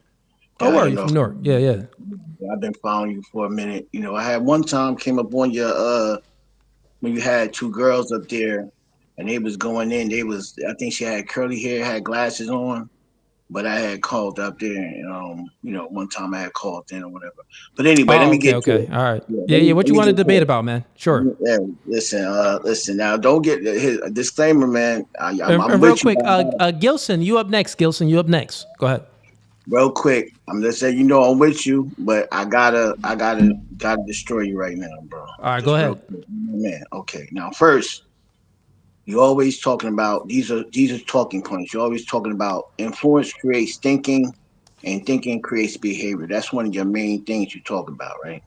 Yeah. Now, when you say influence, it goes back to even what you say about your worldview. In essence, is an indoctrination. Your worldview itself is, in essence, is indoctrination because it's based on religion, politics, laws, and sex, which is based on things that you've learned from other people that you decide to believe in. Now, the other talking point that I'm gonna make real quick is there's a difference between knowing something and believing in something. Okay, well, real quick, what exactly do you want to debate about? Because now you're just speaking. I need to know where you're going with it. Yeah. Well, I just told you. I said your whole worldview is an indoctrination within itself. Okay, so you're saying that a worldview is an indoctrination. No, your worldview. Okay, my worldview is an indoctrination. Can a worldview not be an indoctrination? Or is all worldviews indoctrinations? No, all worldviews ain't indoctrinations because your worldview is based on what somebody else taught you and you decide to believe. There's a difference between believing and knowing something. Okay, so what worldview isn't indoctrination? What worldview is an indoctrination? The information, the worldview is based on the knowledge of what you know and understand and what you can see from your mind, because everything starts in the mind. Indoctrination is basically taking on, like religion. People was raised to be Christians because their parents was Christian, and you decided to just be Christian because your parents was Christian. You was programmed and was indoctrinated to just believe what your parents believe without any research or knowledge. Yeah, I get what you're saying. So I'm asking you. And you was influenced by it. Going back to influence creates thinking and thinking creates behavior. You've been influenced by Christianity and everything else somebody taught you. You decide to believe it. That's what makes it indoctrination. Yeah, I get what you're saying. You said that, coolly, everything that you believe is indoctrination because you believe in religion and da-da-da-da-da, and someone taught you that, which therefore you were indoctrinated. And indoctrination is... Let me be clear real quick. No, not saying this is the part you got to remember. Okay. It's an indoctrination because you took it and you decided to believe in it, and you didn't do no research on it. That's what makes it an indoctrination. Okay, I see what you're saying. So therefore, and yeah, I was going to say that. So an indoctrination is the process of teaching a person or group to accept a set of beliefs uncritically. So therefore, you think that my beliefs is all an indoctrination because I didn't do any research on anything. I just accepted it and chose to believe in whatever I'm believing in. That's what you think. And the reason why that ain't what I think. That's what I know because that's what you know. All right. Because that's going back to my second talking point. Well, listen, that's what you think you know. No, that's what I know. I know, and I know that you would have to prove that. I could prove it. Can you prove? Wait, you can prove. Wait, time out. You can prove that someone taught me things, and then I did no research or no truth seeking myself, and I just accepted whatever someone taught me. You can prove that. Yes, this is how I prove it easily. This is how I prove it. Because watch how I prove it. Watch this. I prove it. Okay, man. Go ahead. I prove it this way because everything you're speaking on, say like for instance, Christianity itself, is the same dialogue and the same thing that everybody else is talking about. You're saying the same thing. You're not saying nothing different about your understanding. Say like for instance, I give you something about when you speak about God and you talk about the creation of God, saying that God is a separate entity from his creation. You saying the same thing that everybody else say. That's not true. Wait, listen, man. The reason why it's not true. Let me just say this last that isn't proof. Let me. I'm gonna prove finish your point. All right, go ahead. The proof is you are saying the same thing that everybody else says, meaning you're programmed to just regurgitate everything what everybody else says. You're not coming up with nothing that you understand in about Christianity. You're just speaking about what you heard from somebody else.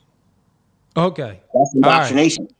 Yeah. Okay. So it's Cooley is indoctrinated. He didn't do any research. Whatever people told him to believe, he believes it. He just indoctrinated. So you know what? So listen.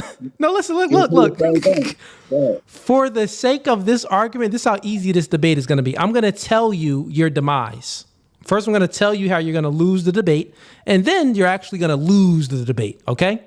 So how you're going to lose it is I'm going to go ahead and listen. I'll let you speak. Let me speak. Yeah, my bad. Sometimes if you get into a fist fight, you be like, nigga, I'm about to knock you out. And then you actually knock him out and they on the floor. And then he like, dang, he did tell me he done knocked me out. This is what's happening here, but it's a verbal knockout. Okay? It's a verbal knockout. So here's how I'm going to defeat you. One, I'm going to grant your argument and say, well, it's just an indoctrination. Then the second thing that I'm going to do is I'm going to prove to you how, using your own logic, how I've been indoctrinated, how you've been indoctrinated too. Are you ready? No, but see, you got to prove. I grant. So listen, man. Listen. For the sake of argument, I grant it.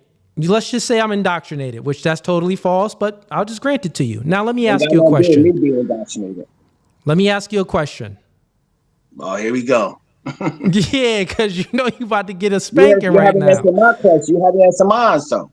You didn't ask a question. Okay, well, let me ask you this. Stop it. No, stop it. No, listen, stop it. One mic at a time. One mic at a time. My bad. I gave you the platform. You pushed your argument forth.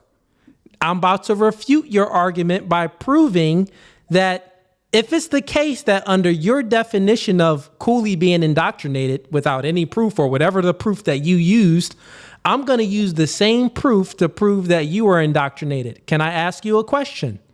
But can I make just one little statement? No. It's my time to ask you a question. I'll let you speak. Answer.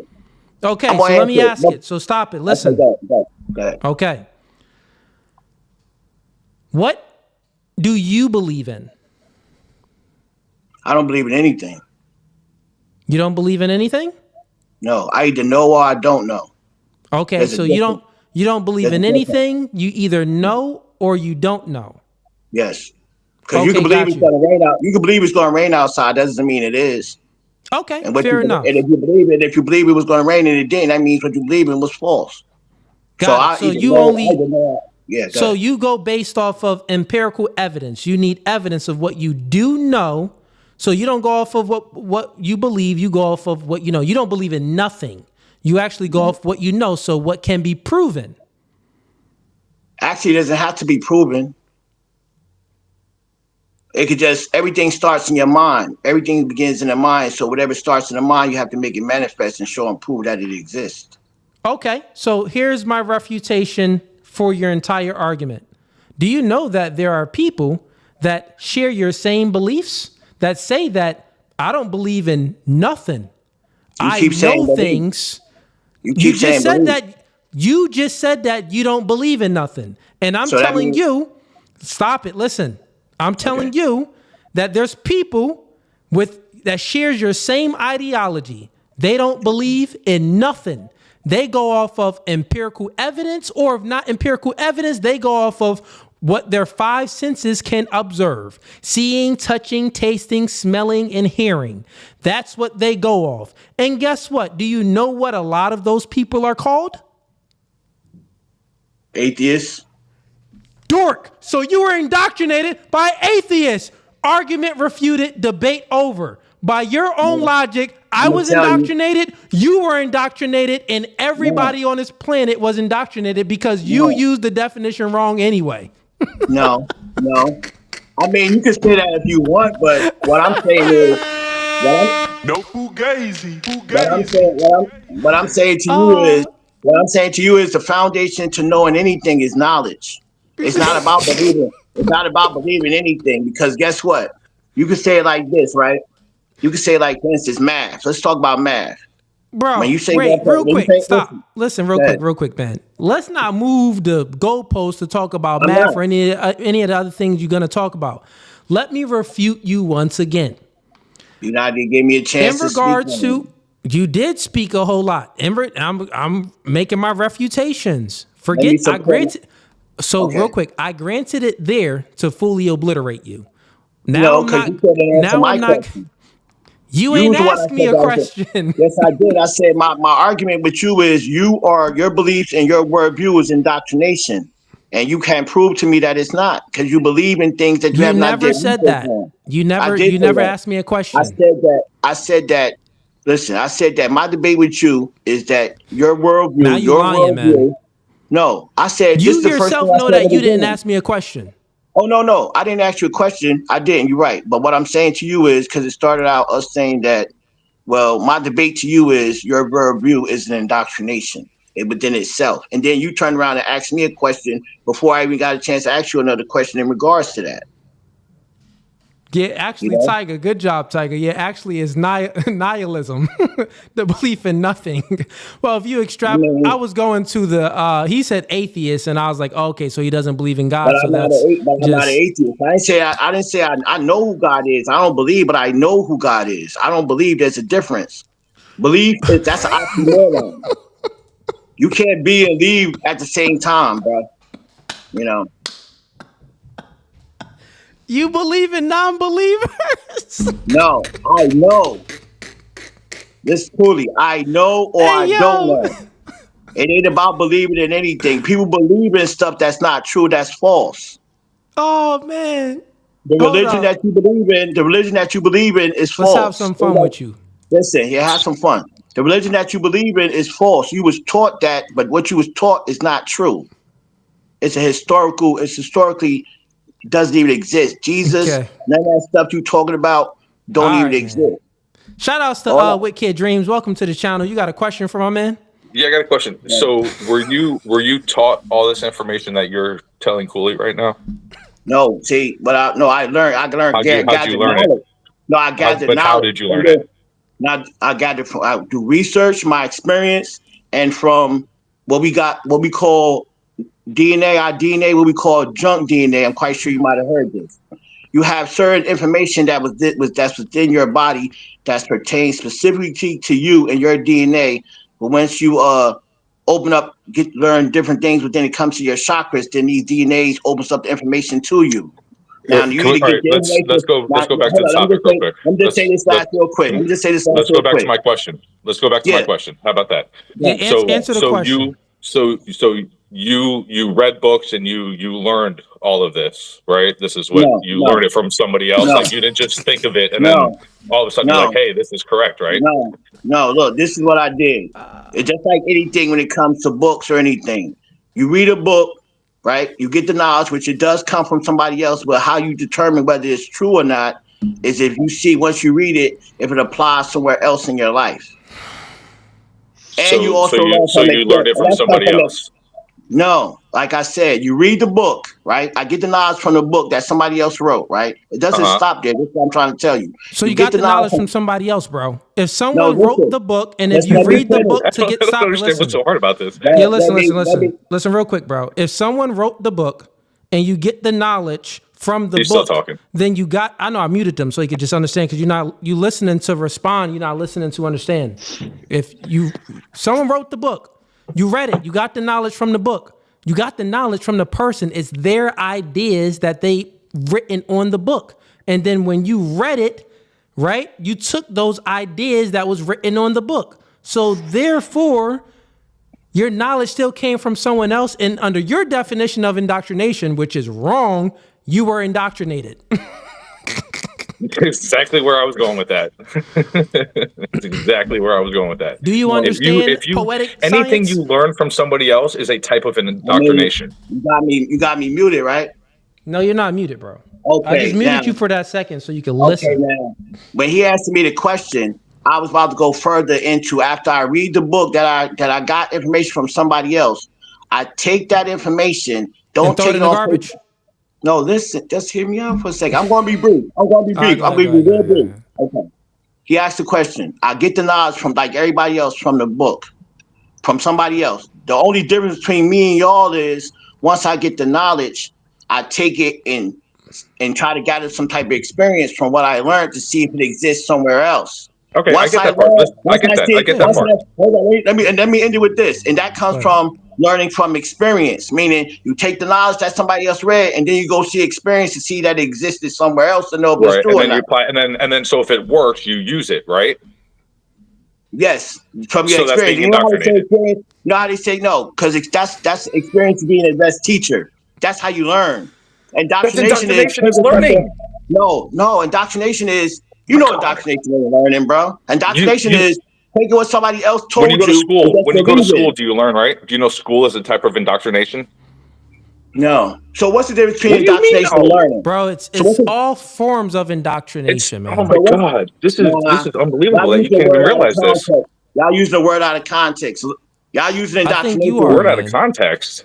Yes, I'm What gonna show are you you how. talking about? I'm gonna show you how. Real quick, for the sake of the discussion before it derails even more, let's get Tyga in here to ask a question because I'm sure he got a good one. Go ahead, Tyga. Maybe you can clear it up, Tiger. Can I just say this one thing real quick before Tiger go? One Peace, thing. How many Tiger. one you things are you doing, going to man? say? No, just one last thing. Peace, Tiger. How you doing, bro? I see you all the time on it too. The last thing I was gonna say is this: there's a difference between indoctrination and learning something. Now go. Okay, yeah, I was just wondering, like, how do you know the things that you know? From experience, taking the knowledge that I accumulated and experiencing it in my life. And how do you ground that? Like, what I'm really getting at is like, do you know what epistemology is? Okay, well, I'm gonna give you the foundation, right? The universe consists I don't, of the. I don't need like a long diatribe. I'm just wondering, like, I keep things concise and to the point. Like people You don't haven't realize done that yet, man. What? All right, You so I haven't answer did the it yet. question. Go ahead, Tiger. answer the question. Do you know what epistemology is? Epistemology? No, not offhand. No. Go ahead, Tiger. Educate him. Yeah, so it's the way that you know things. The thing it's like the grounding foundation for your knowledge. How do you know the things that you know? Does that make sense? Yes, and that's why I was about. Well, then epistemology. Yes, it does make sense. But epistemology is about to go into how when I was speaking about the universal laws of cause and effect, which is a science. And that applies to us all. The universal law of cause and effect. That's how I know. So epistemology and that coincide, because you're going to learn by your cause and effect. Everything has a cause and effect. And based on your cause and effect is how you're going to learn what it is to be and what it's not. Matter of fact, I got a good idea. I got a good idea for everyone. I'm going to keep poetic scientists up unless I get a $20 super chat. We all suffering unless someone sends a 20. If you want poetic science to go off and to disappear, then you got to send in a $20 super chat. And then I'll kick them off. This is more fun. $20. Look, $20 to kick them off. I really need to know. How could you think that learning something like school isn't a type of indoctrination? Because the universal law is a science, the laws of cause and effect. That's the foundation of everything. That's how you know what's real and what's not. Okay, so back to my question that I asked you. Let's try to answer that. How do you know that if you go to school, that is not a type of indoctrination? Like, how is that not possible? How do you say that and say, that's not it? Because I'm gonna say it one more time. Indoctrination is when you take something what somebody say and just believe it and don't do your own research. But what if you do research and you believe it? No, when you do your own research, you find out if it's true or not, and it's no longer belief. Right. And what if it is true? But it becomes knowledge. It's not an indoctrination no more, because you took it. You didn't just believe it. Like people believe in religion. They just believe Jesus. They believe Jesus. They believe God. They believe in all these religions. I've been indoctrinated to learn that 2 + 2 is 4. So should I not be indoctrinated to know that anymore? No, that's not indoctrination, because once they taught you 2 + 2 is 4, you went and experienced and found out that it is. Now it becomes your knowledge and understanding. Okay, so your definition of it, so you're only indoctrinated if it's false. You're not indoctrinated if it's true. No, no, I'm not getting it. I'm saying you're only indoctrinated if you take what somebody else tell you. Listen, you take what somebody else tell you, you just believe it and don't do no research on it. That's indoctrination. Yeah, this is why I asked the question. This is why I asked you about your epistemology, because epistemology it's basically like it's the philosophical study of knowledge, like examining its nature, right? Versus indoctrination, which is the indoctrination is like it fosters closed-mindedness by creating a belief system, right? That where you can't actually critically, because indoctrination must, by virtue, it must start at a young age, such that you're not intelligent enough to question sorry, I'm kind of losing my thought. Just question the authority. That's just basically what I said to. That's like what I said to Cooley at the beginning. Like, most kids are indoctrinated because their parents is Christian, so they're raised to be Christian or Muslim, so they take on what their parents. They have epistemological. They have a grounding standard. They have a moral standard at which to adhere to, and it's not just it's my preference. There's different types of indoctrination.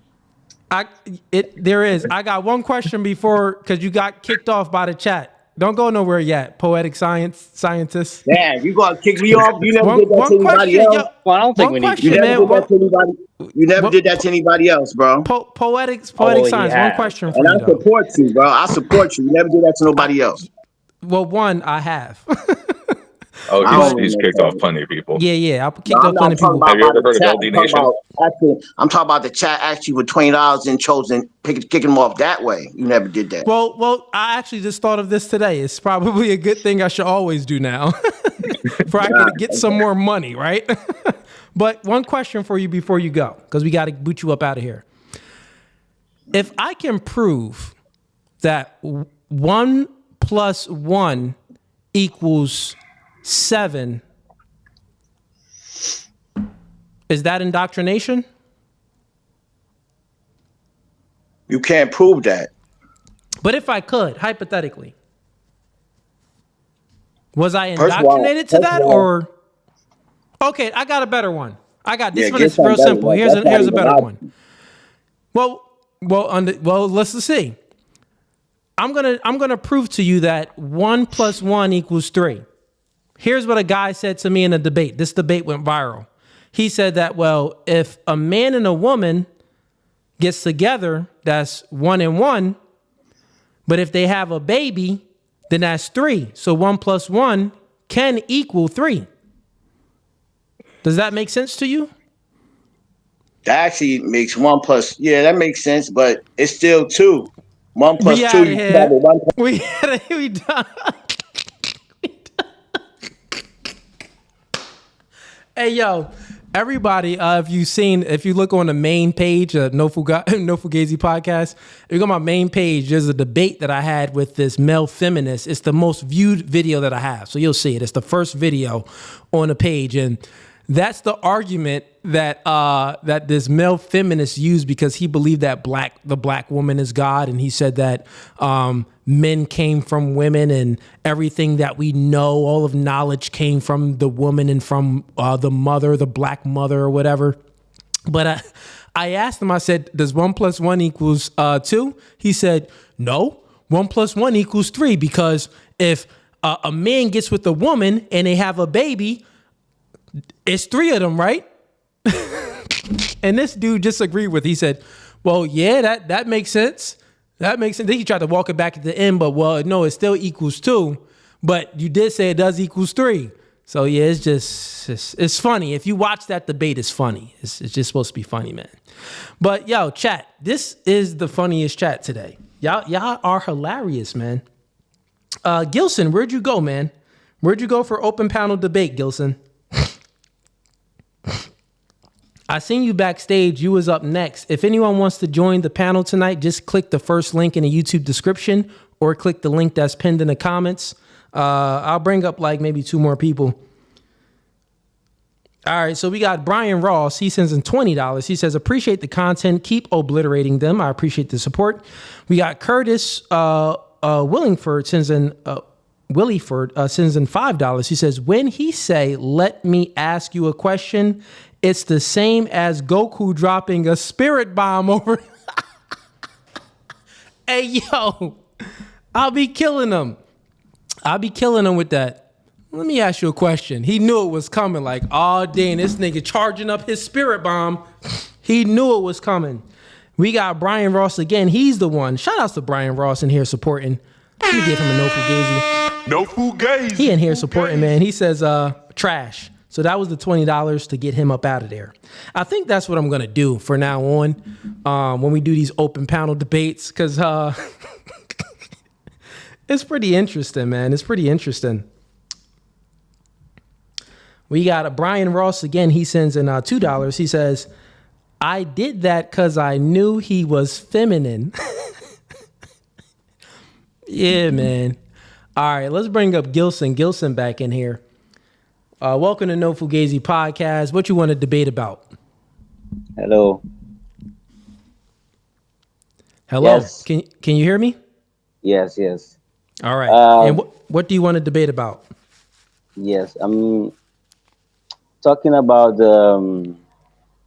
you are talking about RM, about what we call it, about like someone, if someone did something, you know. What? Is English your first language? Yes. English is your first language? No, Portuguese. Portuguese, okay, fair enough. Because I'm like, nigga, if English was your first language, spit it out. But okay, yes. Fair enough. I'll give you some grace. So say exactly what you want to say. Go ahead. Like I'm saying, I like your podcast. Okay, thank you. Your values that you defend. You understand me? Okay, thank you, man. All right. Yes, I appreciate you. I'm saying that, but my question is why you are not married, knowing that you are a Christian, because the Bible says if someone is not married, he cannot go to heaven. That's my question. I don't know if you understand me. I understand you, bro, and you are totally false on what the Bible says. The Bible does not say if a man is not married, he cannot go to heaven. That is false. That is untrue. With that logic, is Jesus in heaven? Because he wasn't married. Yeah, Jesus wasn't married. Yes. Is Jesus in heaven? Yes, of course. Is Jesus God? Okay, so that doesn't make any sense, man. Do you have another question? Okay, just that. Because I'm finding the definition. It says to any form of sexual misconduct outside the bounds of biblical marriage. I don't remember him. Yeah, the chat saying that it's your third time up here. I have on my bad chat. I have on so many people. I don't remember you. But listen. When it comes to marriage is a beautiful thing. I'm not against marriage. It's a wonderful thing when it's under the confinements of religion. The man and the woman should get married and be equally yoked. It's a beautiful thing. Currently in today's society, marriage isn't biblical. Like getting married by the state isn't biblical. I would get married in the church. Yeah, I for sure going to get married in the church when a man feels like it. But if I never get married, that does not mean that I don't go to heaven. So that's just not true. A man does, he doesn't have to. A man can be a virgin and never have sex with a woman and still go to heaven. So that's not true. And a man can be married and get a divorce, and that doesn't mean that he doesn't go to heaven. So your understanding of what permits someone to heaven or hell is just not true. But yeah, so I'll go ahead and leave it there. But listen, Gilson, I appreciate the support and I appreciate the love I don't remember you, but I guess the chat remembers you. They said every time you come up, you always show love. So I do appreciate the genuine love. And where are you currently from? I'm from Cabo Verde. Okay. Well, shout outs to that, wherever that is. I'm not sure where it's at. Is that an island? Yes. Or where's? Island, 10 islands. Well, what island is it by? It's in Africa, Senegal, near to Senegal. Oh, that's beautiful. Okay. Never heard of it. Maybe I'll visit. Yes. Is the water clear? Yes, it's an amazing place. I like clear water, so maybe yes. I may have to visit it, man. But yes, listen, go. My last thought. Go ahead, man. Yeah, give me your last about thoughts. RM. I wanted to participate in that. In that debate. RM was talking about free will. Because I think sometimes we believe in something, but we don't do it. Like we live in a hypocritical way. Sometimes we believe in something, but we don't do it. I'm asking you a question. For example, if I'm a Christian, I know I get what you're saying. I see what you're saying. You're saying sometimes we believe in something, but we still don't do it. Like we can believe in Christianity, but still sin. We can believe in this, but still not do it. Like you can believe in going to the gym, but never go to the gym. I see what you're saying. But listen, man, I gotta let you go to the chat. Matter of fact, I'm keeping him up until someone send me $20. Nah, that'll be ruthless. I'm not going to do that to you. All right, Gilson, you out of here. Yo, listen. I should have kept him up so someone can send me $20. Y'all probably would have been like, man, forget this. I'm going to sleep. Y'all would have went to watching somebody else. Oh, man, that's funny. Okay, chat. Man, I gave y'all a good 4.5 hour stream today. I'm still not tired. I can go on for another, 3 hours if I really wanted to, right? But, we got to go ahead and wrap up. This was a W stream. Shout outs to everyone in the chat. So this is a no Fugazi.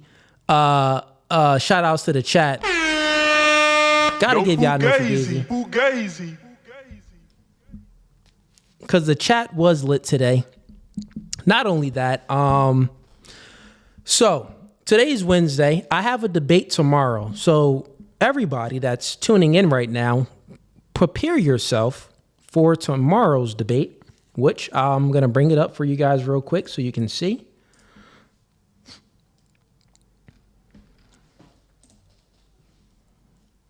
So here's what we got going on tomorrow.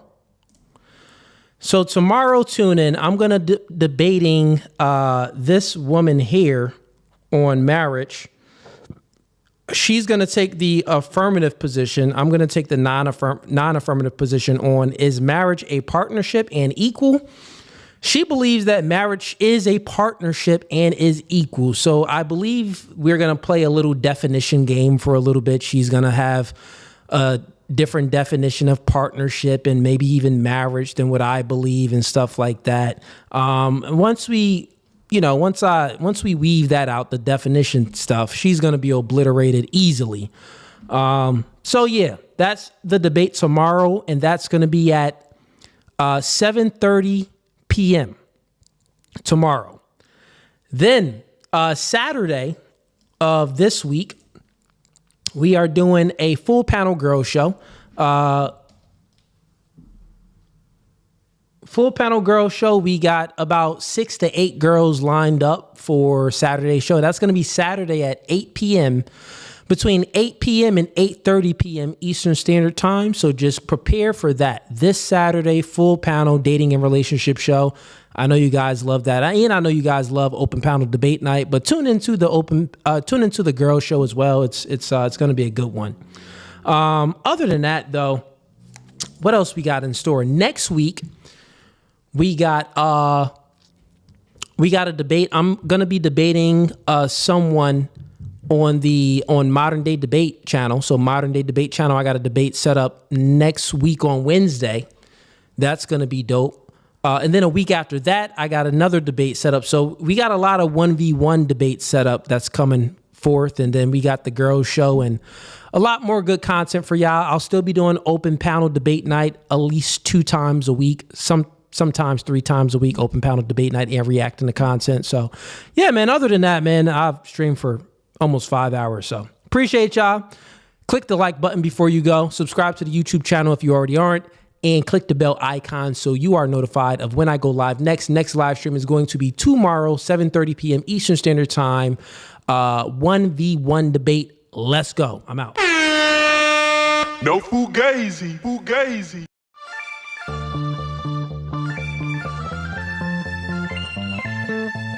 And y'all see the suit too, man. Listen, new studio, new podcast by the spirit, not by the letter. Bro, we can go verse for verse all day long. Doing new things. Men are okay with understanding the reality that we are in competition with one another. But you ladies think that you're special. You are in comfort. Men are men of their word. So here's my word. I'll fly you out here and we can do it in person. And after that, we could box. I'm about my business. So remember I said, when I ask you these questions, I will dismantle your entire argument. That's the end of the debate, my dog. I'm 39, but I don't look your typical 39. Belly. Yeah. You look 39. It's okay though. That man isn't intimidated by a woman like you. He's annoyed by a woman like you. Because a man doesn't want to date another man. He wants to date a woman.